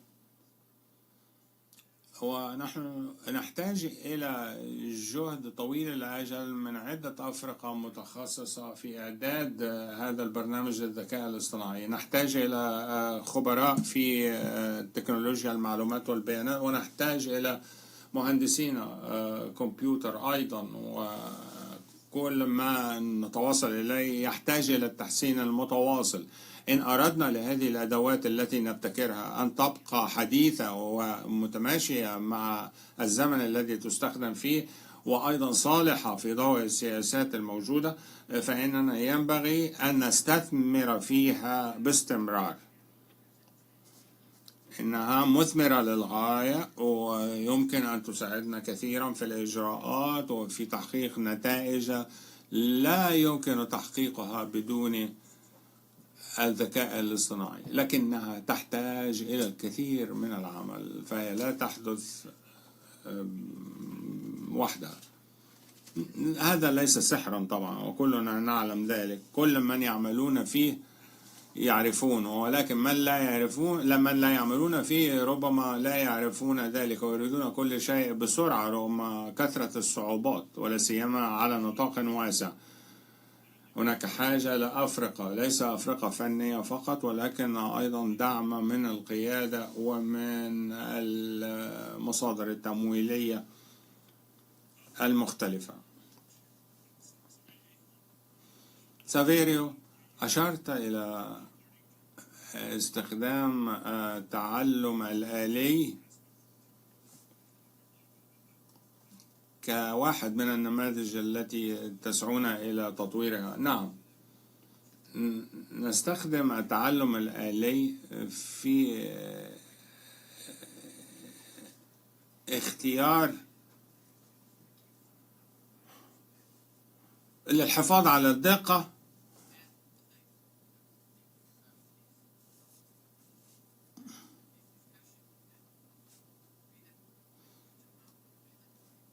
كما أنه تتوفر لدينا بيانات كثيرة، والذكاء الاصطناعي مفيد للغاية في اكتشاف الأنماط المختلفة. مثلا تعملون بتطبيقات متشابهة، نعرف مثلا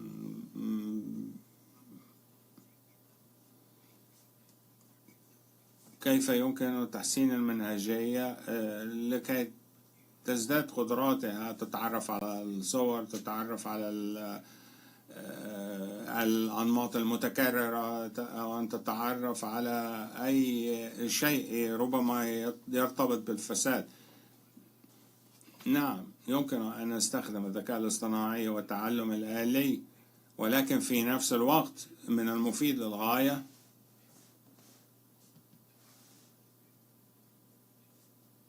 أن نهتم بالتفسير.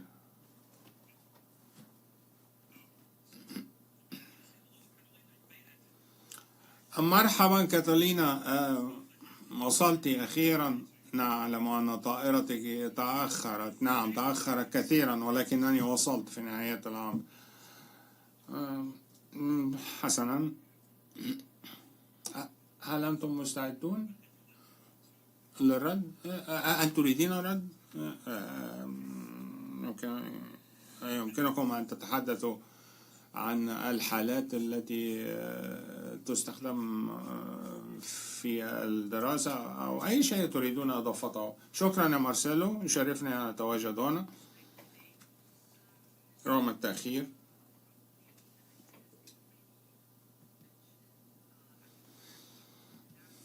وربما أن عرض شامل لما يحدث قد قدم لكم بالفعل عن الذكاء الاصطناعي والتعلم الآلي وما يحدث في إطارهما، ولذلك سأتجاوز هذا الإطار وأتحدث عن السيناريو الراهن وما نواجهه الآن والتغيير الذي ننتظره خلال شهور، ولا سيما من ناحية الوثيقة التجميعية التي ستصدر عن البرنامج الإنمائي التي تتناول هذه الجهود التي نبذلها. أيضا هناك حالات كثيرة مثيرة للدراسة، قيد الإعداد أو التطوير أو الاستخدام، ولكن هذا لا يقتصر على منطقة جغرافية واحدة، إنما تستخدم في أنحاء العالم.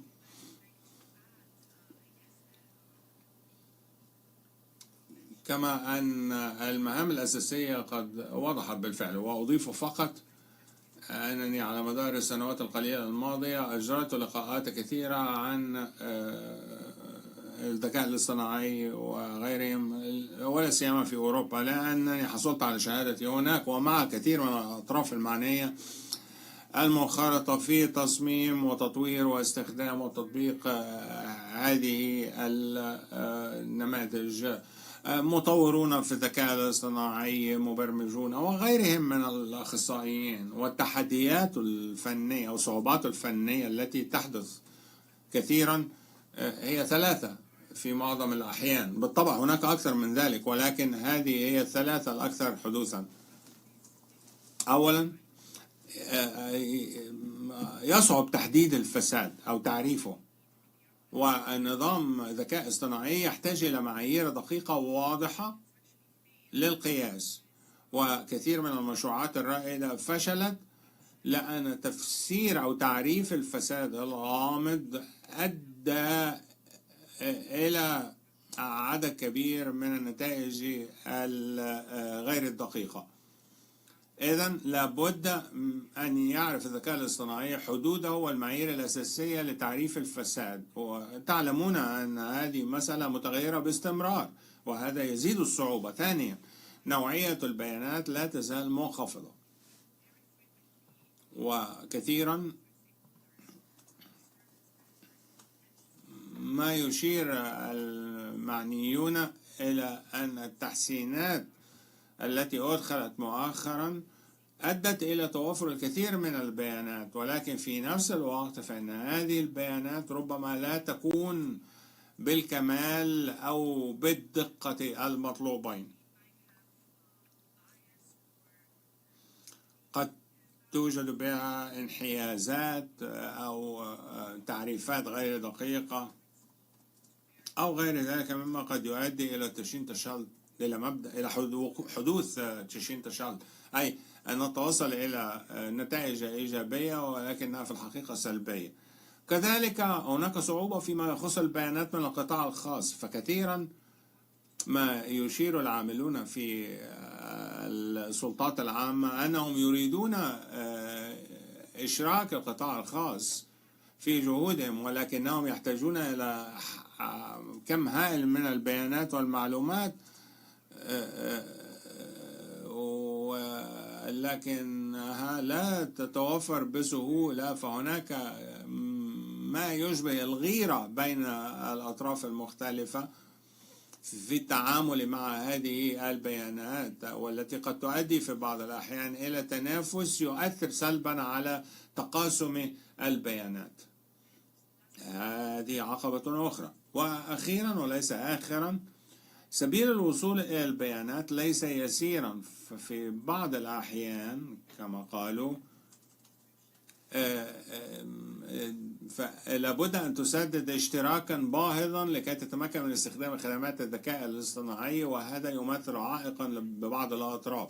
ولهذا فإن القرار الاستراتيجي من القيادة ينبغي أن يتخذ لحل هذه المشكلة. وفي بعض الحالات فإن تكاليف استخدام أدوات الذكاء الاصطناعي حالت دون استخدامه. ولكم أن تتخيلوا أنه بدون وجود بيانات كافية ودقيقة يكون من الصعب للغاية استغلال أنظمة الذكاء الاصطناعي بأي طريقة فعالة. أخيرا، ولا أعرف إن كان هذا يتصل بالصعوبات الفنية أم لا، ولكن أنا سأتحدث عنه فيما بعد. التحديات أو الصعوبات الفنية تشمل النقص الحاد في الخبرات الفنية، ولا سيما في القطاع الخاص، القطاع العام، وهذا بالطبع يؤثر على قدرة السلطات العامة في استخدام الذكاء الاصطناعي في مكافحة الفساد. نقاط بالغة الأهمية وتتعلق بالموضوع التالي، وهو الموارد، الذي يشير إلى الحاجة لإنشاء فريق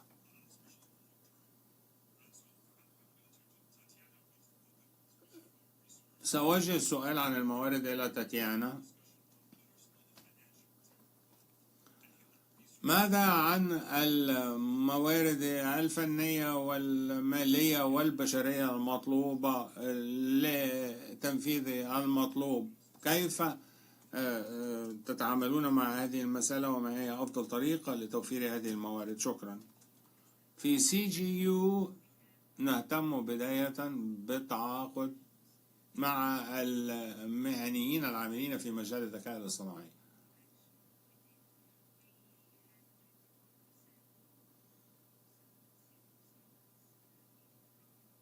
21% من العاملين في الخدمة العامة يأتون من مجال تكنولوجيا المعلومات. هؤلاء من نتعاقد معهم، وكذلك فإننا ننشرهم في المناطق الأساسية، أي أنهم لا يتواجدون جميعا في وحدة تكنولوجيا المعلومات، بل هم في المجالات المختلفة، يعملون في المجالات المختلفة، ومكلفون بمساعدة معدي السياسات ومساعدتهم في تنفيذ الإجراءات. والنتائج كانت مشجعة للغاية حتى الآن. نجد أن كثير من المناطق بدأت تطور أدوات جديدة لتنفيذ الإجراءات. شكرا. ألان، هل تريدين إضافة شيء؟ فيما يتعلق بالصعوبات الفنية والموارد، معظمنا يدرك مفهوم دليل المحتوى الذي يستخدم في توفير الموارد اللازمة لبناء هذه النماذج المختلفة لقياس الفساد ومكافحته. العمل معا في مواجهة الصعوبات التمويل أمر لا غنى عنه، لأن هذه مسألة هامة. يثور السؤال دائما حول ما كنا نعمل في مجالات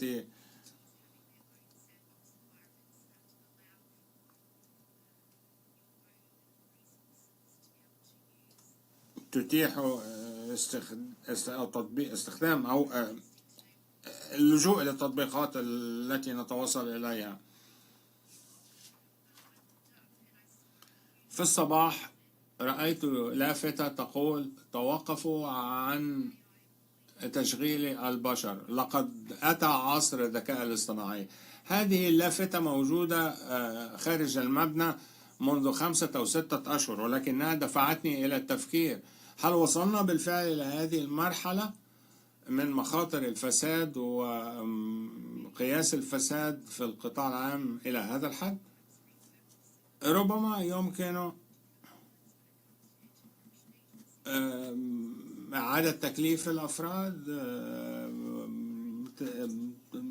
أو استخدامهم بطريقة مختلفة في جهود لمكافحة الفساد. هناك قرارات كثيرة هامة لابد من اتخاذها في المستقبل فيما يخص استخدام هذه الأدوات وتطويرها. إذن من ناحية الموارد لابد أن نلقي نظرة شاملة إلى العملية بأكملها.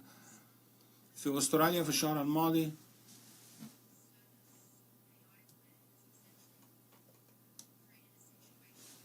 حدث وضع تعين فيه على كل إدارة فيدرالية أن يكون بها موظف متخصص في الذكاء الاصطناعي.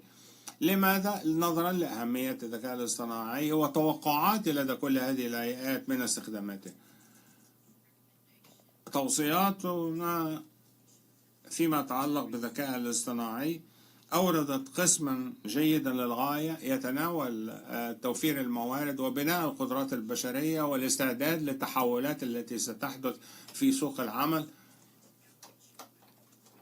وضرورة أن تعمل الحكومات بشكل وثيق مع كل الأطراف المختلفة لبناء أرضية قوية تخدم المجتمع بأسمله وتتيح التطبيقات الذكاء الاصطناعي وإعداد المختصين بالمهارات والأدوات اللازمة لهم في العمل في هذا المجال. شكرا. شكرا على هذا العرض الممتاز. جاينا بالنسبة للضمانات، ونحن قد عملنا لتناول بعض الجوانب للذكاء الاصطناعي كجزء من المعادلة، ليس فقط التكنولوجيا بل كيفية انخراط العنصر البشري في الذكاء الاصطناعي حتى نتمكن من إدماج الأبعاد الخاصة بالضمانات. ما هي أفكارك بهذا الخصوص؟ أفكارك يا جايان. نستفسر لدى الجمهور: هل من حجز تذكرة للطيران مؤخرا، وهل لاحظتم أن السعر وفئة السفر تتوقف على الجهاز الذي تستخدمونه، ولكن هذا يتوقف على عناصر معينة موجودة في الأجهزة الحاسوبية القديمة والتي قد تعطي أسعار أفضل وفقا لموقع الزيب كود. هذا من الضمانات. مثلا تخيلوا أن هذه الخوارزميات يمكن أن تستخدم بالنسبة لأبعاد أخرى اجتماعية وغيرها. كيفية تطبيق الضمانات أسوق مثالا عليها بالنسبة لما نفعله في UNDP.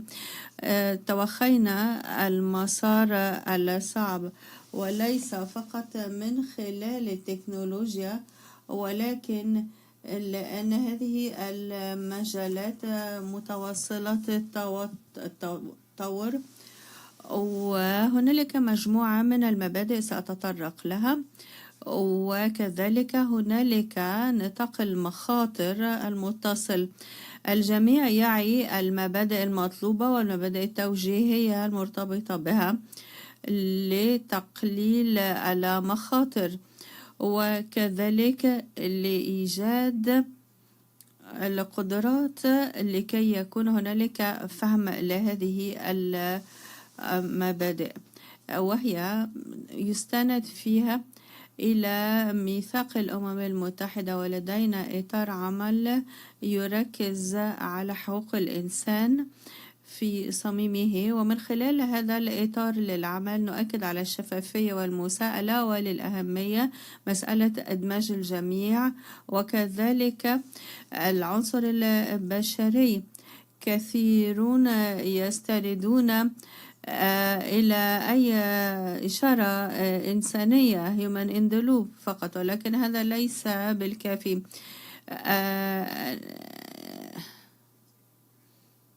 المهم هو أن تكون هنالك علامات أو إشارة حمراء توضح التجاوزات، وهذا هو العنصر الحاسم للتدخل البشري.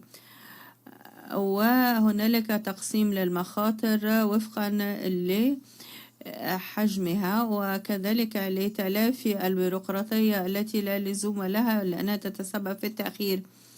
استخدام الشات بوت يقلل من المخاطر، ولكن لو تم استخدام أنظمة مختلفة لمكافحة الفساد فالمقومات تكون أكثر، وعلى ذلك نتمكن من مواصلة تطوير الأوضاع.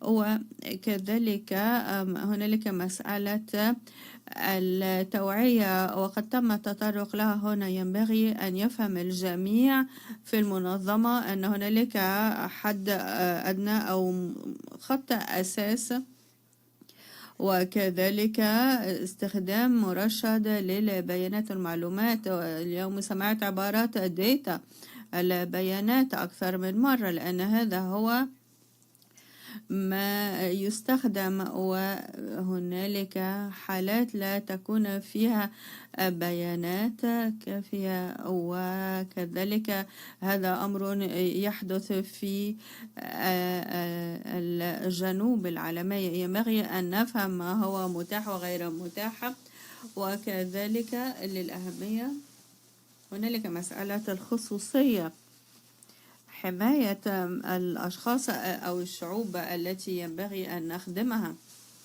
هنالك مبادئ أساسية تجعلنا ندقق النظر في مسألة هذه البيانات التي نستخدمها ولحمايتها من الفساد. هي مسألة مهمة. بناء القدرات ليس مجرد استخدام مجموعة من الشفرات للذكاء الاصطناعي، ولكن مهم أن نعرف ما نحتاج إليه وكيفية الحماية وصنع القرار وما إلى ذلك. ينبغي تحسين القدرات على كافة المستويات، وهي مسألة في منتهى الأهمية لكي يكون لنا فهم للمخاطر التي تصاحب الذكاء الاصطناعي. وعندما نساعد الدول لتطوير قدراتها على المستوى الاستراتيجي أو التقييم أو بناء أنظمة، المهم أن تكون هنالك قدرات لحماية البيانات وفيما يتجاوز حتى النطاق الحكومي، لأن أنظمة ال AI لا قيمة لها دون الثقة في المؤسسات وفي من يستخدمون هذه الأنظمة للAI، فهذا هو ما سيحدد عوامل النجاح للأنظمة التي سيتم تطبيقها. شكرا. الثقة تستغرق وقتا طويلا للتشييد، ولكن يمكن أن تنهار بسرعة. يرأسه، كانت لديك ملاحظات شيقة بشأن مكافحة الفساد. أتفق مع جيان بشكل كبير. سأسعى لإيضاح أو لعرض بعض المشاغل الخاصة بالAI والتي قد تعزز بعض الأشكال النمطية. لو تم تطبيق ال AI على المستوى الضيق لتقفي الجرائم، لا ينبغي لل AI أن تروج للأشكال النمطية الستيريوتايبس، ولا ينبغي استخدام بعض المعلومات أو العناصر مثل اللون أو الديانة أو بعض السمات الأخرى، وهذا قد يتصل ببعض المشاكل.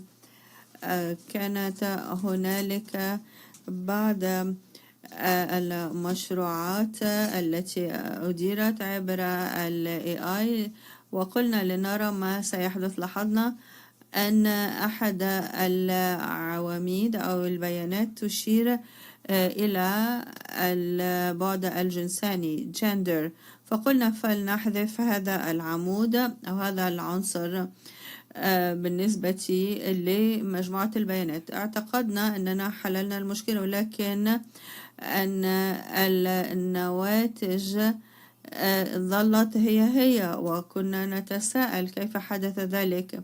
تبين أن ال AI تمكن من تحديد البعد الجنساني على أساس النفقات لأولئك الناس. المرأة تنفق أقلاً ولكن في فترات متقاربة أكثر من الرجال، وهذا يرتبط بتحديد عوامل المخاطر. إذن الذكاء الاصطناعي يبدأ يقوم بأشكال أو تصرفات كثيرة نعتبرها أو في مجال مسائل نعتبرها محمية، ولكن هذه المسألة إشكالية لم تحل بعد. شكرا. هذه نقاط وجيهة جدا. لدينا موضوع إضافي ثم سنفتح باب الحديث للأسئلة بشأن التعاون في مجال الأمن. كيف يمكن للمنظمات أن تتعاون للتشاطر في الأنظمة وكذلك الدروس المستقاة لمواجهة وإدارة المخاطر؟ تطرقنا لذلك. لنا رجاء أن تبدأي المناقشة بشأن هذا الموضوع. شكرا. وبشأن التعاون وتأمين المعلومات والبيانات والقدرة على التشاطر فيها هي مسائل مهمة. هنالك دروس مستقاة من الOECD بشأن برنامج النزاهة. قد تم التطرق للتعاون بين كيانات مختلفة، وذلك جاء على أساس مذكرة تفاهم بين الOECD أو كيانين تحت إشراف الOECD. المهم أنه قد تم التشاطر بالمعلومات ومسائل تتعلق بالرموز المتصلة بالنماذج الموضوعة. على صعيد عملي جدا يمكن أن تكون هنالك مصاعب بالنسبة للمشاركة بالأنماط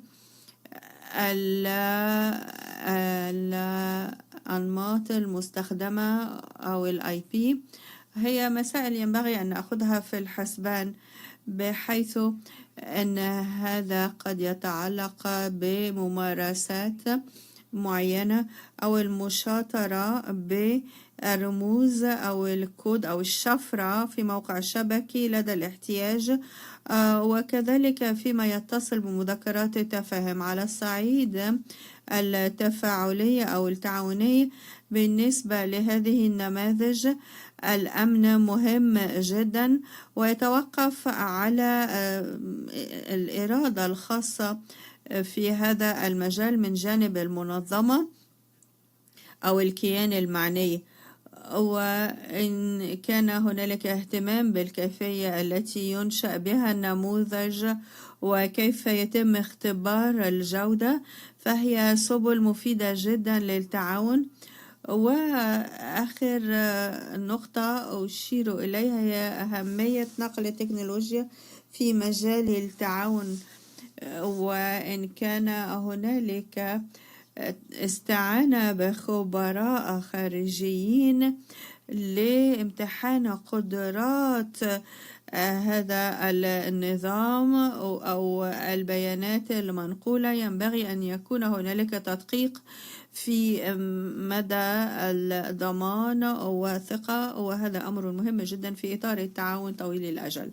شكرا يا إلان. كارولينا، تكرمتم بشطارتنا مدوناتك وهي كانت شيقة ومثيرة جدا. تفضلوا.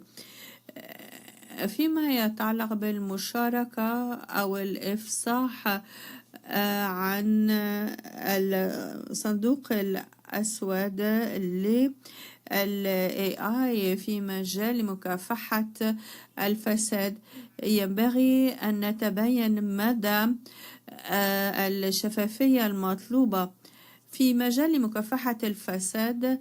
يكون هنالك مقابل وتوازن مطلوب بين المصالح العامة ومكافحة الفساد من جهة، ومن جهة أخرى الحاجة لضمان الخصوصية والاحتفاظ بها بالنسبة لكيفية عمل مكافحة الفساد.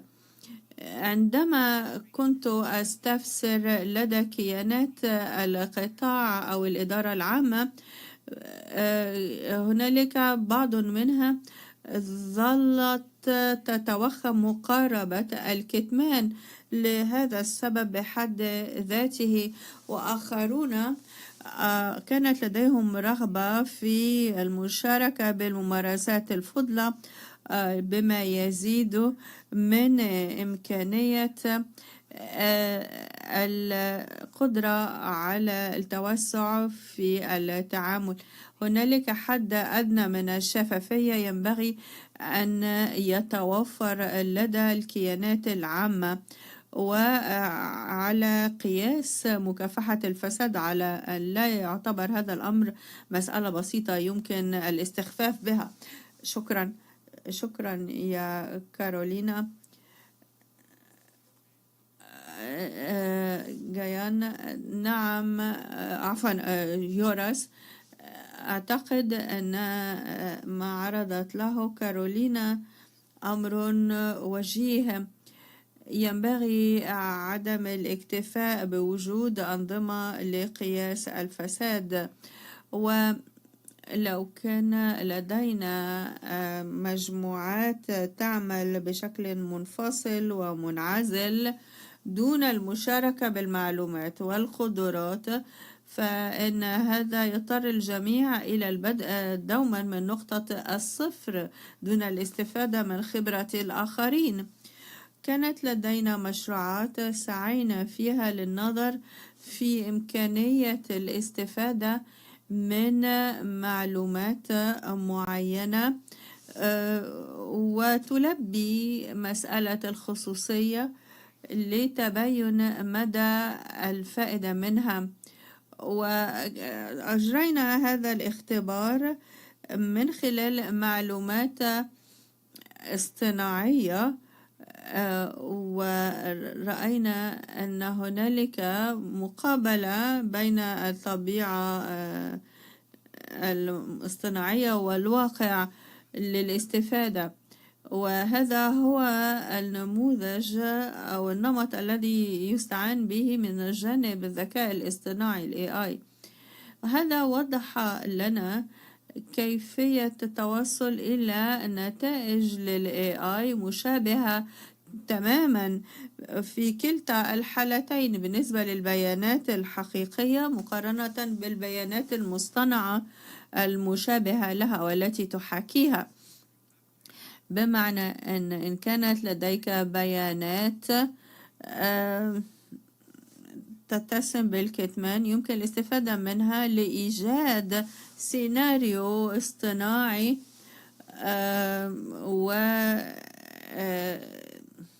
وإطلاق العنان لكل قدرات ال AI لنرى من الجهات يأتي بأفضل الألغوريثمز أو الخوارزمات للاستفادة منها وتطبيقها وهي يمكن أن تكون مفيدة جدا بالنسبة للداتا الحقيقية أو البيانات الحقيقية، وهي مسألة يمكن الاستفادة منها تماما من جانب الجميع. عرضتم للتفاعل مع جهات أخرى في نطاق الخارجية. أعقب على ما قالته ألينا بالأمس بشأن هذه الأنشطة أو الجهود الناشطة على الصعيد المحلي. من سبقني في الحديث أشاروا إلى وجود أقليات تسعى للتأثير على النواتج. المجتمعات المحلية يمكن أن تأتي بحلول كثيرة بالنسبة لمسائل الفساد في الاستثمارات العامة، فإن عادة من يكشف النقاب عنها هم يكونون من الإعلام المحلي، وهم قد يستنكرون لحالات معينة من الاستثمارات التي قد لا تكون مفيدة بالنسبة للمجتمعات التي يرتبطون بها. وهنالك أحد الكيانات ICTA برشلونة مثلا فعل هذا الأمر بمنتهى الدقة في المعلومات والبيانات والمستقى من معلومات منتشرة جدا على مستوى محلي خالص. والحافز هنا أو المحرك يكون هو بالفعل هذا المجتمع المحلي. شكرا جزيلا. نكون بذلك قد وصلنا إلى هذا الجزء المفاهيمي للنقاش، ونشكر حضرات المتحدثين. نعطي الكلمة للجمهور للأسئلة أو التعقيب. تفضلوا. شكرا جزيلا. أود أن أعود للموضوع الثاني بشأن تحيز البيانات الداتا بايس. الكثير من الأجهزة للبحث تستند إلى هذه النماذج، وأنا أستصعب مسألتين. أولا، هنالك تحيز في حالات التحقيق على الصعيد السياسي، أو حتى عندما لا تكون سياسية قد تكون إدارية. بعض الدول تجد صعوبة في الملاحقة لحالات قد تكون معقدة ويفضلون الحالات السهلة. وما الذي تفعلونه بهذا الخصوص؟ هنالك مسألة أخرى تتصل بالنماذج الإيجابية بالنسبة لأمثلة قد تكون متسمة بالفساد. كيف تعرفون أنها كذلك؟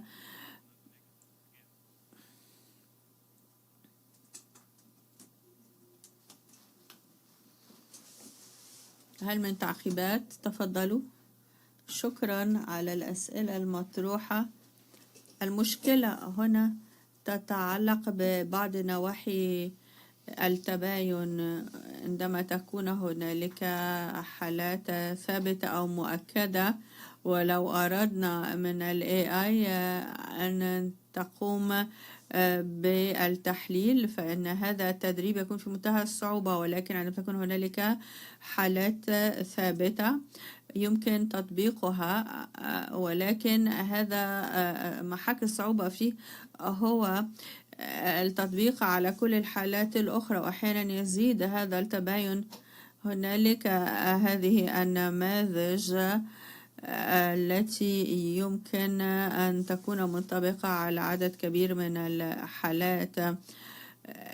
ما نسعى لتحقيقه بالنسبة لتدريب الخوارزمات هو السعي لتناول هذه المشروعات الجديدة على أساس ما يتوفر عليه، ولكن هنالك خلفية قليلة تكون متوفرة، وبناء الذكاء الاصطناعي قد يجعل هذه الأنظمة تقول أنه ليس هنالك من فساد إطلاقا، ولكن هذه التقييمات قد تكون غير ذات أساس ومضللة جدا لا تفيد، وهذا قد يلبي توقعات بعض المدراء الذين يستعجلون بالنسبة للAI والتعامل بها، ولكن هذا لا يفيد إلا عندما تكون لدينا البيانات ذات الصلة، وكذلك المقدرة على التقييم ووضع اللافتات والتصنيف بالنسبة لكل الحالات. نقطتان أخريان تعقيبا على ما قاله الزميل. أولا أن ال AI ينبغي أن يوضح المخاطر، فليس لل AI أن يقول إن كان هنالك فساد أم لا، ينبغي أن نحلل هذا البيان للتأكد من صلاحيته أو سلامة المنطق فيه.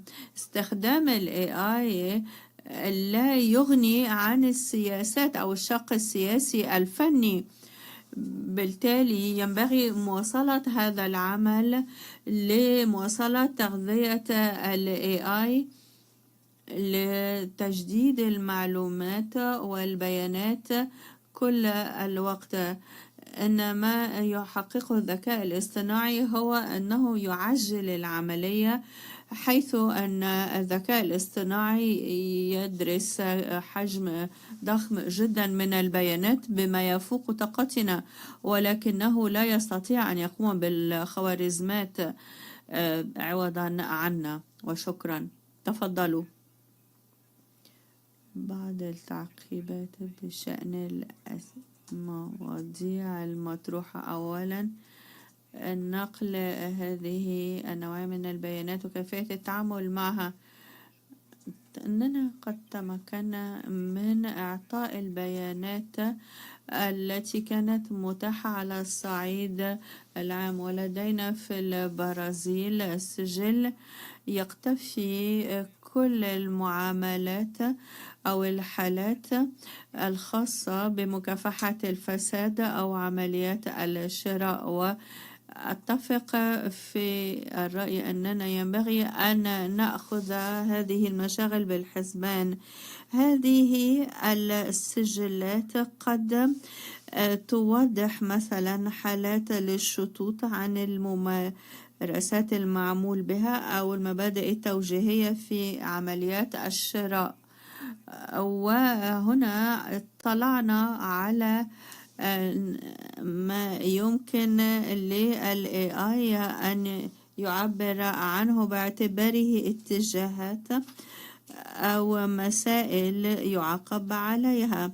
وبعد تجميع كافة البيانات والحصول على النتائج، انتظرنا للتأكد من الحالات الجديدة لنرى إن كانت هذه النماذج ستطبق عقوبات معينة بالنسبة لبعض الكيانات أو الشركات، وهذا يتوقف طبعا على البيانات التي نتعامل بها، وكذلك فيما يخص هذه الشركات التي تعرضت لعقوبات، فإن هذه المعلومات ينبغي أن تكون واضحة، وأتفق في رأيي بشأن التعامل على هذا الأساس. شكرا.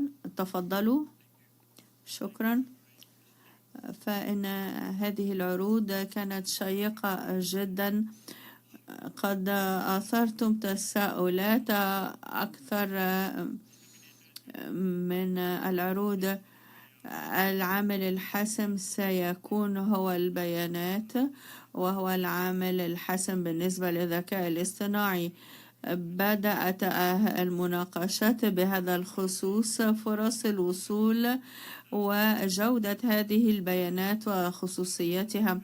أشير إلى أحد الخيارات بالنسبة لاستخدام البيانات الاصطناعية، وكذلك تم تطرق لمسألة البيانات المنظمة أو المهيكلة وغير المهيكلة، وهل كان هنالك حالات شتوتة أو خلط في البداية، وكذلك هل يمكن بناء نموذج لإدارة المخاطر لقياس الفساد عبر ال AI دون أن يكون هنالك عنصر بشري؟ هل يمكن ذلك؟ شكرا. Okay, apparently I go first. Thank you. يبدو أنني أول من سيرد على الأسئلة. أولا، بالنسبة للبيانات التركيبية، المسألة الأولى هي الثقة. الأمل هو أن البيان الذي سيتم دره أو إنتاجه ليس نتيجة لهلاوس من الحاسوب أو من الطرف الذي يقوم بتحويل هذه البيانات أو تركيبها. فمع الفساد يصعب كثيرا مكافحة الفساد عندما يأتي من الداخل، فمن يعمل من الداخل من مصلحته ألا تكون هناك مناهج فعالة لمكافحة الفساد. إذن ما نقوله في هذه الحالة هو أننا بحاجة إلى الأكاديميين، فهم مستقلون يأتون من خارج المؤسسة ولديهم إذن نظرة مختلفة ولا مصلحة لهم في أن يكون هناك فساد. ولكن الصعوبة فيما يتعلق بهذه البيانات المركبة أو التركيبية هي أنه يصعب التحقق مما إذا كانت العملية تمت بنجاح، وبالتالي هذه هي الشواغل المرتبطة بهذا النوع من البيانات. شكرا. أود أن أضيف ما يلي: العنصر البشري بالتالي هو المهم للغاية. من يتخذ القرار ينبغي أن يكون إنسانا. الذكاء الاصطناعي يساعدك فحسب، ربما يكشف عن بعض المؤشرات أو بعض العلامات، وربما في حالة التدريب يمكن أن نقول كان هناك عنصر بشري شارك في العملية عند تدريب الآلة، ولكن ينبغي أن يكون السياق مفهوما أيضا. وبالتالي من المهم بمكان أن يتخذ إنسان القرار في نهاية المطاف، وأن يكون هذا الإنسان لديه القدرة على فهم الطريقة التي يصنع بها الذكاء الاصطناعي القرار وما ينقص القرار الاصطناعي. هناك بعض أوجه الانحياز عندما يكون موجودا في الواقع فهو ينتقل أيضا إلى الآلة. إذن نعم، عندما نتفكر في بعض أنواع وأشكال البيانات المتاحة للجمهور والأبعاد ذات الصلة وال80 أو 90% التي لا تعرض للجمهور، هذا يجعلنا نجد فرصة لاستخدام البيانات بشكل أكثر ابتكارا مع احترام التشريعات واللوائح بالطبع. وكالات مكافحة الفساد ستكون لديها بيانات متعددة، منها أنواع المزاعم المتعلقة بالفساد أو البلاغات التي تأتي إلى الكيانات الحكومية والتي ستحقق فيها هذه الكيانات، وكذلك يتم تقييم ذلك والتحقيق فيه. وهناك أيضا مزاعم وصلت إلى مرحلة الملاحقة القضائية أو ذهبت إلى مكتب المدعي العام مثلا، أو المزاعم التي وصلت إلى المحكمة. كل ذلك يمكن تصنيفه ويمكن استغلال ذلك من لدن الوكالات المعنية بمكافحة الفساد، وبعضها قد يكون لديه سلطات للتحقيق من منظور إنفاذ القانون، وبالتالي يمكن أيضا استخدام البيانات المتأتية من عمليات استخباراتية. بعض وكالات مكافحة الفساد يمكن أن تتمكن من الإنصات للمكالمات الهاتفية، وبالتالي هذه أنواع مختلفة تماما من البيانات مصنفة بأشكال مختلفة. أحيانا تكون البيانات كافية أو غير كافية، أحيانا تكون بسيطة أو مركبة إلى آخره. أعتقد أننا بالكاد بدأنا النقاش الحقيقي، لكن الوقت قد نفد. أود أن أشكر المحاضرين على هذا النقاش القيم. لقد اكتشفنا وتعلمنا الكثير. شكرا لكم جميعا.